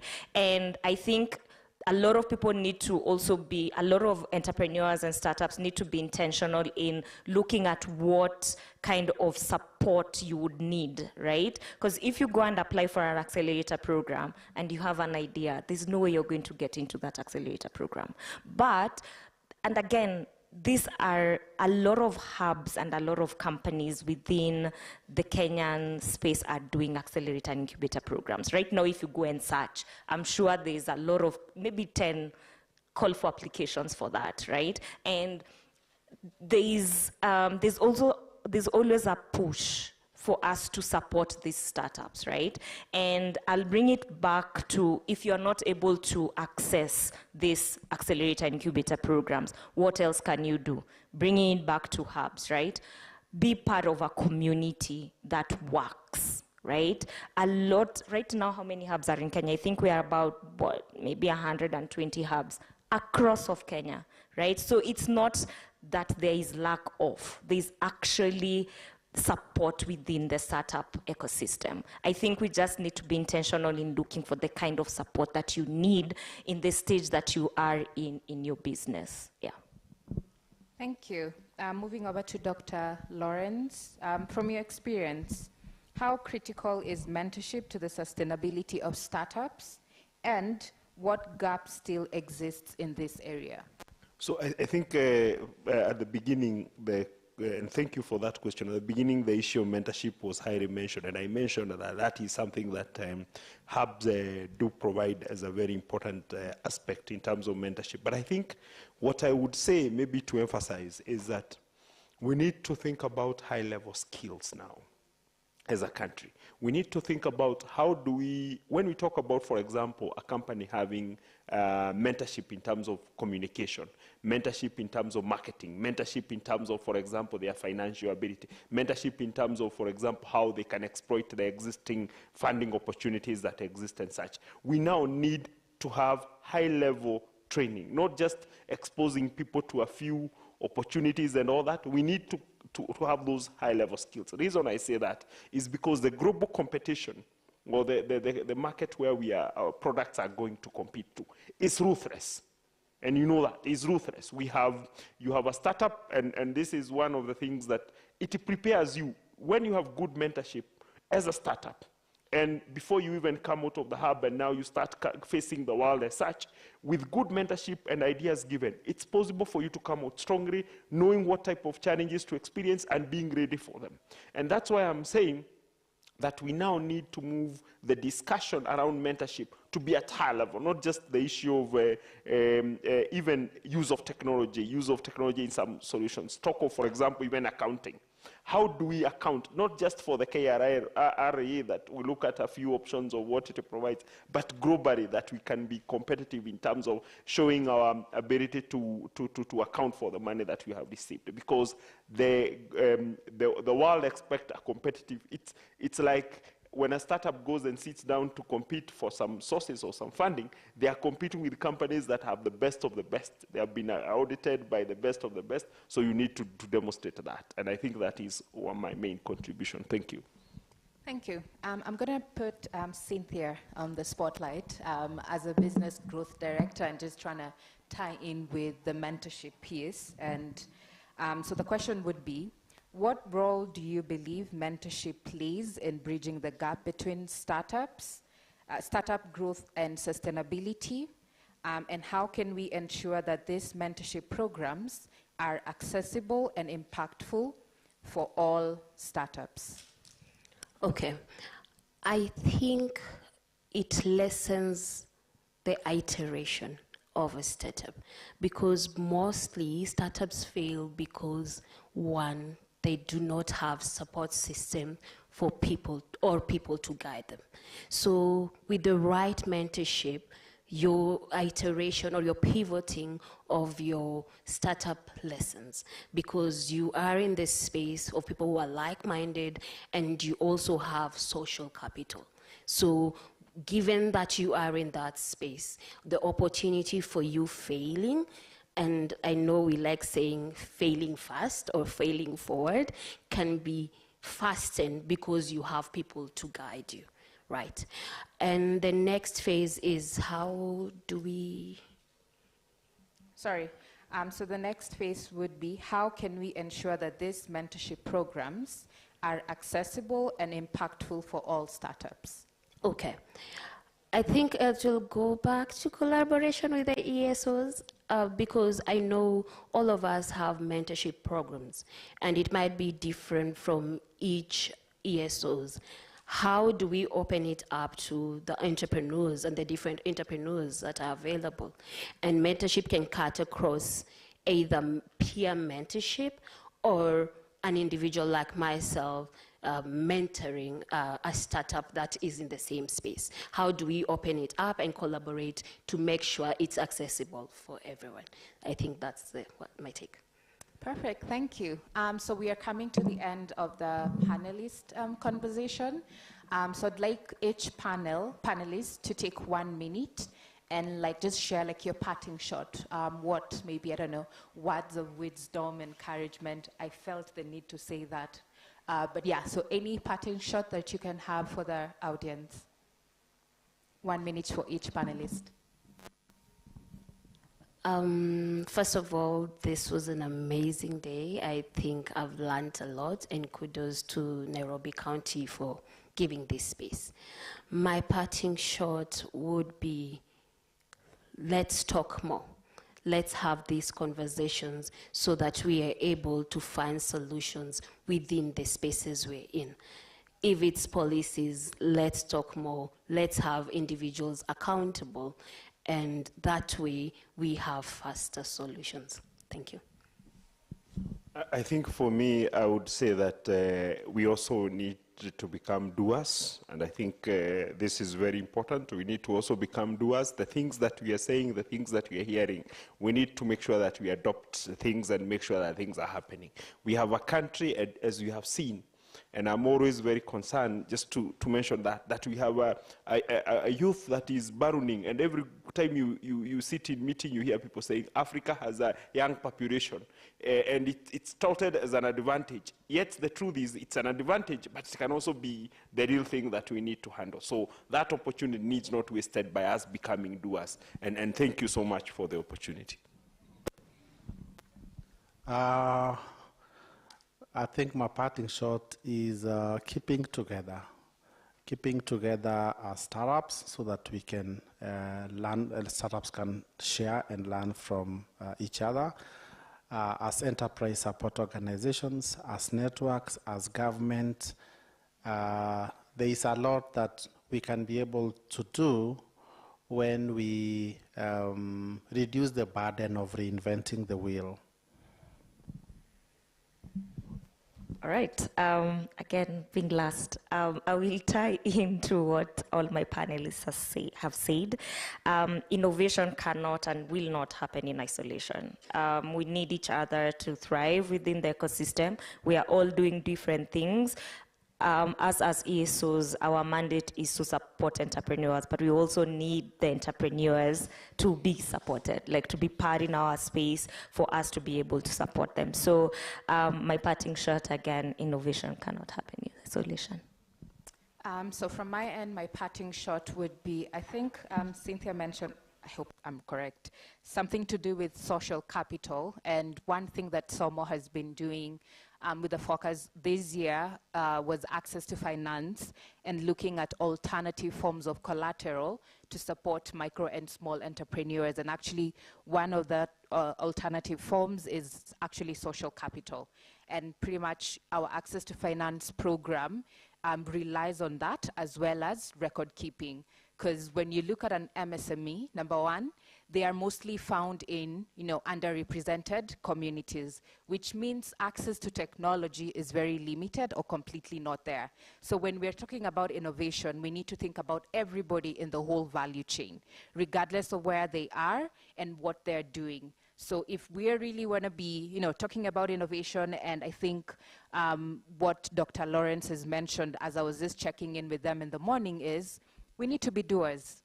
I've been in a lot of panel conversations. We talk like a really good game, but at times it takes really long to actually, actualize what we are talking about. And I'm really looking forward to seeing us being doers and storytelling.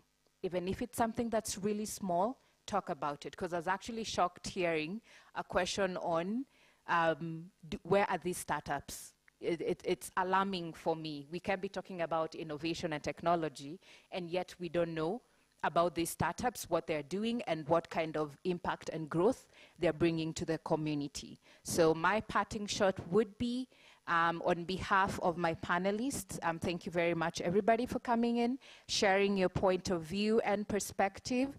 And from my side, representing SOMO Africa, we are really honored to be a part of ASEC. And to just close out, because I realized I did not say what SOMO does.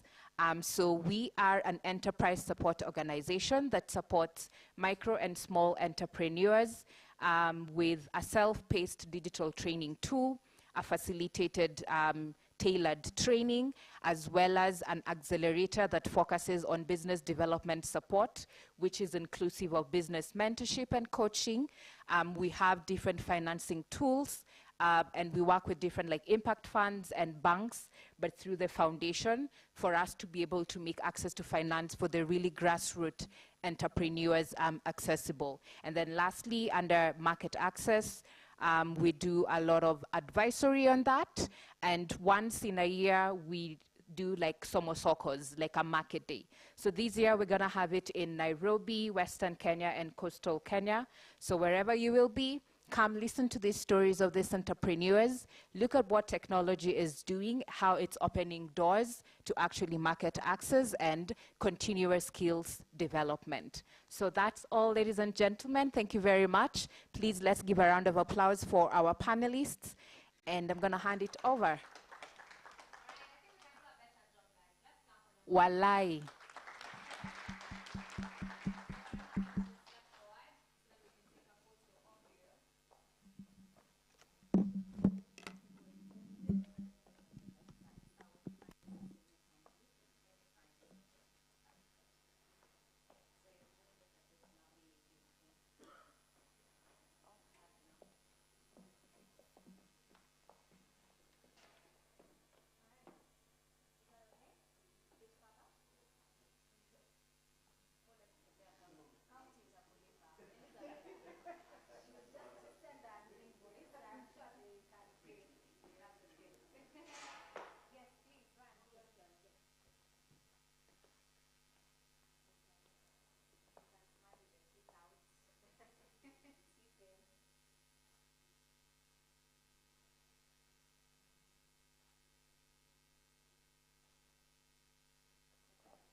invite the next speakers in a couple of minutes, but I want to gauge what have you learned so far?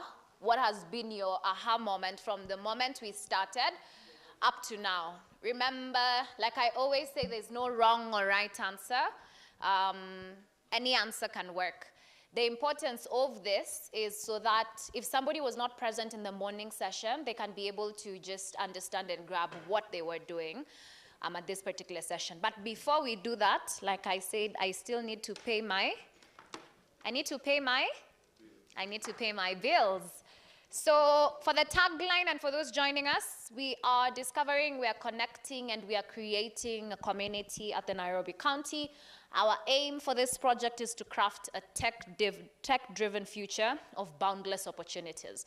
The lovely sponsors that have been able to make this possible is Moja EV for electric vehicles. We have FinChurch, Equity Bank, Chasing Mavericks, Data Integrated, S3 East African EduTech, Vilgro, Ujuzi Hub, Africa Hackon, Africa STEM Girl, CyberGuard, and definitely not to forget Nairobi County. All right? So randomly, what has been your aha moment? It can either be through PLO's session, it can either be at the legal framework, it can be at the startup. So just by raise of hands, somebody can start for me. What has been your aha moment for today? My ushers, do I have any ushers? All right, I will pass by the microphone then myself. Anybody? Somebody? Your aha moment? Something that you learned? Yes, my dear.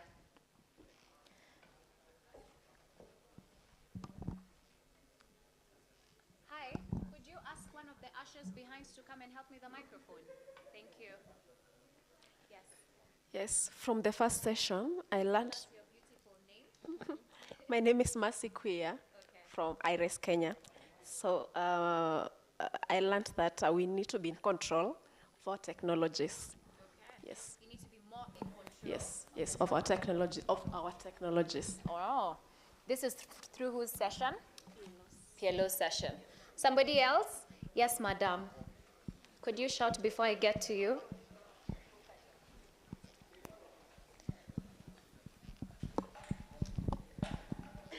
Mm-hmm.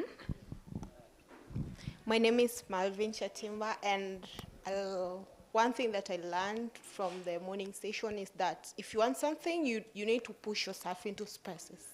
If you want something, you need to? Push yourself into those spaces. Give her a round of applause, guys. A better clap. Somebody else that would like to share something that they learned? Yes, sir.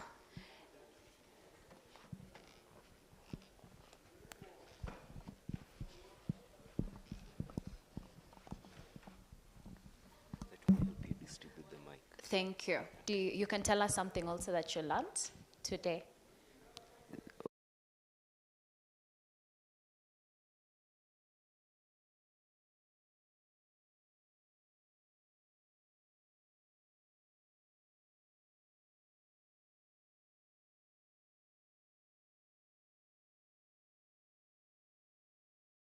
They like cinema boys, or we know each other, so there is no need of coming up with the laws or things like that. So that is something that I've learned today. Yeah. So anyone else? Another contribution. Thank you so much, sir. Somebody else that got an aha moment? Somebody else? Before I release? Yes, sir. You can start speaking before it gets to you. Okay. No worries.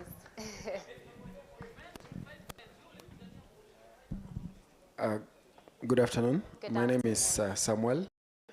I think my aha moment was the last session that we just had before we left for lunch. Okay. The line that the lady from IHUB said, innovation cannot thrive in isolation. Ooh. It's very important that you involve the people around you and the community that you are innovating for.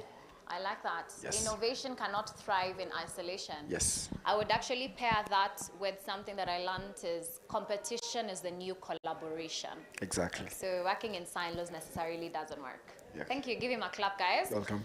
I can get one last person, preferably from a lady. I mean, we had a session for women in tech.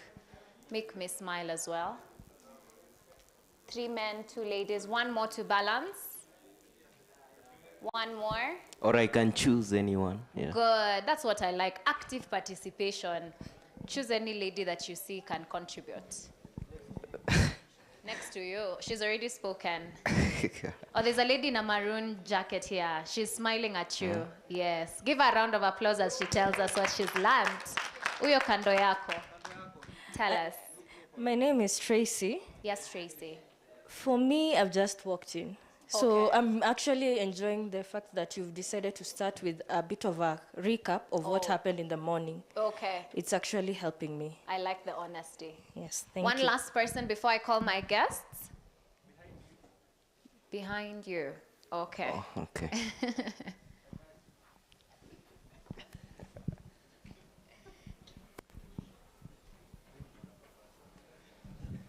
Okay, my name is Dorcas. I've just walked in now. I wasn't there in the morning. I think people should like say what you've learned. You know, it can help people like that one mwenye hakuwa. So yeah, it's important. No worries. Oh, there's a gentleman there. Okay, good evening. Good afternoon. My name is Samuel. What I learned, it was this part of Lego session. Mm-hmm. It was about data storage, like localization of our data. Okay. Yes. Localization of our data. This Yes. is through Senators Gloria Pointers, correct? Okay, give him a round of applause as I wind up that session. So for those ones who just joined us, we had 3 sessions today. The first one was by Professor Patrick Luch Otieno Lumumba, whereby he talked about technology and its penetration in the African market. Something that struck out for me, and yesterday we were having a very heated conversation and debate, and I was arguing, do we really need to start talking about technology if there's a John in Mandera who does not have food, who is learning under a tree? Should we start talking about cybersecurity, AI, ChatGPT, whereas there's a child who's never even seen a tablet? And I was the devil's advocate yesterday, whereby I communicated and I said technology is important. It needs to be working in parallel, but what is important? And PLO articulated, and this is what stood out for me, is that the techies and the developers that are in this particular session, for whomst are you developing this technology for? And for whomst shall you send this information to? In reference to the legal framework, it's important to have every conversation documented. You start as friends, but basically as you continue, things can be able to go the other way. Finally, in the conversation of the startups, there are almost 100 hubs in this particular country that are hosting startups. So it's not that there are no funds, it's not that there are no investors, it's just that you need to know who to talk to. I follow a page of a lady called Diram Tech, and there's a company that's called Fifth Hive, whereby you put in whatever you're basically developing, and that company connects you with the correct investors for you to get the right amount of grants. All right? So I would like to call our next panel, and this conversation is just in one particular second. Let me get this. This conversation will be partaking media and creatives. It's a very exciting topic, and it'll be a panel conversation. Could somebody please close the door behind both of them? It's too loud.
Sorry about that, guys. I just needed to get some information straight and right.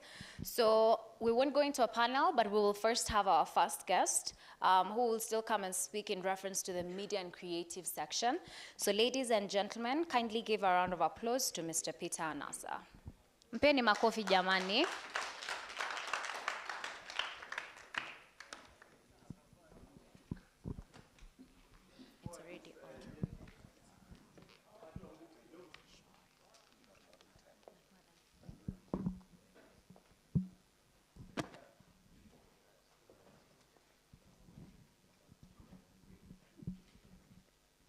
Good afternoon, everyone.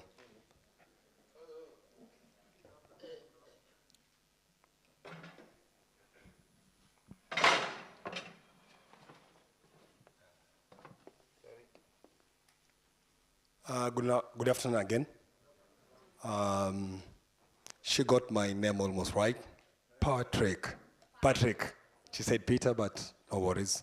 My name is Patrick Orengangasa, the Director Public Participation and Citizen Engagement, Nairobi County Government. I'm very happy to be here. Thank you for the clap. Thank you, Chief, for inviting me here and to address this great congregation. I don't know what, she was quite easy with movement and language. Do you want to speak in Swahili? Do you want to speak in English? Ama tuongee tu kimtaani? Oh, tuongee kimtaani? Ama nichanganye? Sawa. Yeah, I have about 9 minutes to speak a little bit about what the county government is doing in the space of public participation and citizen engagement, and in relation on how we are using tech to ensure we keeping with the times, to do, to be able to reach more people so that we may hear the voices of Kenyans in making, especially Nairobians, in deciding what shall be done in Nairobi. I'm speaking at a very difficult times. You know, the country, public participation had been something that we government took lightly. I must admit that a little bit. But when our new constitution came in 2010, then it deliberately spoke about need to include the public in making decisions. And that still was not really appreciated by many Kenyans. It still kept silent, and many people used the social media for enjoyment. But in a very big way, during the public participation on the finance bill, I must admit that public participation and its place in Kenya has really changed. Now, what are we trying to do as a Nairobi County government to change with the times? We have traditionally done public participation through the physical forums, not at the wards, not at the neighborhoods, but at the sub-county level, where people from the various wards and from the various neighborhoods will come to the sub-county headquarters. Quite few numbers. What's the population of Nairobi? It should be about 5 million. And the voting population should be about 2 million. But the people who turn up for public participation at the very most in the 17 sub-counties are 1,700. That is about 0.01%. So is that inclusive? I wouldn't say so. And so that the topic is about use of tech for inclusivity and governance. And what we have done, keeping with the times, is that we have accepted that we're going to do public participation using tech to increase accessibility and inclusivity. We have to work with partners, and one of the partners we're working with is a small youth movement from Embakasi East, used to be called Youth Voice for Peace, but currently go with the name Civic Voices. Through their app, perhaps I don't know whether some of you have been able to access that.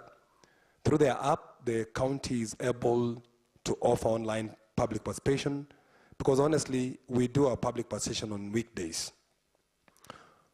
In the US and in the Scandinavia around there, they do their public participation 5 p.m. upwards, because it's done in the neighborhood, and the dynamics there are a little bit different from ours. There's a huge challenge if we were to do public participation in Nairobi County from 5 p.m. because that's when some people are selling stuff, ndio masaa ya kujishikia vitu, there's traffic, there's all that problem, so we might not be able to do public participation when people are out of work. But that's really when people are working in Nairobi, right? Ndio hustle imeshika. So we do our public participation during daytime from around 10 to 1, and that disenfranchises many people who are out there hustling. And we used to receive a lot of complaints about we want to participate, but we are not able to participate because tuko kazini. And so through the Civic Voices app, they started as a mobile app. They came as young people to my office and said, hey, we have this solution. Through our mobile app, Civic Voices, we can able to help you, Nairobi County, be able to have online participation. With time, we were able to sign with them a memorandum of understanding for 3 years that gave them impetus, because we support young people also to try build their space, to build their capacity, so that they're able to link better to their donor community. And so presently, as I'm speaking, they were able to move and have a website, and we are working with the ICT department to ensure that there's integration so that then it meets government standards. And so we are able to do public participation online. And for those, how many attended or even had, let me try, how many heard about public participation on the annual development plan 2025-2026? Anyone? Even if it's not the one for Nairobi County, because it happens almost the same time around the country in the 47 counties. So no one is aware about there was a public participation nationwide in the counties about annual development plan. Okay, not one person was aware? Oh, okay. That's quite interesting, because the annual development plan is as big as the finance bill. That means we need to be very aware, because that's where development is decided for a particular year. That means if anything, and we come to the people, and then the people will say this is what must be done for this year. They give the priorities. So if you don't give those priorities, your member of county assembly can come with many promises and say we will do this and that, but honestly, if it's not in that annual development plan, then it will not be done. That means then my first encouragement to all of us young people is to try and participate in those things. Then when you'll be raising your complaints, then you are raising based on what really you are aware. So, and there was opportunity to participate online through www.participate.nairobi.co.ke, because we have not yet moved to Geo, which you could easily just go there. If you are from, let's say, Kayole, you will say this road is my priority. Then, and you'll keep the record. So when we meet again next year for the next development plan, you'll easily tell government officers, please go back. We said you do this, you have not done. Why do you come again? So, so we are trying to use that space to ensure that everyone may participate, those who are able to come physically and those who are able to do it online. We have also accepted to move on to X spaces and all that. Recently, I know there was one bill that we brought, and we had a huge backlash on X and on all the other spaces about the animal control and welfare bill. And the first issue was, why do we go with control before having checking the welfare of those animals? And it was a huge fight. Cat owners came to City Hall. They were on X and saying, hey, you want to tax cats? And we withdrew that and said we'll have to discuss.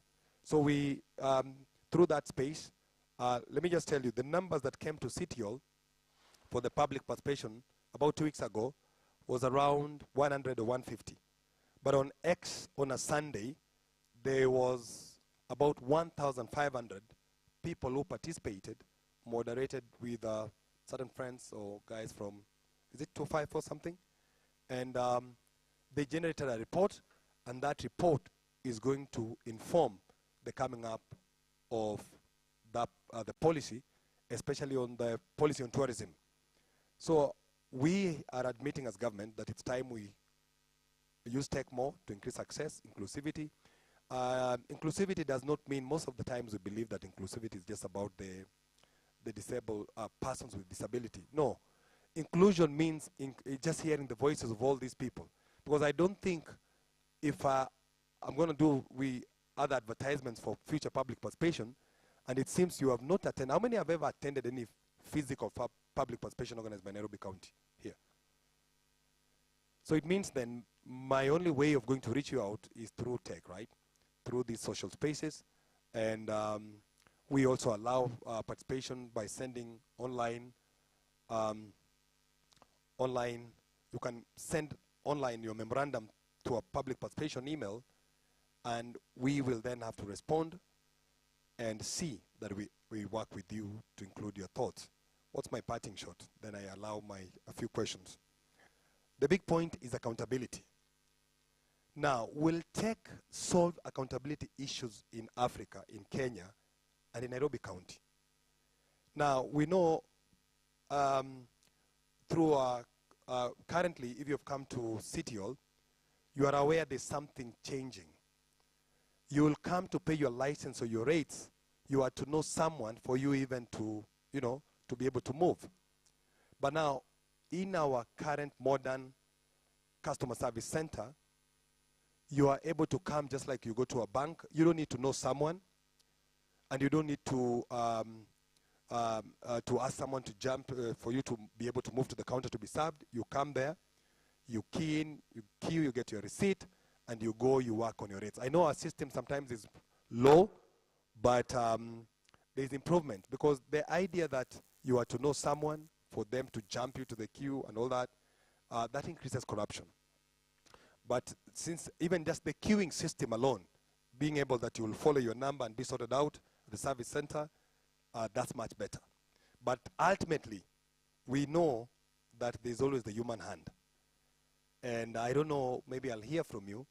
While tech will really help us tighten the bolts and the nuts so that you hold us government officers to account and ensure every penny counts, but there's still the human hand, and I don't know what we'll do to change that. Because patriotism in Kenya is a bit low, and we have to. I have even to challenge young people. When young people come for attachments, like right now I have about 9 in my department, I always remind them that Kenya's problem is not talent, and I've seen it's written somewhere here. Our problem is not talent. I saw here they say talent is everywhere, opportunity is not.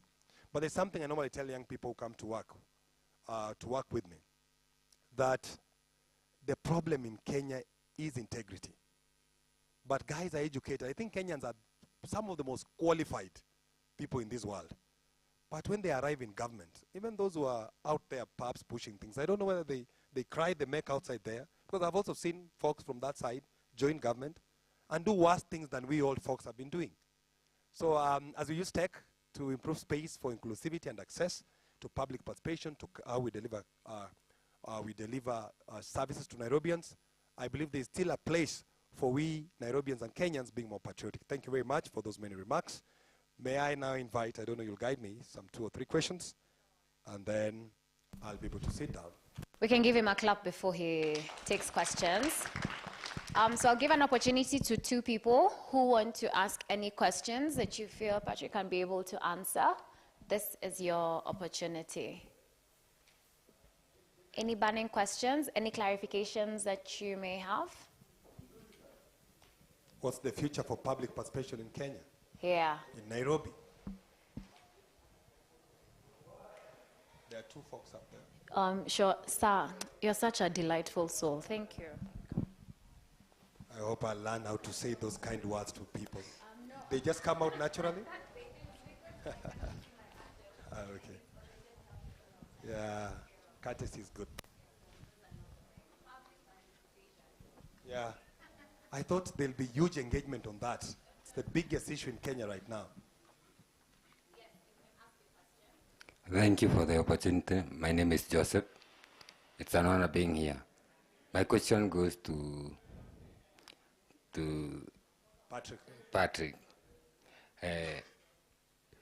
What can the youth do more to make the technology work better and more efficient? Because currently in service delivery, mostly we are requested to look for reliability, not availability. So we as youth, we look for opportunities and partnership in every opportunity. So, and we have projects that are underway. Is your office ready or accessible than we thought? Because I'm here for my first time. Thank you. Thank you. What's your name again? My name is Joseph. I'm an acting database manager dealing with Kenya Youth Organization. So in Nairobi, we have several in every ward, in every constituency, and in every sub-location in Kenya. So nimekupata vizuri na nimeshukuru kuingia hapa. Naomba pia nikupate baadaye. Asante Joseph. I'll direct you to the person you're looking for. Where is the director? I see.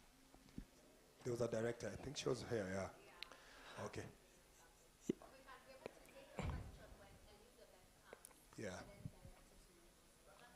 Yeah, thank you. So, my name is Peter. Yes, Peter Karaoke. Patrick, thank you for coming today and talk to us about public participation in Nairobi City. I'm a planner by profession. So mine is, I'm wondering, within the county we have different departments. These departments falls under different sectors. And these sectors are, while preparing a plan, we have the various sectors which are supposed to be taken care of. Now, how do you coordinate public participation within these different sectors within the county to maximize on the information that you get from the public? Thank you. Thank you. Fair enough. I think there were those two.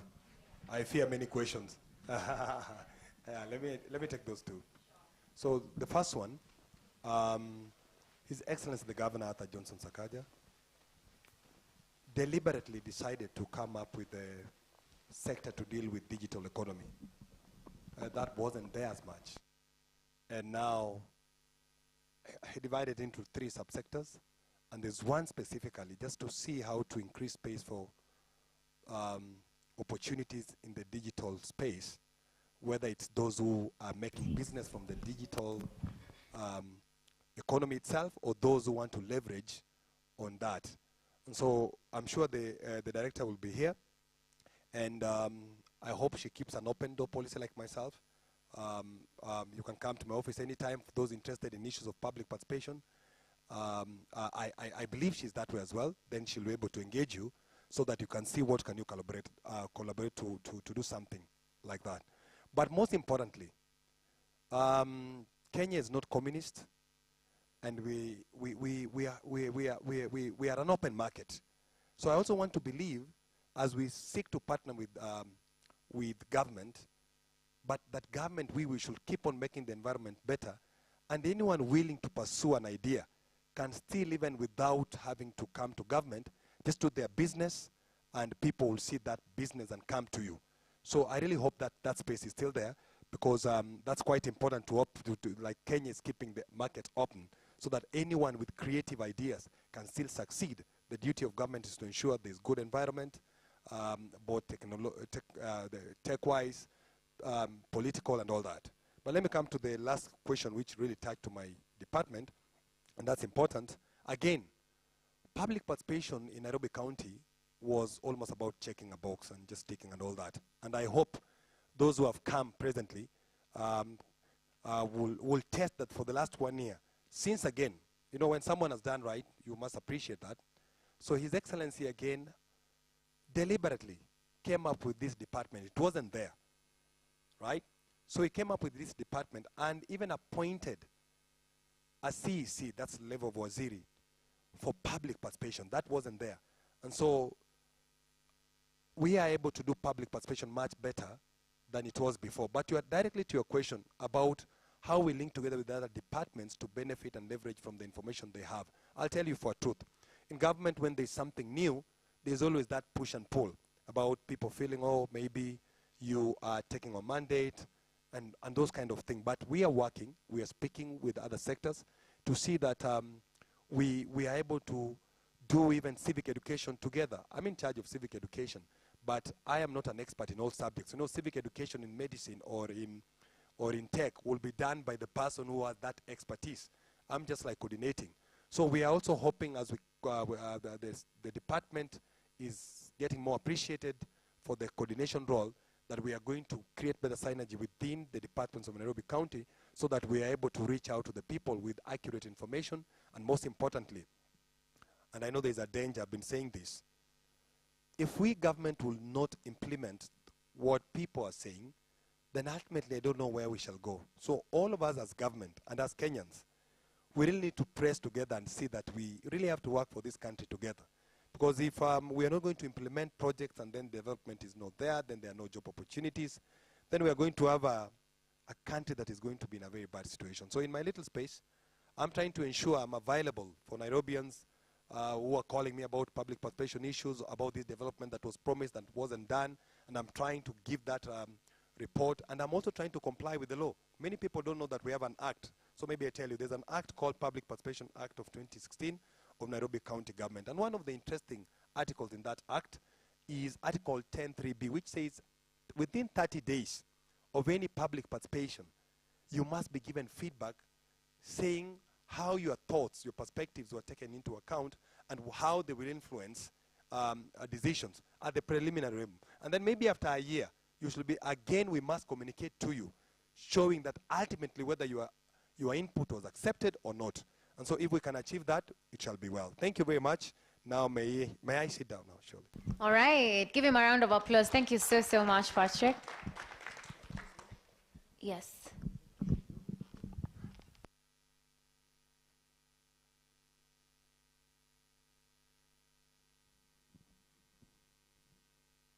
Yeah, tuendelee participate in Nairobi. Next, we're CFSP. How many know what CFSP as I sit down?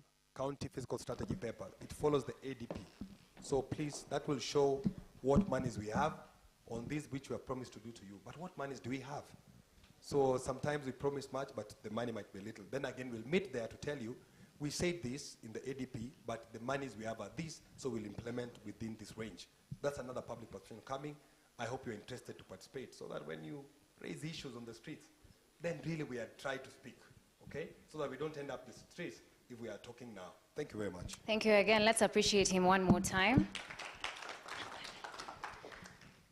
So I am part of the generation that is loved currently right now. And what I would advise my fellow Gen Zs is that you cannot be beautiful without brains. You cannot be handsome without brains. You cannot be a voice without wisdom. So the activeness that we have in the street, may it be able to transcend within the space that you occupy. Technology and innovation is in the next step. And if you feel that your voice cannot be heard through physical public participation, what are you doing in the current space that you occupy? Let's take the next step forward and remove this mindset that it can only be, that things in government are hard. If you don't take the next step, do not expect your grandchildren or your children to do so. So like I say, you better be beautiful with brains and you better be handsome with wisdom. On to my next guest. Quite excited to introduce him. You have a beautiful wife, by the way, just to say. His official government names are Roy Smith Mwatia, representing the creative, media, and opportunity sector. Ladies and gentlemen, let's give a proper round of applause for Mr. Raftone. I said a proper round of applause.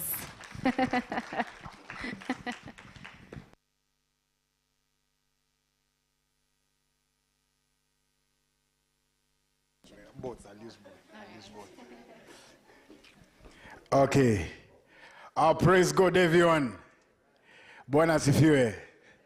For those who don't know me, my real official names are Roy Smith Mwatia, or my musical name, They are Rafton, Mr. Iggy Iggy, Uncle Mlonzero, Mr. Hotel Weather Fire.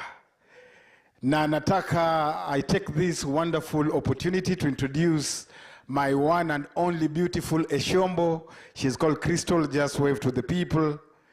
We makofi bwana, kama sivyo tutadili na nyinyi saizi. And I want to take this opportunity to say a very big thank you to my senior, my father, Bwana Sande Oyolo, for having me. Ladies and gentlemen, let's clap for him and the Nairobi County government. So I've been granted around 15 minutes to engage you. That should be both informative session and the questionnaire, question and answer, Q&A session. And the reason I'm here today is to inform you or to speak on the subject of the creative economy, and also to expound on how the creative economy transformed or metamorphosized from the creative economy to the creative digital economy. And then I'll conclude also by covering the area of alternative media. Are we ready? Are we ready? Sasa niongeshe ama nichanganye, mnatakaje bana? Nichanganye? Aya, saya tuombe. Father God, we thank you. May you receive the glory. These are wonderful Gen Zs, Father God, and we are going to leave this country to them. Let it be that we'll not waste time here today. May you grow them. May they grasp the wisdom. May they implement it in their daily life, that truly people will know that you are the one who taught them through this evening. Thank you for the county government, and thank you for granting me this opportunity to speak wisdom unto them. We pray this in Jesus' name that we say. Aya, tuko tayari. So for those who don't know me, nimewambia I've been a musician in this republic. Some of you know my song, some don't know it. Maybe nifanye kidogo. Yo isitoke, nataka kupiga picha, itoke poa Instagram na TikTok. Swag, ama ni aje? Bana, usitoe mapicha, napigwa mapicha zita trend. Sina kanikani kwa UN, ama? Bana, hii kaifiti hapo. So for those who don't know, for those who don't know my songs, and thank you for coming. Naona wanakuja wengi, wapigeni makofi bana, they feel at home. One of my songs goes like this. Come me say love, love, love. Okay, now youth me say now love one another. Me say serve, serve, serve one another. Okay, now youth me say now serve each other. We are the leaders of today. We are the youth of today. We are the Gen Zs of Kenya now.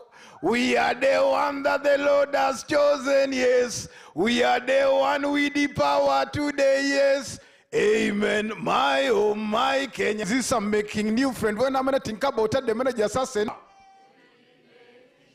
Imbeni na swaga kwani mmekonja. Tuishi. Chuki situmalize. Tetupenda. The creative economy. People asking me, left, right, center, what is the economy? The creative economy. So if you want to know what is creative economy, it's very simple. It is anything that touches on the economic field, on the creative field, to make economic sense after that. So when you're talking about creative, you are talking about artistry and an industry that is full of the creative people. Some of the subsectors of the economy, the creative economy, you are talking about people like Rafton. I'm a musician. I'm a creative.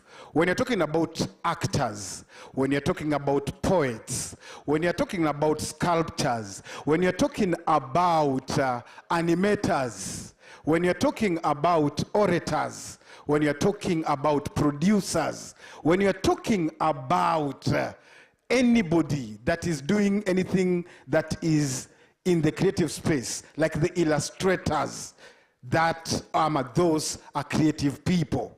And you know, when I was growing up, the creative sector was looked upon like it was an independent industry, that you had to be born a creative for you to fit in. It was not a generic industry. But in 2024, and you can attest to this, I can see not all of you here are creatives. For instance, the guy in yellow, what is your specialty? What are you studying, please? Software development. Thank you. What's your name? Pitson. Wilson. Let's clap for Wilson, please. He's a software developer. Are you a Gen Z? You are a Gen Z. Are you on Twitter? Are you on Facebook? Are you on Instagram? Where else are you not into? Should I say, are you on TikTok? No. If there's anything we've learned with the last Gen Z demonstration, I believe is still ongoing, is that by default, all of us have been forced to become creatives. Am I lying? Why am I saying this? When you are a Gen Z and you've gone to town to demonstrate, you made it look fashionable for your neighbors to realize that you are also demonstrating and you need a proof of demonstration. So what did you take? You'd have to remove your phone, as you say, haki yetu, so that your villagers in Kisii should know Paul also represented us. Am I lying? And is a software developer. When I was growing up also, we would say accountants, that is nishida, we kama ni accountant, shauri yako. But now when we grew up, we realized at some point, the country introduced M-Pesa. You guys were not born during that time, but we lived before M-Pesa, we saw it being introduced officially and we started using it. And you know what?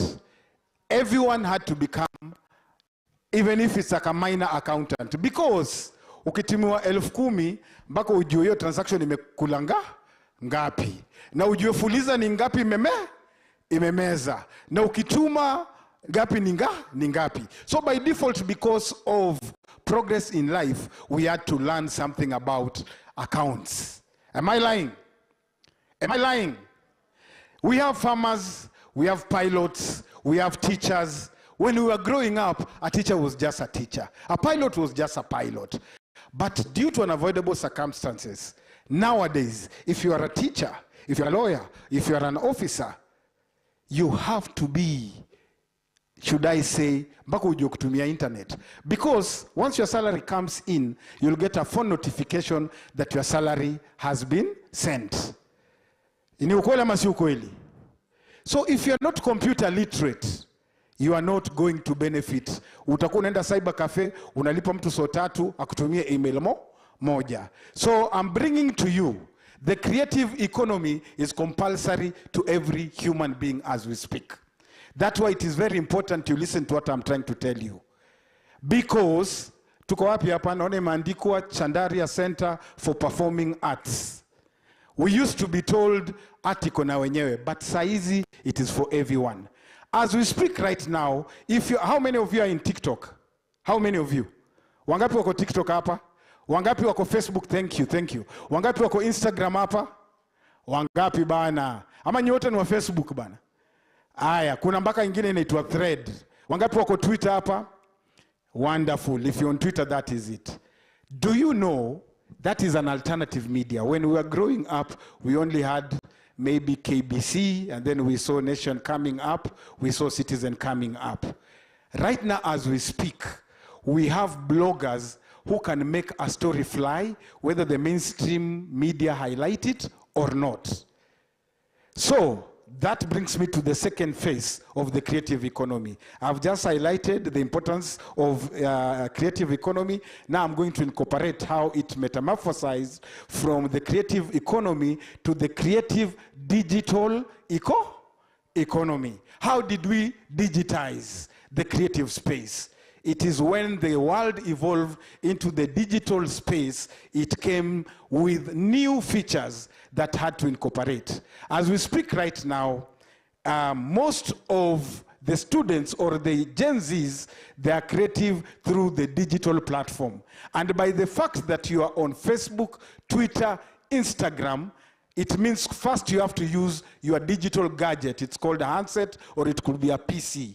Once you are in these platforms, you can pass on a message without the mainstream media. I'm happy that Mr. Peter, is it?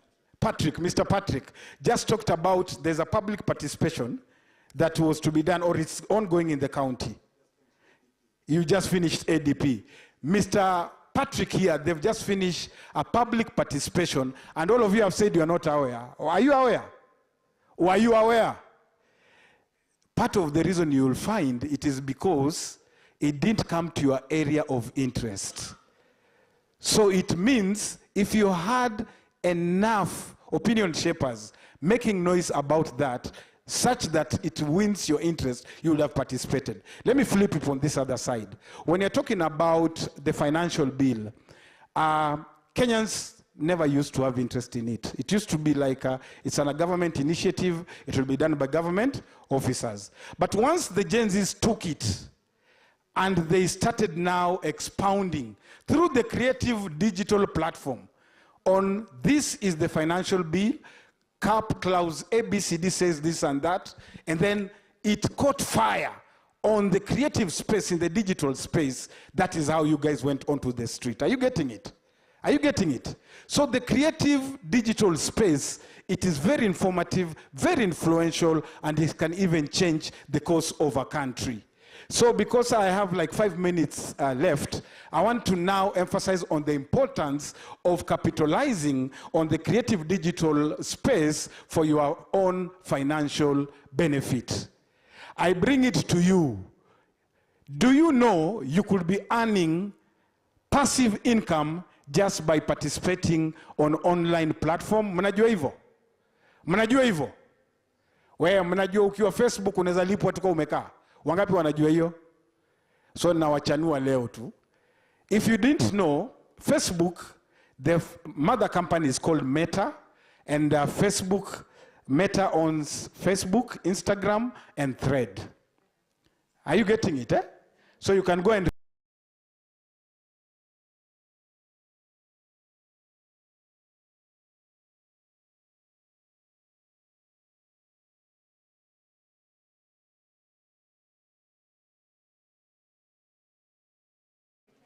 ongeni kama wase wa kampo, you do what?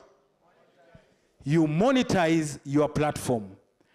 I bring it to you. Do you know there are young men in this republic who are fully employed by the alternative creative media platforms? Do you know that? Nitawapatia example moja. Wangapi wanakumbuka corona? Wangapi wanakumbuka time ya corona? Kama unakumbuka inua mkono juu. Mimi mpaka ni waengage wanonoani hivyo ndio nijue mko sawa. Sawa. During that time, I want you to go and check out a guy called Abel Mutua. Wangapi wanajua Abel Mutua? Mnajua mkurugenzi, si ndio? Aya. Mnajua mkurugenzi alianzaje? Hiyo time, sisi ma creative, tulikuwa tumesota mbaya, tulikuwa tumekaukiwa maze. Hakuna concert sababu kulikuwa na hiyo 1 meter barrier, ama nitasema distance, keep distance. So concerts hazikuwa. Kwa hivyo ikifika January, February, March hauna salary. Wasanii wengi wali give up your time kama mnakumbuka. But mkiangalia vipoa kila mtu alikuwa home. Mnakumbuka poa? Na hapo ndio Abel Mutua akaanza mkuruge. Sasa before you know it, the creative digital platform was making you being too bored at home with nothing to do. You watch mkurugenzi, but because he had monetized his YouTube channel, wewe ukitoa mamacho zako hapo, every blink hizo ni mashilingi. Jamaa anaosa, wewe unaosoa. Sawa? So, the question that I have for you, how can you become an Abel Mutua without messing with your calling? If you are still an ICT person, if you are still a farmer, how can you benefit from that? It is by incorporating your passion into content. How am I going to put this? As we speak, there's a lady also within that time, COVID, ni mortuary attendant. Wangapi wanamjua? Mjai muona? Anaoneshana venye ako mortuary, anaosha body, anafanya nini. Vema nashituka hivyo ndivyo, itakufanya uende umuone umtafute. Mkenya tu. Na saizi ana anchapamo. Unashika? Sasa huyo ni ndamuita kama doctor, lakini hivyo ndio venye anafanya. There are some who were in traveling business. So what they used to do, wangapi wanajua Diana Bahati? Wangapi wanajua Kabi wa Jesus? They will just sell their lifestyle to you. Anaamka na sugua meno, anaingia ndege, anaenda Mombasa, anarudi, nyinyi mnamuona. How? Anakwambianga donate hapo, akwambii. What they simply do is because they've monetized their channel, that is how they're earning their money. So I'm here to tell you that other than just being a creative, I'm emphasizing on the importance of monetizing your field. The next thing I would say, I like what Bwana Patrick talked about. He said there's too much talent in this republic, but what is lacking is integrity. I will go on to the risks of the creative digital platform. So you need to have ethics. It will give you a lot of money, but when you don't have ethics, utajipata pia uko kwa news umefungwa ndani. What are some of the dangers? People don't know, but for the last 5 years, we've had something called AI. Say AI. Sema AI bana. That one is called artificial intelligence. And it's been used and is still being used to perform miracles as we speak. There's one, kama uko na simu unaweza Google, inaitwa Sora AI. Inaweza toa picha yako venye uko exactly, ni kutoa uko kwa bank unaiba na kesho ushikwe na DCI ufungwe. Wangapi waliona, kuna kitu ili trend juzi, there was a very senior government official, alikuwa amefanywa editing akiwa very close to a CS. Kenya hii, wangapi waliona hiyo kitu kitrend? Naona watu waliona. Mliona? Msee na demo hapo hivyo, senior government official. Mliona? Na kuna watu waliamini. So that's a crooked head, a talented young man with a crooked head using AI to frame a government official. Mnacheki? So even as you're becoming, should I say, creative and you're earning through your art, please make sure you don't cross the line. Because there's a very serious temptation of crossing the line. Some now are forging government, should I say, documents. Some are they're forging photos. They are forging serious, sensitive government documents like a title deed, birth certificate, kwa sababu AI imeimprove. Umenishika? Yes. So I think nikifika hapo, kama kuna kitu yote nimesahau, mnaweza mkanisaidia. Thank you for listening to me. Once again, Mr. Igi, nimemaliza. Hebu nipigieni makofi by force bana. So I guess I'll take three questions. Absolutely. So I think at this juncture we can take some questions to Mr. Afton.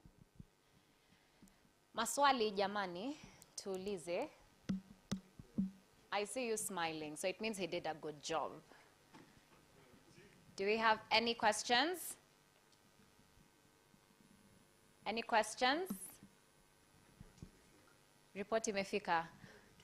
I have a question on behalf of our generation. There's something that goes that the saying, the internet never forgets. So how would you suggest for us to be able to segment our personal life and our official life? So I am happy that the county gave me this opportunity. Like, it's very big. But I do also have a personal life that I would like the world to see. So how do I ensure that those two don't mix when I'm trying to build my career in the creative space? Yes. Clap for her. It's very simple.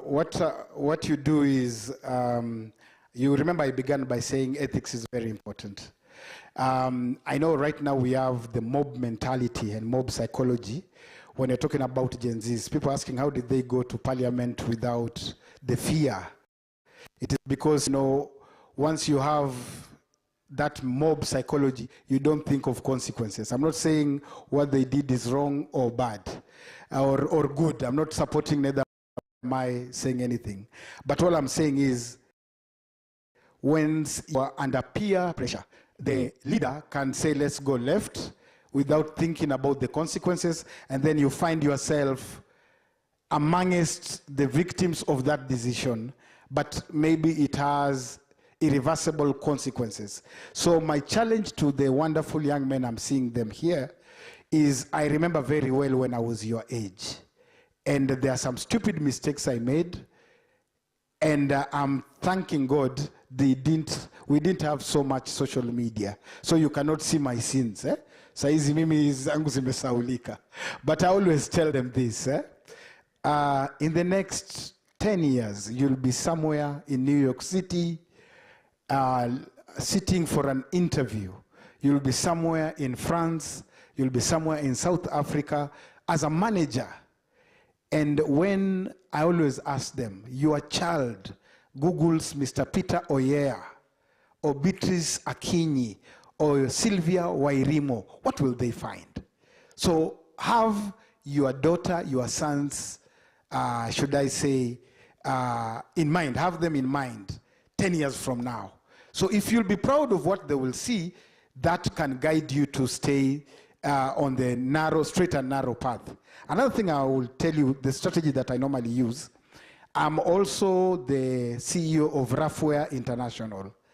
But how I normally market my clothes is by separating my face from my clothing line. And even right now in the creative digital economy space, we have faceless YouTube pages whereby you can become a business consultant without showing your face. You only use illustrations and voiceovers. So that way, you can find your, let's say, fashion industry grows independently away from Rafton. In Kenya, I'll give a very practical example. There was one guy called, he's still there, he's called Kengangi. He normally has a show with Maina Kageni. For so long, people didn't realize that Kengangi is the same as Churchill, because he had mastered that art of independent publicity. He had separated the voice guy from the Churchill show comedy guy. So you have the options. Now that the world has advanced, you can actually do affiliate marketing. You can actually have an independent page which doesn't have your face, but it has content as per your profession. And then you can have another official page that now focuses on you as an individual. I hope I've answered. Do you have any other question? Yes. You were here yesterday? Oh, you look familiar. Karibu.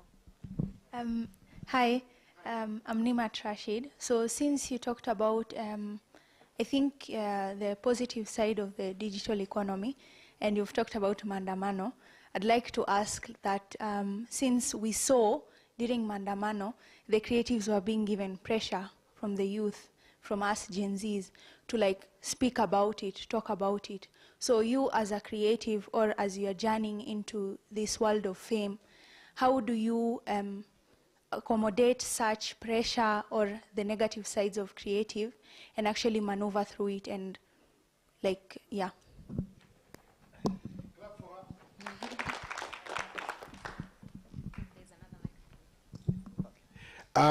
You said your name is? Nima. Pleasure. You know, you've asked a question that that's it's an actual challenge that I'm going through right now.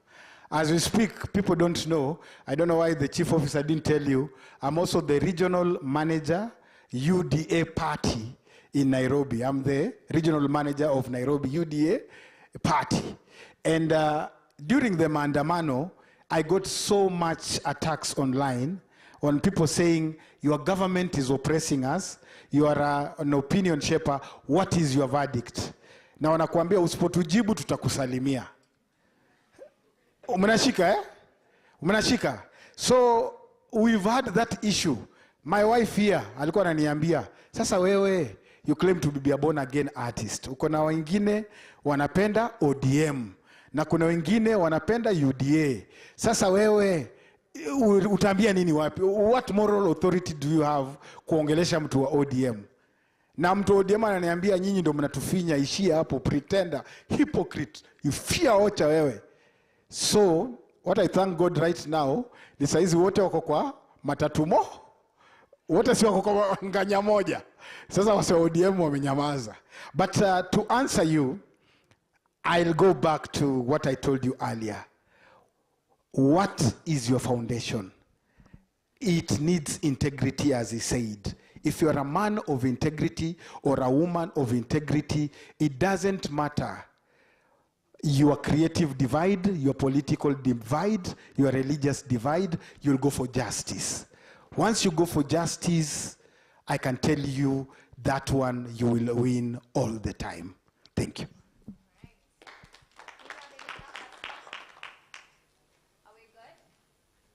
Msiogope bana, kuna swali kabla nikae chini. Nice. Naona kwanza wawili hapo. Apewe mic.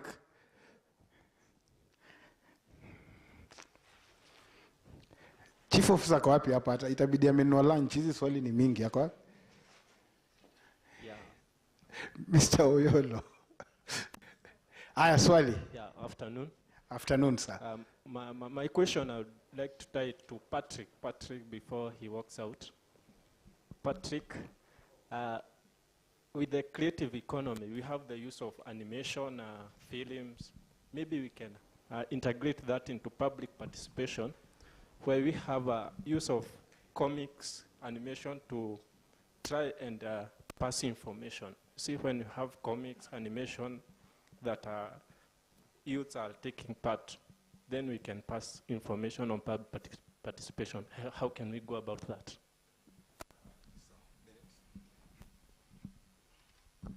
Pigieni Rafton tena makofi. Hapo kwenye amesupport integrity sana sana.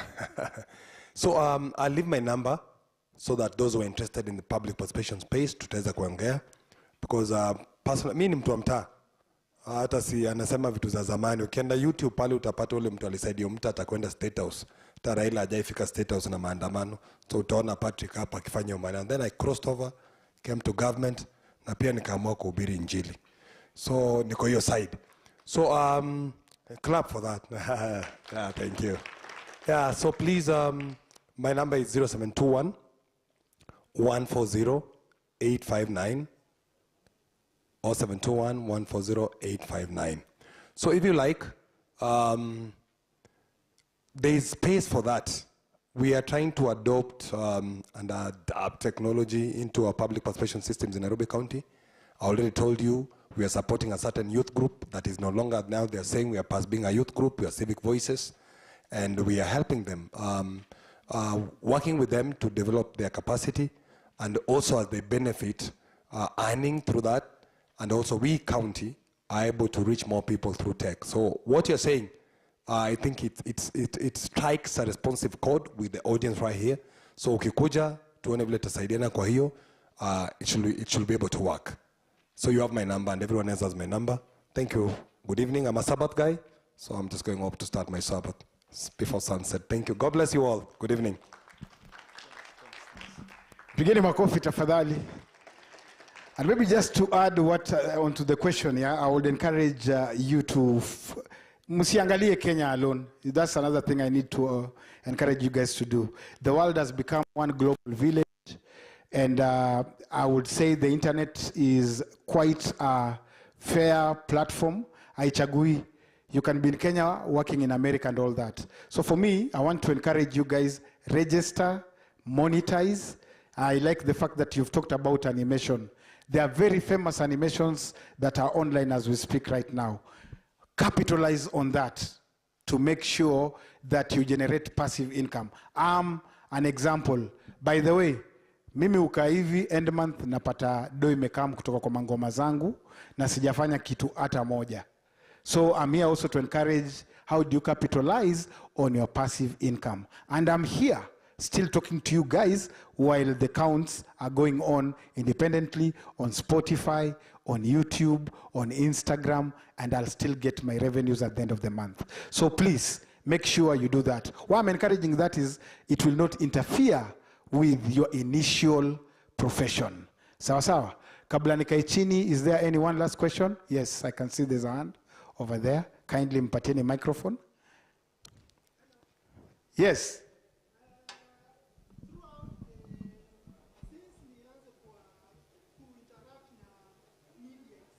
Yes. Advertisement of technology, for example, fiber, imesaidia wazee Hello. Hello, sir. Your name, please? My name is Oma Peter Meshak. I was due in Marsh Park Hotel. You remember? Yes. Yeah. Asante. Maybe you don't remember, but...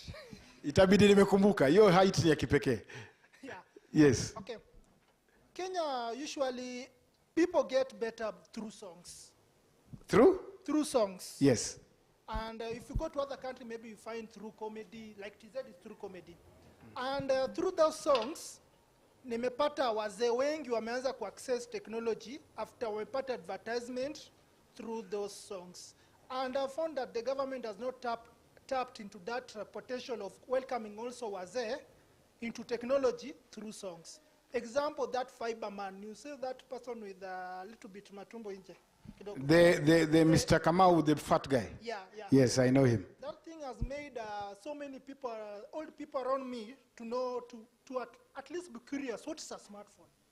And they have got into that technology. And I found that the government has not tapped into that way of advertising it better. The only person I've seen and have done very good is Safaricom.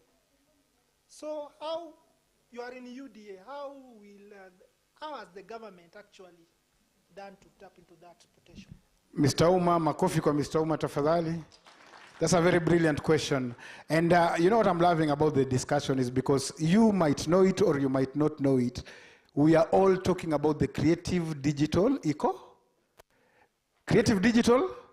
economy. Ameongea hapo juu ya fiber. Hiyo ni advertising. Advertising is one of the most expensive industries in this world. From New York, Los Angeles to Burundi. Unapata domob sana. Another thing nilikuwa nimesahau kuambia, ukibaki kwa social media platform and then you gather the numbers, all these big companies will come to you. That's why it's important I speak of the alternative media. You can become that lady, wewe unaka kama Shalin Ruto. Unaitwa nani? Unaitwa nani? What's your name? Lydia. I am pigeni makofi tafadhali. I want to tell you, you can capitalize, you can just say, that's my image, and you push it onto the public. Before you know it, Safaricom will come looking for you because of your image. Are you getting what I'm trying to say? So there are many, many creatives as we speak. You'll find 10 years ago, a company like Samsung Kenya will come advertise onto the Nation TV, Citizen TV, but you'll find in 2024, 2025, they've gone to Calligraph Jones, and they've paid him. He's the alternative media. Are you getting what I'm trying to say? So you can capitalize on that to make sure you are successful. Back to Mr. Oma, how is the government maximizing on this to make sure that there's sensitization to the public about their policies? It's very easy. We are adapting AI. Right now, you'll discover in many of the TV, government and government magazines, there are illustrations. Hata saizi ukienda hospitali, saizi tu, utapata, maybe there is a campaign against polio. Ukikaa hapo kwa hospitali, utaona, wangapi wanakumbuka kitu kama hiyo? Utaona katuni imechorwa, mama ameleta mtoto wako na polio, anapigwa sindano, alafu inasupportiwa na illustrations na paragraph. Wangapi wanaona kitu kama hiyo? Wangapi washaona kitu kama hiyo? Yes, that is illustration. Illustration is also part of the creative economy. Maybe the challenge that we have, we've not advanced to animation, which is the new in thing saizi as we speak. Because huyo mtu unasema huyo wa fiber optic is a moving cartoon. So hiyo ni kitu tutaambia kina wakubwa wangu kina Sande Oyolo, Bwana Oyolo, uambie president we should adapt animation in government commercials sababu they are very effective. Sio ni sawa? So utaambia mzee namna hiyo. Umekubali. So yes, that is what we are doing. We've been using illustrations, but we need to advance to animation. Mnajua difference ya illustration na animation? You know the difference, eh? Mnajua difference? Mnajua animation ni nyinyi? Animation ni cartoon ina move. Wangapi washaona hapa hivi movie kama gani? Movie gani ni popular animation?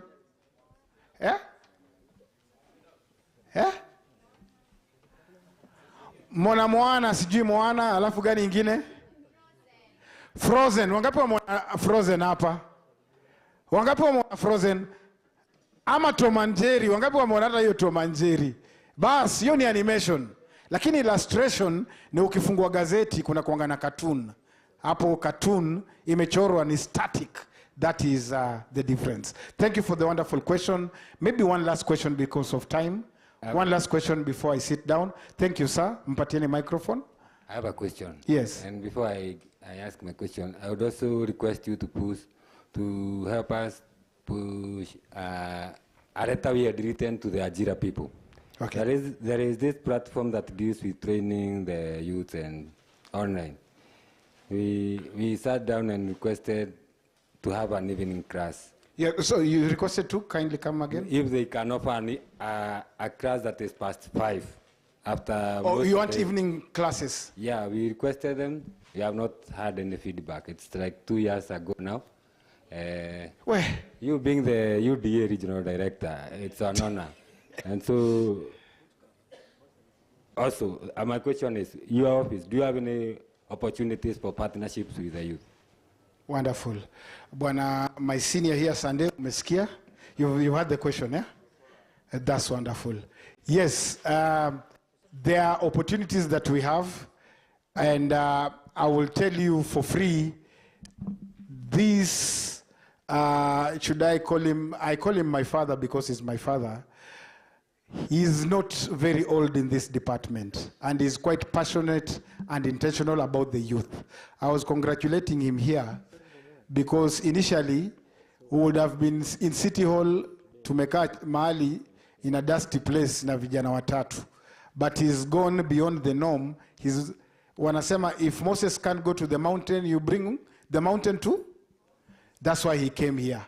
It means he's very intentional and he wants to plug into the youth. So before you leave here, make sure you get the departmental heads and you get their contacts and everything will be okay. Sio ni sawa? Haya, nimemaliza. Kuna mwisho ama mimi nikae chini? Nikae chini ama kuna mwisho? Naona kuna swali hapa. Mmeamua. Haya, wewe ndio wa mwisho. Haya, wewe ndio wa mwisho. Uliza swali. Clap for him.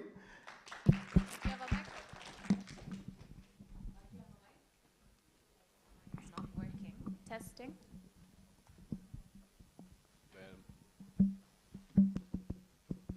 My question ain't that serious.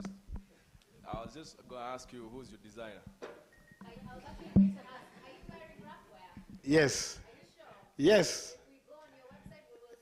I'm here and I'm having it. Thank you. Thank you. Yes, this is actually the new design. Yes, it's nice. Asanteni, I'm humbled. I'm really humbled. Before I leave, thank you for this. It will be very unfair if I'm to. There's a question. It will be. It will be quite unfair if I leave here without telling you the truth. You are not here by accident. You are here because you are an influencer, you are a leader. Where you've come from, it's a big village or it's a big town, but you are here at the university. It is because there's a path for you to change this world.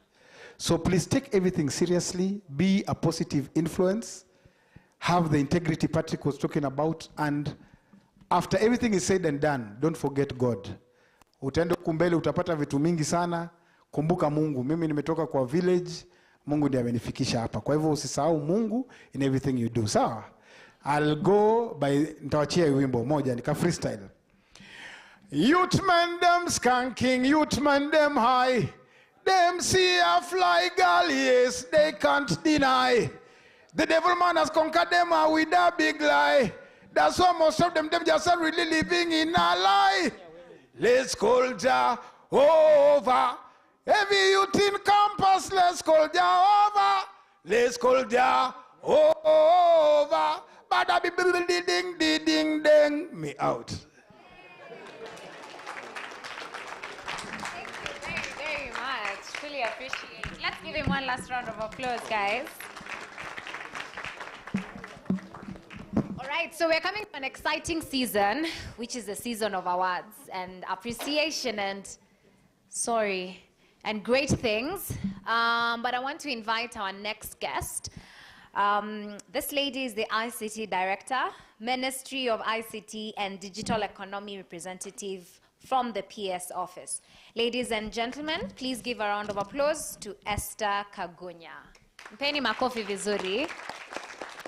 Welcome.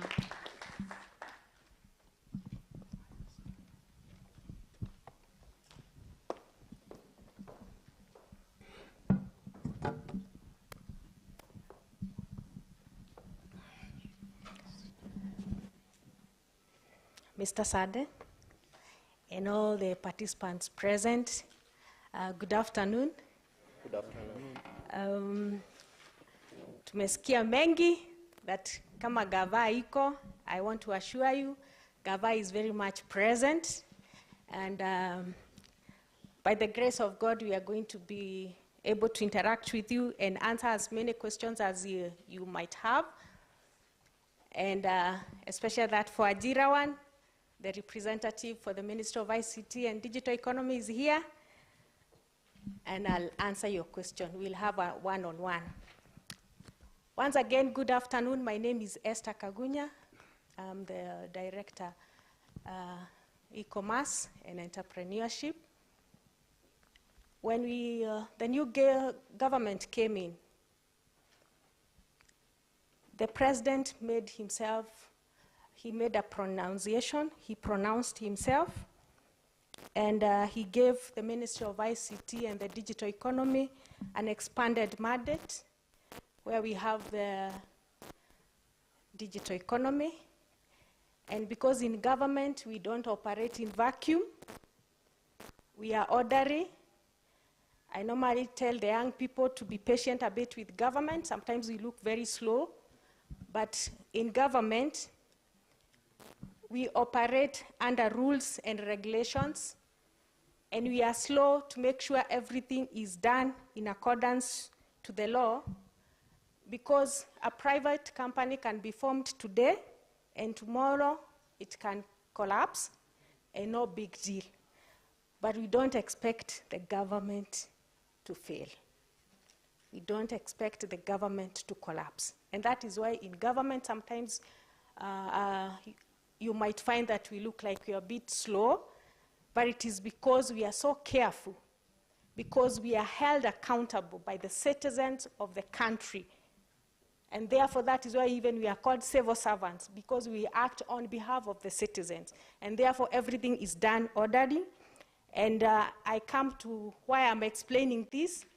When the President pronounced himself, to formalize this, where he expanded the mandate of the Minister of ICT to include the digital economy, there has to be a formal document to make it legal. And through the Executive Order #1 of 2022, the ministry was legally reconstituted. And from that, our CS and our PS, they recognized the importance of expanding the structure of the ministry to make sure that we align ourselves very fast to meet the demands as per the presidential directive.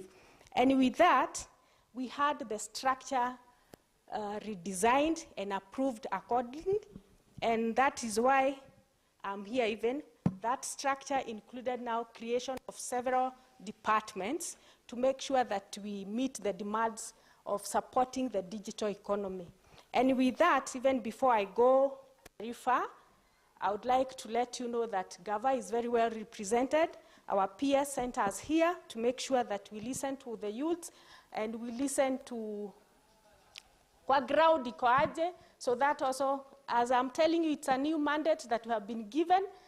We have to really understand what is required of us so that we meet the citizens' requirements. And with that, I'm going to invite my colleagues that I have come with. And I'll start with one. Mr. Rafton have talked about AI. In government, we are not sleeping. We have a whole director dealing with that issue regarding AI. And with this, I welcome Mr. Nusu, Director, Research and Innovation, to come and take at least 5 minutes to say something. Let's clap for Mr. Nusu.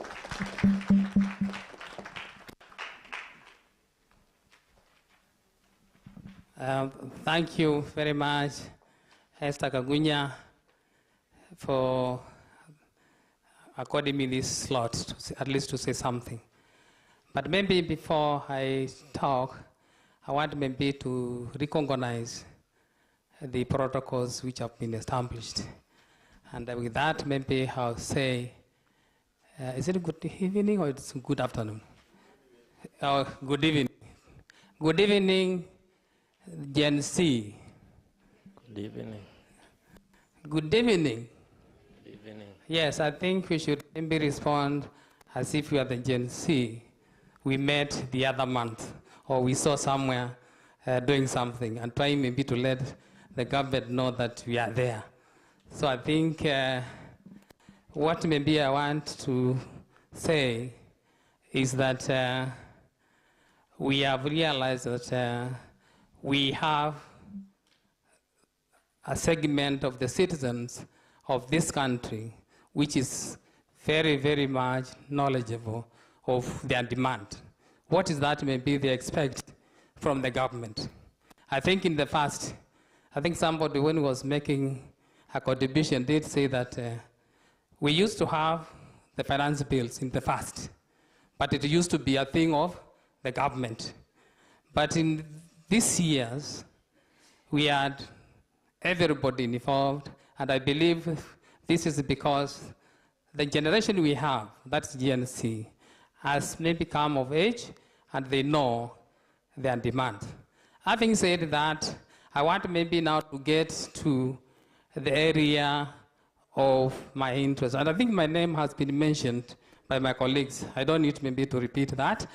And my role in this government is to spearhead and drive the digital research and innovation in this country. And that's where we have the AI, the tool, which has been spoken, I think, a lot by the previous presenter. The name, I think, is, well, I think he has told you the name. I would not want maybe to remind you his name. This technology called artificial intelligence is one of the key emerging technology, and it's in every discussion we have today worldwide. In every discussion we have, maybe let's say in every 5 discussions, you'll find that artificial intelligence is a topic of discussion, at least in 4 cases out of that. That is to mean that this technology is very, very, very important. It has so many benefits to the society. It has brought so many transformative issues in social, economic aspect of everybody worldwide. And for that reason, that's why much attention is being given to this particular technology. Equally, this technology has also its own risk. I think the risk has been outlined by the previous speaker, and I might not even want to get there. He has given very well illustration in terms of those cases where you may have people actually maybe with bad intention doing bad things which might be harmful to the society. And a good example, when you look at what is happening in Ukraine war, there is use of artificial intelligence. And that means that if we move in that direction, maybe 2 or 3 or 4 countries happen maybe to be involved in that kind of business, we will clear the human race in this particular world. So those are the risks we associate with this technology. Now, in terms of the government, what are we doing maybe to prepare ourselves and the youth, especially as a citizen, to take advantage of this technology? Now, for this technology maybe to grow and maybe to find its space of use into our country, we need to look at a number of issues. And these issues include the enablers of this particular technology. And one of these is infrastructure. Infrastructure. The infrastructure here includes things like connectivity. For us maybe to make use of this particular technology, we need to have internet connectivity. The citizen needs to have access to the internet world where this particular technology can maybe run or can maybe thrive. The other issue is, we know for us maybe to have solutions or models in our various sectors, agriculture, health, education. Those are homegrown solutions, because we do not want maybe to be a country of consumer of technology. We want also to be producers of technology. So we need to have data.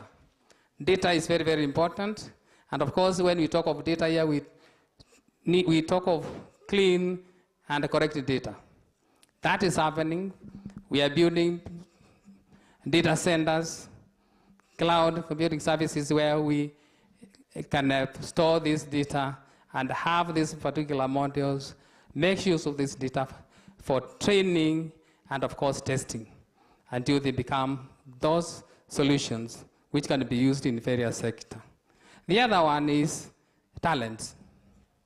Talents, we need to have skills people or citizens who can make use of this or who should have the know-how of how to use this particular technology. What are we doing as a government? Now, from the lowest level, I think somebody has talked about Ajira. And I would not want maybe to get into that in details because the owner is here. So through the Ajira programs, I think you have heard of it, a presidential digital talent program, and of course recently we have G2ME programs. Through this program, we are trying maybe to train a mass of young people, young Kenyans, to understand how to use the digital technology. And some of this technology involves artificial intelligence. So I think you need to take advantage of this. We have this institution, we have TVET, we have a number of programs we have mounted there. So please make use of this.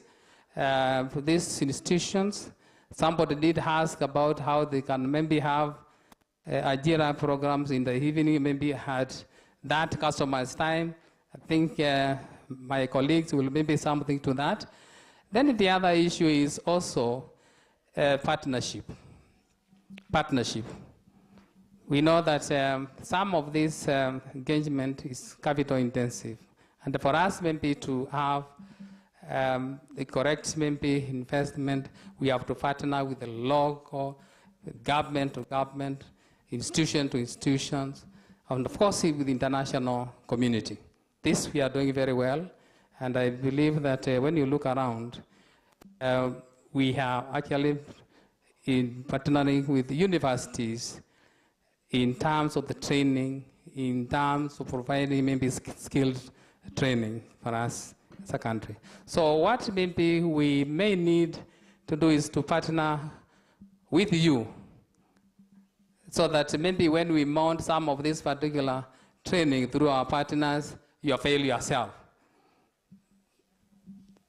Many times we may mount a number of trainings with our partners and we call upon maybe the young Kenyans to avail themselves, but the number happen to be that very dismal. So that is maybe a request maybe I'll make to you as a citizen, a young citizen, the future generation of this country to take advantage of. With that, maybe those many comments, I'll return the mic to the main speaker and say thank you very much for listening to Nusu Mwamansi, Director in charge of Digital Research and Innovation. Thank you so much, Mr. Nusus. You know something that he has forgotten to say, and it is very important, and it is he's the one who has been spearheading He's coming up with a policy, government policy on AI, so that also we acknowledge that human beings, at some point they require to be regulated, and therefore the government is not going to operate in vacuum. We are coming up with the AI policy and AI strategy, and he's the lead person. Now, as a ministry, we have a structure. At that level where I and Mr. Nusu worked, it's at the policy level. That is where he's spearheading that. But we have now institutions under the State Department of ICT and the Digital Economy who are the implementers of the programs under the State Department of ICT and the Digital Economy. We have the ODPC, Office of the Data Protection, Office of the Data Commissioner. We have the ICTA, ICT Authority, that are the ones that implement and execute laying of the fiber. We have now the third one, that is KONZA, and they are doing amazing things. And I'll not talk too much about KONZA because we have a senior representative from that of our, we call them, we are the mother, they are the baby, but just in terms of working. We have Madam Josephine Dambuki. She's the Chief Manager, Business Development and Innovation. And I kindly request her to come and at least take 5 minutes. At least you create some awareness to our youths on what we are doing at that great savannah.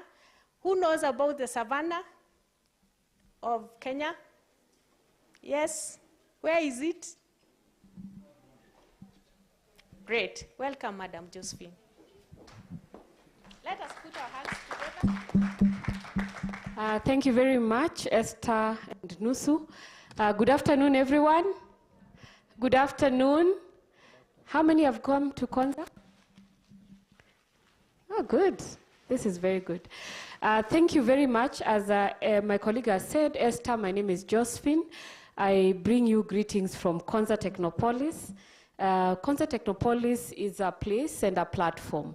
A place which is developing as a center of excellence for technology, the heart of the Silicon Savannah, and a platform that will enable this country to transform into a knowledge-based economy.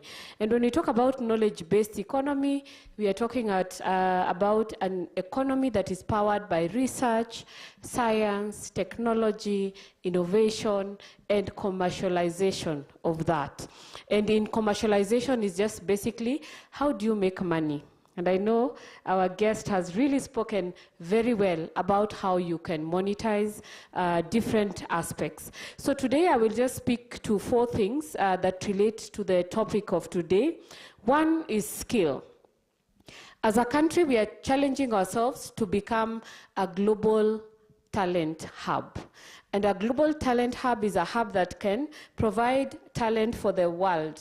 And looking at it, that is enabled by technology. So we still want you to be in Kenya, but we want you to be a workforce fit for the world's need. And for you to do this, you need to know what is a place of technology in my career. Whether I'm an architect, I'm an artist, I'm a food technologist, I'm a botanical engineer or whatever. How does technology allow me to become a borderless worker? A borderless worker is one who can serve anywhere. You can be in Kenya working for India, US, Canada, etc.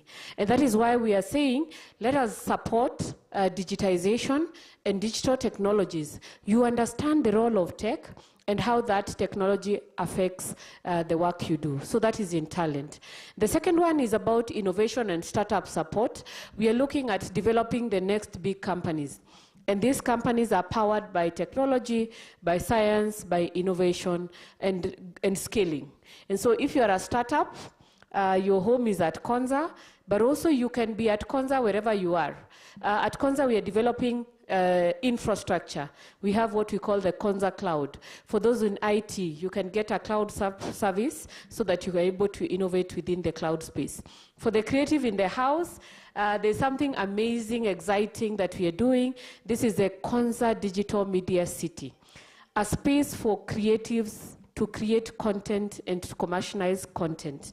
And as I say that, I want to recognize that immediately right now, we are actually inviting content creators to come and create content at Konza, because it's a fantastic, beautiful space that is developing very fast. And so for those who are trying out TikTok, just come to Konza, find out what is the space. We'll just give you a good background, you do whatever you want to do, and we start that journey with you. The other thing we're doing is, so I've talked about the creative economy, but the digital media city will be a space for creatives. Film, photography, animation, gaming, virtual reality, including studios where you can record. We want to be the hub of film in Africa, complete with all this infrastructure that is needed to create these facilities. And the beauty is that this program is actually ongoing. It's a huge 100 acres of land that will house the hub for creatives in East and Central Africa. We are challenging ourselves to be that hub where whatever you need, you will find, including training, including spaces for hire. You can be located there, but also you can take part in the facilities that are put up in the space. The other part we are looking at is SMEs. We realize that our SMEs will create jobs. 1 job, 2 jobs, 5 jobs, 10 jobs, 50, 100, and in that regard, we create jobs for this country. And so we are really working closely with different partners to identify, again, technologies for startup, for SMEs, very, very easy to access solutions that allow them to move to the next level. This includes social media. What is the space of social media for really these small startups? It includes websites and other such platforms. AI, as we've talked about, to enable you to target a market and be the best in that niche. And so really for me, it's been a joy being here this afternoon. I want to pass the regards of our Chief Executive Officer. He was invited to join, and I believe that in the course of this week, we've also had sessions with several of our colleagues. We like when we go out, we extend an invitation. So all of you are welcome to just come and walk, see what is happening, and what the place of Konza Technopolis can be for you as an individual, and also for the institutions that are represented here. Thank you very much.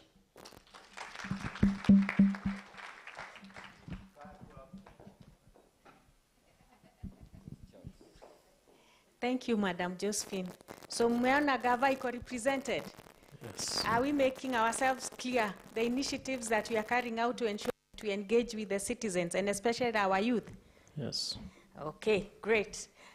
Mr. Sande, we are so happy, by the way, that you created this opportunity, because one thing we are appreciating is that there is a big task ahead of us, and there is no one that can accomplish as an individual, or even as government, we can't accomplish it as a government alone. We require a lot of collaborations, partnerships, and in such a forum, it brings us together and we are able to exchange ideas, to know what we are doing with one another, to check where we can plug in and such. And so we are very happy and we are very grateful.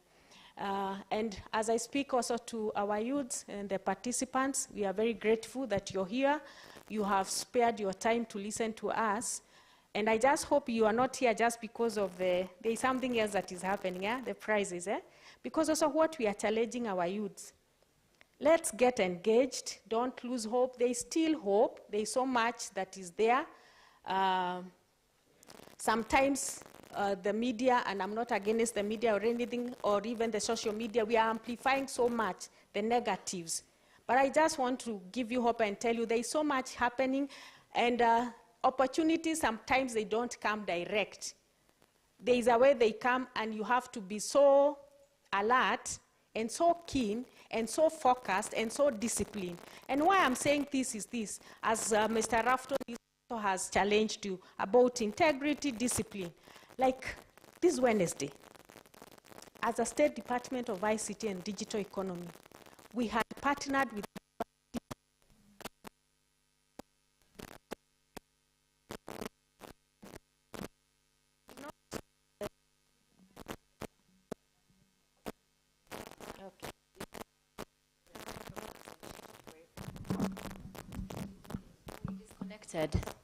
Testing. Oh, it's good.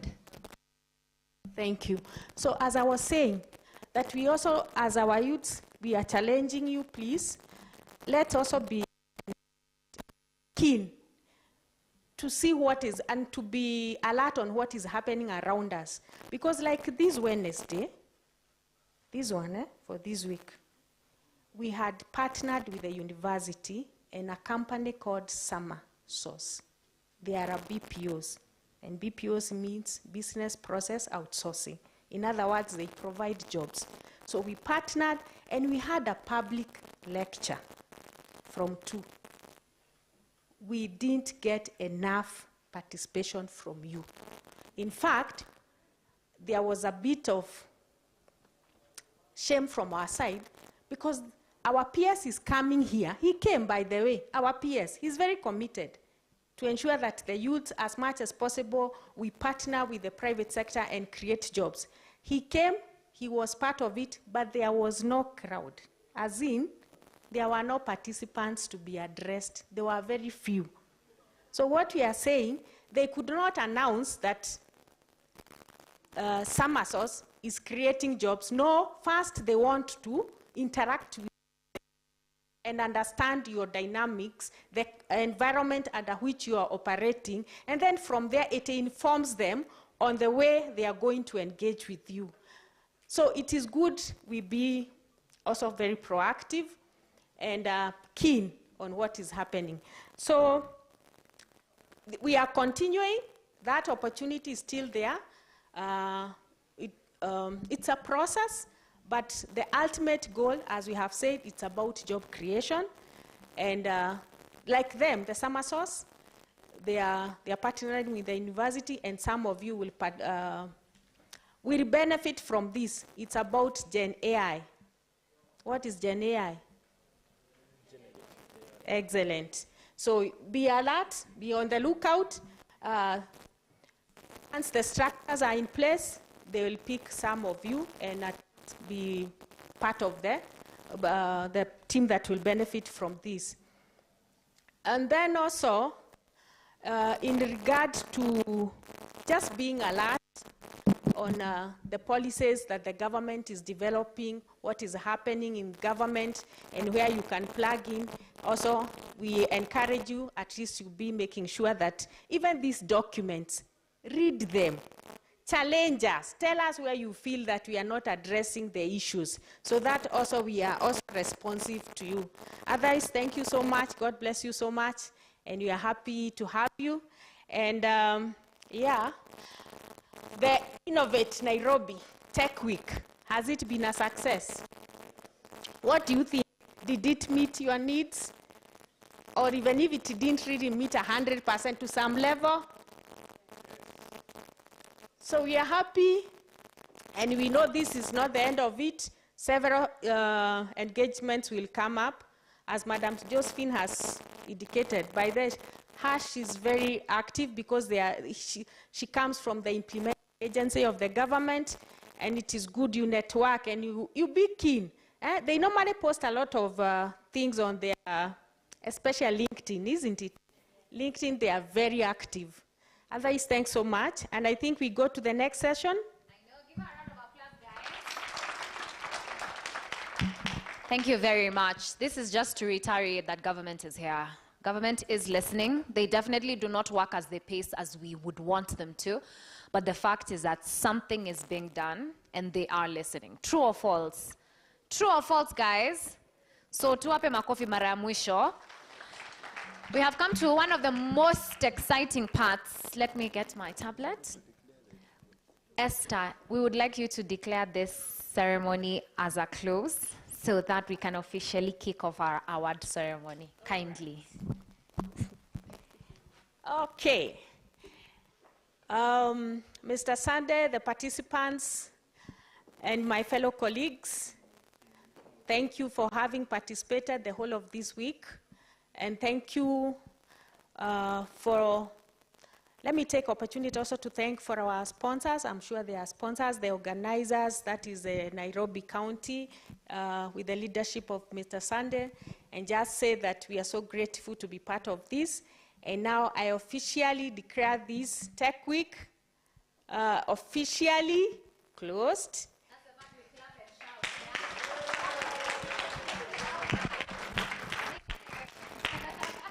Thank you very, very much. So, as most of you know, there was a competition that was happening. There was a startup competition and there was also a hackathon competition. And this is the time to award them. Please, if you've been here for the past 3 days, if I really need you to come through, it is to come through this moment. With your big smiles, your lovely white teeth. Ebu show your neighbor how white they are. Show them, please, with your able hands, with your stamping feet.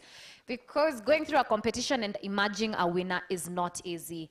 So be selfless with your claps, be selfless with your cheers, and be selfless in appreciating the people that I'll call here, because it has not been easy. All right? Are we together? So can we test, first of all, our claps? Let's give ourselves the hardest claps. The hardest. Thank you. All right, stop. Let's give our best, the loudest cheers. Loudest. Louder, guys. Thank you. Now let's give the loudest stamping of our feet. Wenye heels musivunje, pole pole. All right, so I will call your name. We will shout for them. Then they will be given the certificates. So, Madam Josephine Dambuki, naomba tu usonge mbele kidogo. Oh, we start with this one. All right. Where is our camera? Ako karibu? All right. So, I will start from second runners up. Yeah, Chief, let's start with this ones first. Then we can go to the 3. All right? Not a problem. So, I call your name. You can come. This is not runners up, this is just for people who participated. Faith Waithera, tafadhali karibu mbele. Kelvin Ilsom, karibu. I think as I'm calling them, you can run. And then the third person, just one second. Anthony Riziki, karibu. Yes, so, just 1 minute, guys.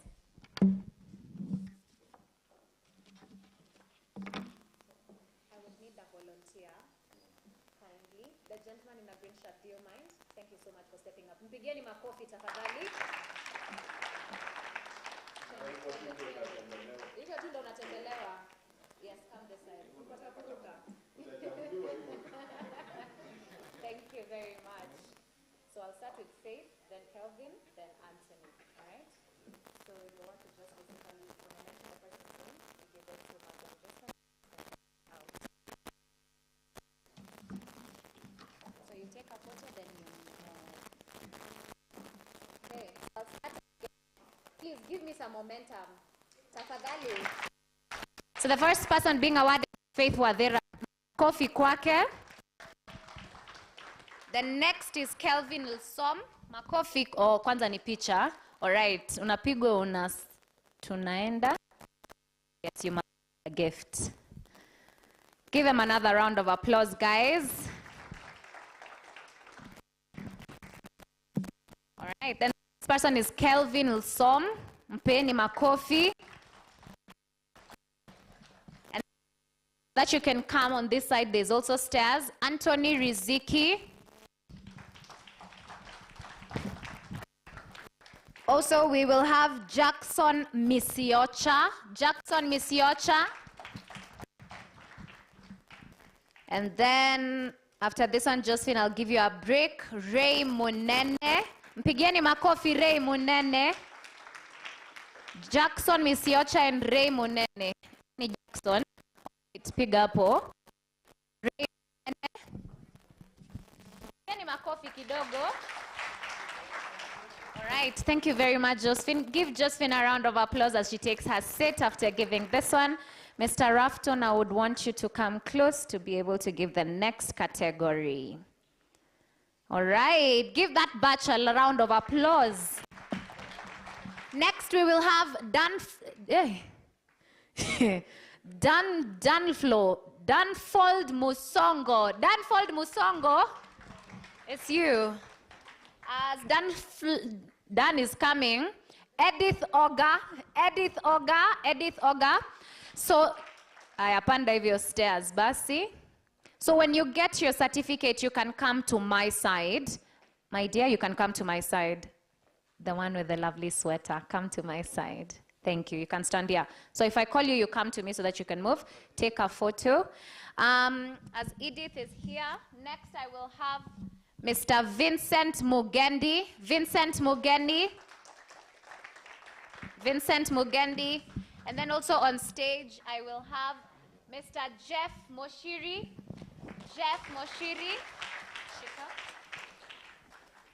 All right. Makofi. The book has fallen. Do you hapa nyuma? Hii hapa nyuma ya mwisho. You're good. And then we can also have Jeff Moshiri coming on stage. Jeff Moshiri. And then finally, after Jeff Moshiri, we will have Mr. Juma Samuel. Juma Samuel. All right, do we have Jeff and Juma here? J and J. The gentleman running, your name is? Juma. All right, pigeni Juma makofi.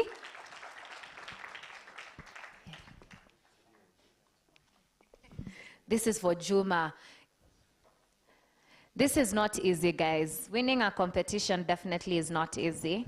Pigeni makofi. All right, for the participants, make sure you don't go far because we will take one general photo. But please give my awarders a round of applause. Sorry, but I need to still pay some bills. The next category is proudly going to be sponsored by S3 East Africa, who've been able to award the lovely gifts that you're seeing. Just like Governors in Excellency opened and the ceremony and told Chief Sunday that usipeane tu certificate, but to make sure pia upeane monetary. True or false, guys? So this is him looking up. The first person that I'm going to call, sorry about that. So this is the category we have. Second runners-up, this is where your cheers. Thank you, sir. Ebu show them. Oneni pale ule vile mikono. All right. Second runners-up, those ones when you binja, Ebu, give me some examples. All right. The ladies with the loud voices, let me hear some shouts. Wanaume, can I get a... Second runners-up, ladies and gentlemen, for the butterfly effect track under climate change, please give a loud, loud shout to Sarah Mweruri. Woo, mpeni. Mrs. Susan Mwatia uko wapi na urembo. I would kindly request if you could come. Guys, help me. Mpatie, you will take a photo in the midst of these three lovely people. Mpeni makofi jamani. So Sarah Mweruri is going to receive a cash voucher of 5,000 Kenya shillings and also training from S3. Give her one last round of applause again. Congratulations. Make sure the brand is being seen. We need to pay bills. Guys. Thanks, Rafton. Easy vitu unaelewa. Yeah, we need this sponsor next year. Give them one round of applause again. All right, Asante. Songa Katie. Now, first runners up.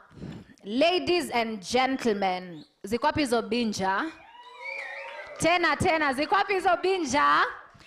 Ladies and gentlemen, first runners up under the artificial intelligence track, the blockchain and cryptocurrency. Please give a strong round of applause to Mr. Wilson Waithaka. Mpigeni makofi tena. Tena. Wilson, kimbia like you are going for this award, like you need it. Shout for him one last time, guys. Look at how nervous he is. So Wilson has been able to win a cash voucher of 7,500 Kenya shillings. And courtesy of S3 East Africa, he has also received a free training. Mpeni Testing. Testing. All right. This is when my microphone can't go off. Sorry? Or you will receive. Yes, you will receive. Mpeni makofi akiteremka. Sorry? Okay. Yes. Yes, just to mention, also Sarah won a training. Didn't you, Sarah? And I mentioned. Clap for her again in case I missed it. All right, so we've come to the winner. Can I get some feet drum rolls? Some strong feet drum rolls. For the ladies, can I get a proper cheer? For the gentlemen, a louder cheer. A louder one. Ladies and gentlemen, winning the category of health, please give a strong round of applause to Afya kwa Vijiji, Dennis Fadhili. Wape makofi, wape mpaka afike, wape, wape, wape, wape, wape, wape, wape, wape. Is that the best you can do for the winner? For the winner, smile again, smile, smile properly. This is going to be a group photo, so make sure you smile. Yes. Tafadhali, Madam Esther, make sure the brand is being seen. So Dennis Fadhili has won a proper cash voucher of 10,000 Kenya shillings. That is the part you shout, shouter, or shoutest. Shoutest. And just like the others, he has also received an S3 internship and training. Mpeni makofi jamani. Thank you very, very much. Please step down. Asante, thank you very, very much. Thank you so much for our awarders. I fully appreciate. Chief, I would let you remain for the last category. Okay, so we are almost done. For the guys who won, please start stepping close because we will take one group photo. So please just come closer to the podium, we will take one. So the next category is okay. If you know you have a certificate holding on your hand, please start walking hapa chini so that when we just finish, we take one photo, we go. Are we ready? So let me see. Okay, yes. Okay, this is for the top three. This is for the participants.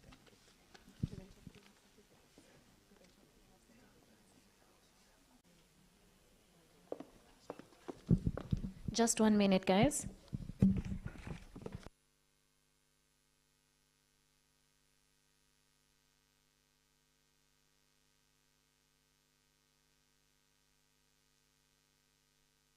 Right.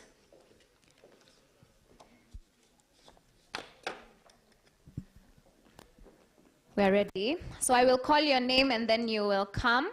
Let me start by having this one. First gentleman that we're going to call forward is Mr. Jim Kim Mwendwa. Jim Kim Mwendwa, karibu sana, mpigeni makofi. Help me with the others. All right, so Mr. Jim Kim Mwendwa, karibu sana. Mr. Nusu, I would call you to come and give the certificates kindly. Mpeni makofi ya kikaribu. Second, we'll have Jones Oyugi. Jones Oyugi. Jones Oyugi, mpeni makofi akija. And then Mr. George Ndongo. George Ndongo. George Ndongo. I think I should say something. Sure. This young man, Jim Kim Mwendwa is a student Form 3, Form 2. High school. Wow.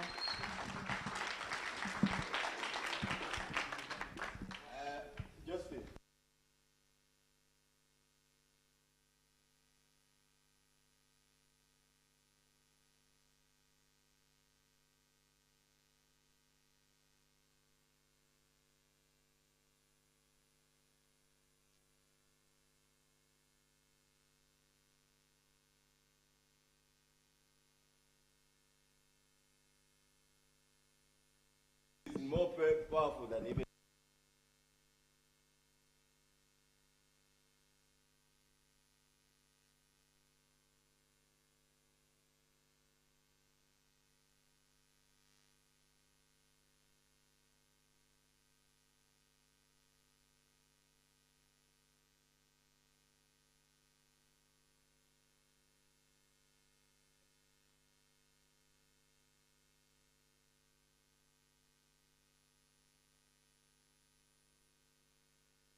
All right, next. Sorry, sir, your name was?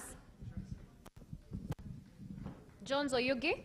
All right, karibu Jones. Mpeni makofi akija. Chief, this is his certificate. Name? Sorry? Thank you. Okay, just come this side. Next, I will call come this side, sir. Nelson Tomogo. Nelson Tomogo. Isaac Kiru. Isaac Kiru. Isaac Kiru.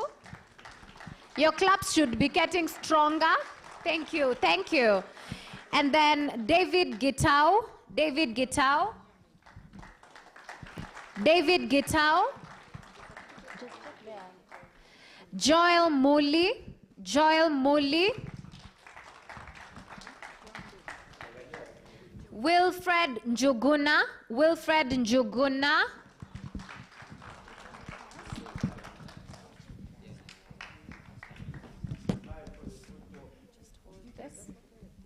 Let him go next. 1 second. George Ndongo. 1 second. Chief, this one is for George. Just come this side, sir. No, this is his certificate. Okay, come here, George. It's okay, sorry. Huyu ndio George, don't confuse. Hilam Omondi. Hilam Omondi. Hilam Omondi. And then Ray Munene. Ray Munene. Guys, you're not clapping. It's only today. It's only today. And then we would have I called Ray Munene? Ray Munene. And then we have Jeff Moshiri. Jeff Moshiri. Jeff Moshiri.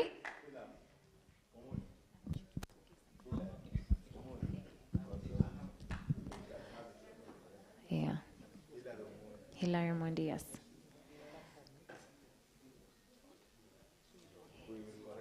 Yes, I want you to stand there so that. All right. Mpeni makofi. Ray Munene.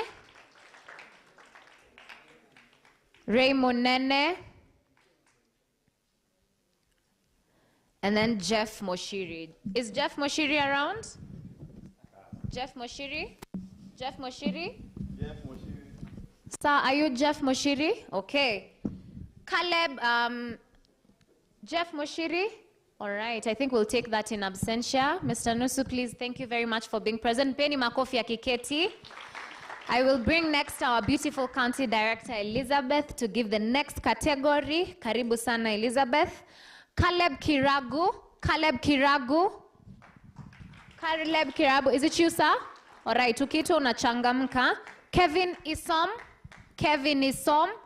Good. Thank you very much, Kevin. Naona utafika mbele ya Caleb. Ken Mudhi.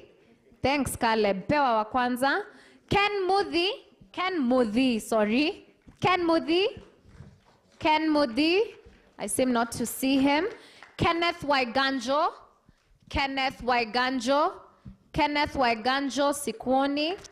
Ephantus Achebi. Ephantus Achebi. Sydney Werema. Sydney Werema. And then Ramadhan Abdul. Ramadhan Abdul. Ramadhan Abdul. Oh, I thought I saw Ramadhan somewhere. Yeah. Dennis Fadhili. Dennis Mpigeni. Dennis Makofi. And then Caleb Jefune. Caleb Jefune. Caleb Jefune. All right. Caleb Jefune. Very. And then we have Kevin Omondi. Kevin Omondi. Kevin Omondi. Kevin Omondi. We also have Jackson Misicha. Jackson Misicha. Is it you, sir? All right, give him a round of applause, guys. Alex Wambugu. Alex Wambugu. Alex Niwewe. You need to clap for him. I mean, he was my able helper. Mpigeni makofi. Alex Wambugu. Nilikwambia utaonekaniwa. Ndio huyu bwana amekuonekania. Elijah Nyamoi. Elijah Nyamoi. Elijah Nyamoi. Is it you, sir? All right. And then finally, Danford Mosongo. Danford Mosongo. Danford Mosongo. Danford Mosongo. Give him one last round of applause as I get to the big money. All right. Now we are in the final stages of the big cash. And this is the startups, all right? So I will start. Thank you very much for our awardees. Elizabeth Karibu Sana. Mopeni Makofi. Mr. Rafton, I will just call you one more time to give this beautiful award, together with also Esther Kagunya.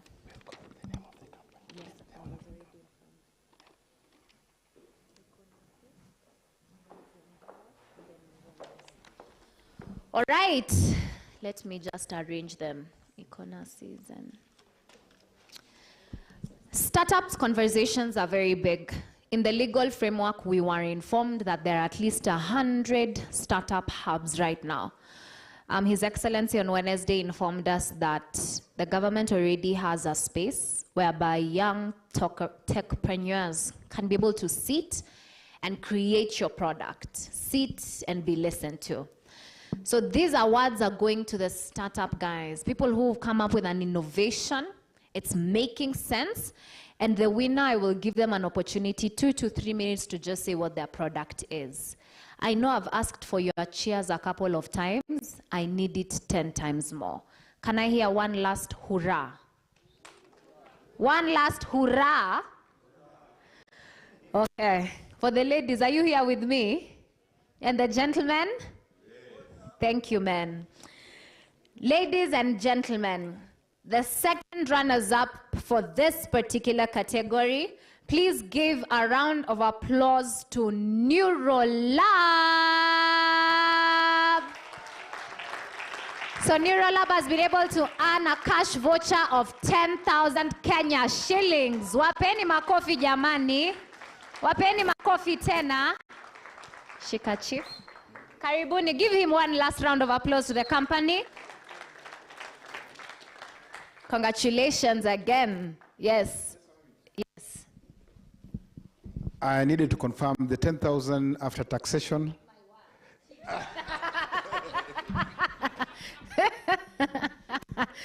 Give him another round of applause. Congratulations to you. Congratulations. Testing. Fast.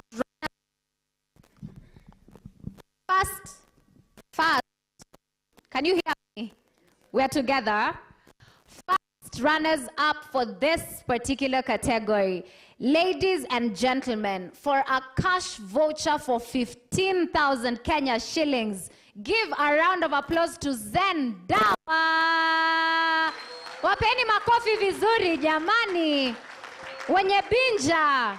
If it were you, you would want to be shouted for like this. Wouldn't you? Smile. Congratulations, sir. Congratulations to you. Hakuna huyo. Pole. Tumpigieni makofi. For this last award, I would need you to stand up because it's the biggest award for the day. And I think this person deserves a good level of recognition. And it is a lady. Tusimameni, tusimameni, tusimameni, tusimameni. Please, women in power, women in tech, this is what I like to see. Stretch yourselves. Do a coconut, please. Test yourself with a coconut challenge. Because this is a big testing. Okay. Ladies and gentlemen, can I get some thigh rolls? Please. Drum rolls. Drum rolls. The winner and the head of today's event, ladies and gentlemen, if you have voices, let them be louder. If you have teeth, let them be whiter.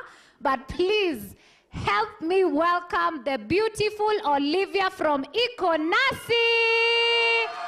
Makofi, makofi, makofi. Olivia, you should be dancing. You should be dancing, I mean.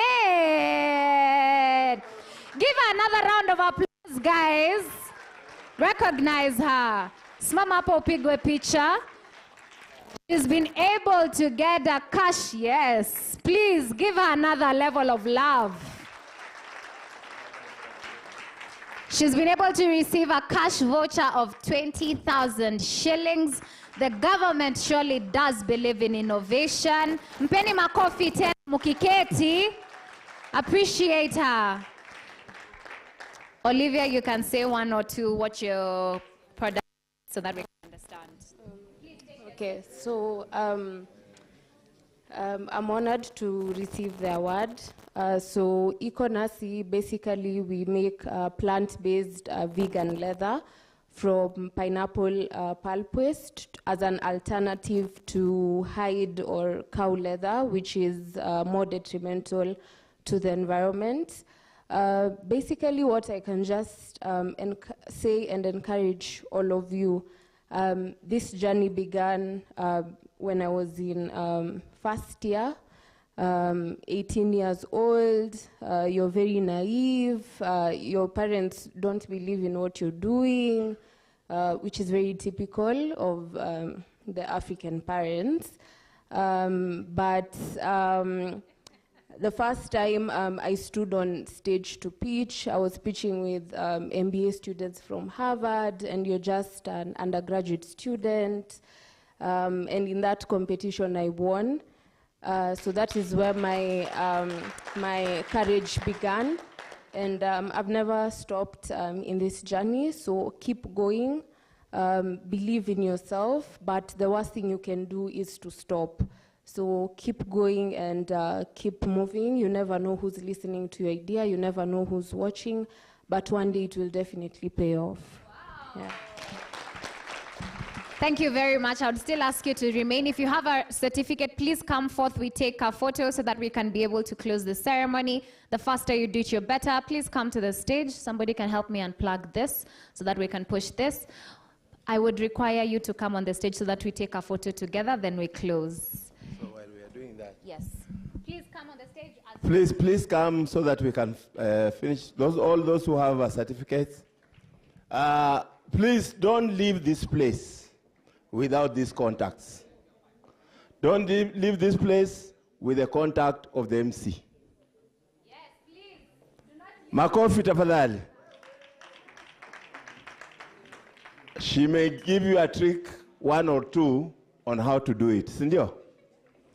The other contact you must not leave this place without is the ICT, the representative of the Principal Secretary, Madam Esther. Please, usitoke hapa na bila contact ya Madam Esther. The other contact you must not leave without here is of Madam Josephine from Konza. Konza has a training program, they actually call it KIST. They are coming up with an academy. You better find, hata kama ni kupanda matatu, uende Konza. Get Madam Josephine's number. You may just get yourself some scholarship or training in this matter of AI and others. The other number ambayo usisahau kutoka nayo hapa ni ya Rafton na mke wake. Rafton is who he is because of music, and that's what we know about him, and even the president, and I'm appreciate. Ndio maana alichaguliwa kuwa UDA coordinator Nairobi, Kenya, the whole city. Na unajua hata sasa anaanza kuniuzia ingo yake, sasa shida ndavaje na ni kama yake tu. The other number you must not leave here without is Esri. Where are Esri? Bado wako hapa kweli? Esri East Africa have very many products. And by the way, some of those apps you need that you must pay for, you may just end up getting a whole year write-off. And there are our conduct, you need to get that conduct. The other conduct you must get, Madam Liz Ebusimama. Usitoka hapa bila namba ya huyu Madam Liz. Elizabeth is our director for digital economy and startup. And she's a trained teacher. And she believes in young people and development of young people. Able to mpige makofi. She actually believed in the MC, even when I was doubting. Lakini sahi usiseme sana. Nimekubali.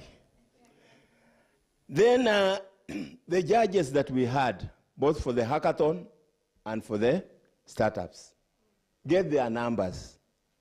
Just in case you didn't get into the winning bracket, they would tell you 1, 2, 3 things, why you didn't get there and what you can do. I've always said, by the way, in this business of hackathon and startups, number 1, 2, 3, I don't understand it. Because the idea could be number 10, but the idea is top class. So never ever, in fact, by the way, maybe that's why our winner, even from the Harvard team, Paka today, she's never given up. You may just be number 10, but you are the idea, number 1 idea somebody is looking for. So that's why we are going to provide opportunity to sell all ideas equally. Unaweza pata kwamba hiyo number 10 imepata mteja kama bado my sister is looking for someone. Tumeelewana namna hiyo? Please look for those judges. Uzunzi, hebu inua mkono. And others, all of the hackathon judges, kuna yote ambayo yuko bado? Many of them have left, eh? Hebu simama pale huko. Just simama. Mpigie makofi huyo judge. Margaret alikuwa hapa. Mpigie makofi. And your judges, please, the 3 of you, just mama, wapigie kama judge.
Graduation of and many other things we want to do. We want to do and promote our universities so that we don't beg for money, but the universities can be able to sustain themselves. Able to begin Nairobi University.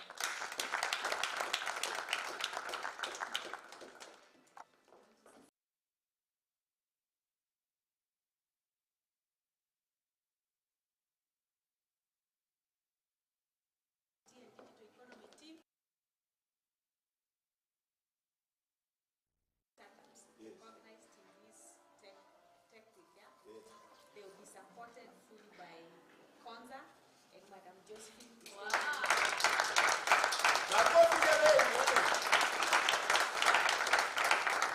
Now that in that spirit, our number 1 winner is actually, according to the directive of the governor here, will actually be now put through idea at the county to compete and be shortlisted and pre-qualified for implementation at the county.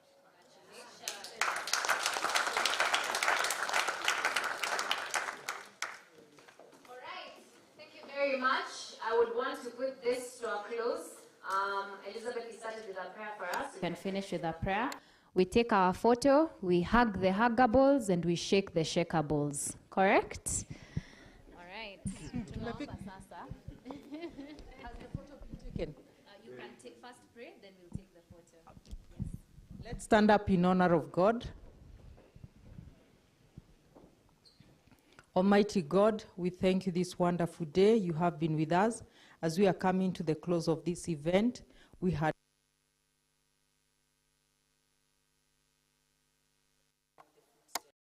Thank you, King of all glory, for you have brought us this far. Thank you for the minds of the young ones. the things they have put in place and the desires they have, their visions and their dreams, we commit them to you, that you are going to help them to come to reality, to solve problems in this country, to solve problems globally. We even pray that you provide resources, that their visions and their solutions are going to be implemented for the development of this nation and even for generations to come. Let all those who have participated in this Innovate Nairobi Tech Week be leaders, inspire others, and also extend their ideas and mentor others in this country. Thank you for this institution and the leadership of this institution, the leadership of our country and even Nairobi County, that God, you are going to enable them to be able to lead us more in more innovative ways for the glory of your name and the development of this country. We thank you for life and good health. May you be with us and take care of us. In Jesus' name we pray and believe. Amen. Thank you very, very much. My name has been Nyawera Maina. My friends call me Sunshine, my mom calls me Favored. It has been an absolute honor being your global storyteller, and I look forward to seeing you next year. Enjoy yourselves. You can take a seat, Mr. Photographer. Are they stationed correctly, or do you need something? Oh yeah. I'm so used to coordinating.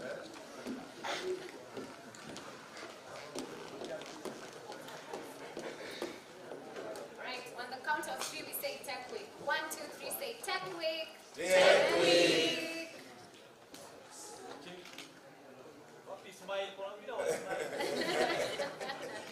Haya, wafanye Tech Week again. Tech Week.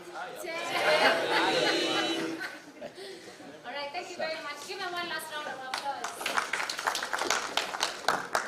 Enjoy yourselves, guys. Travel safe. It's a Friday. Do not drink and drive.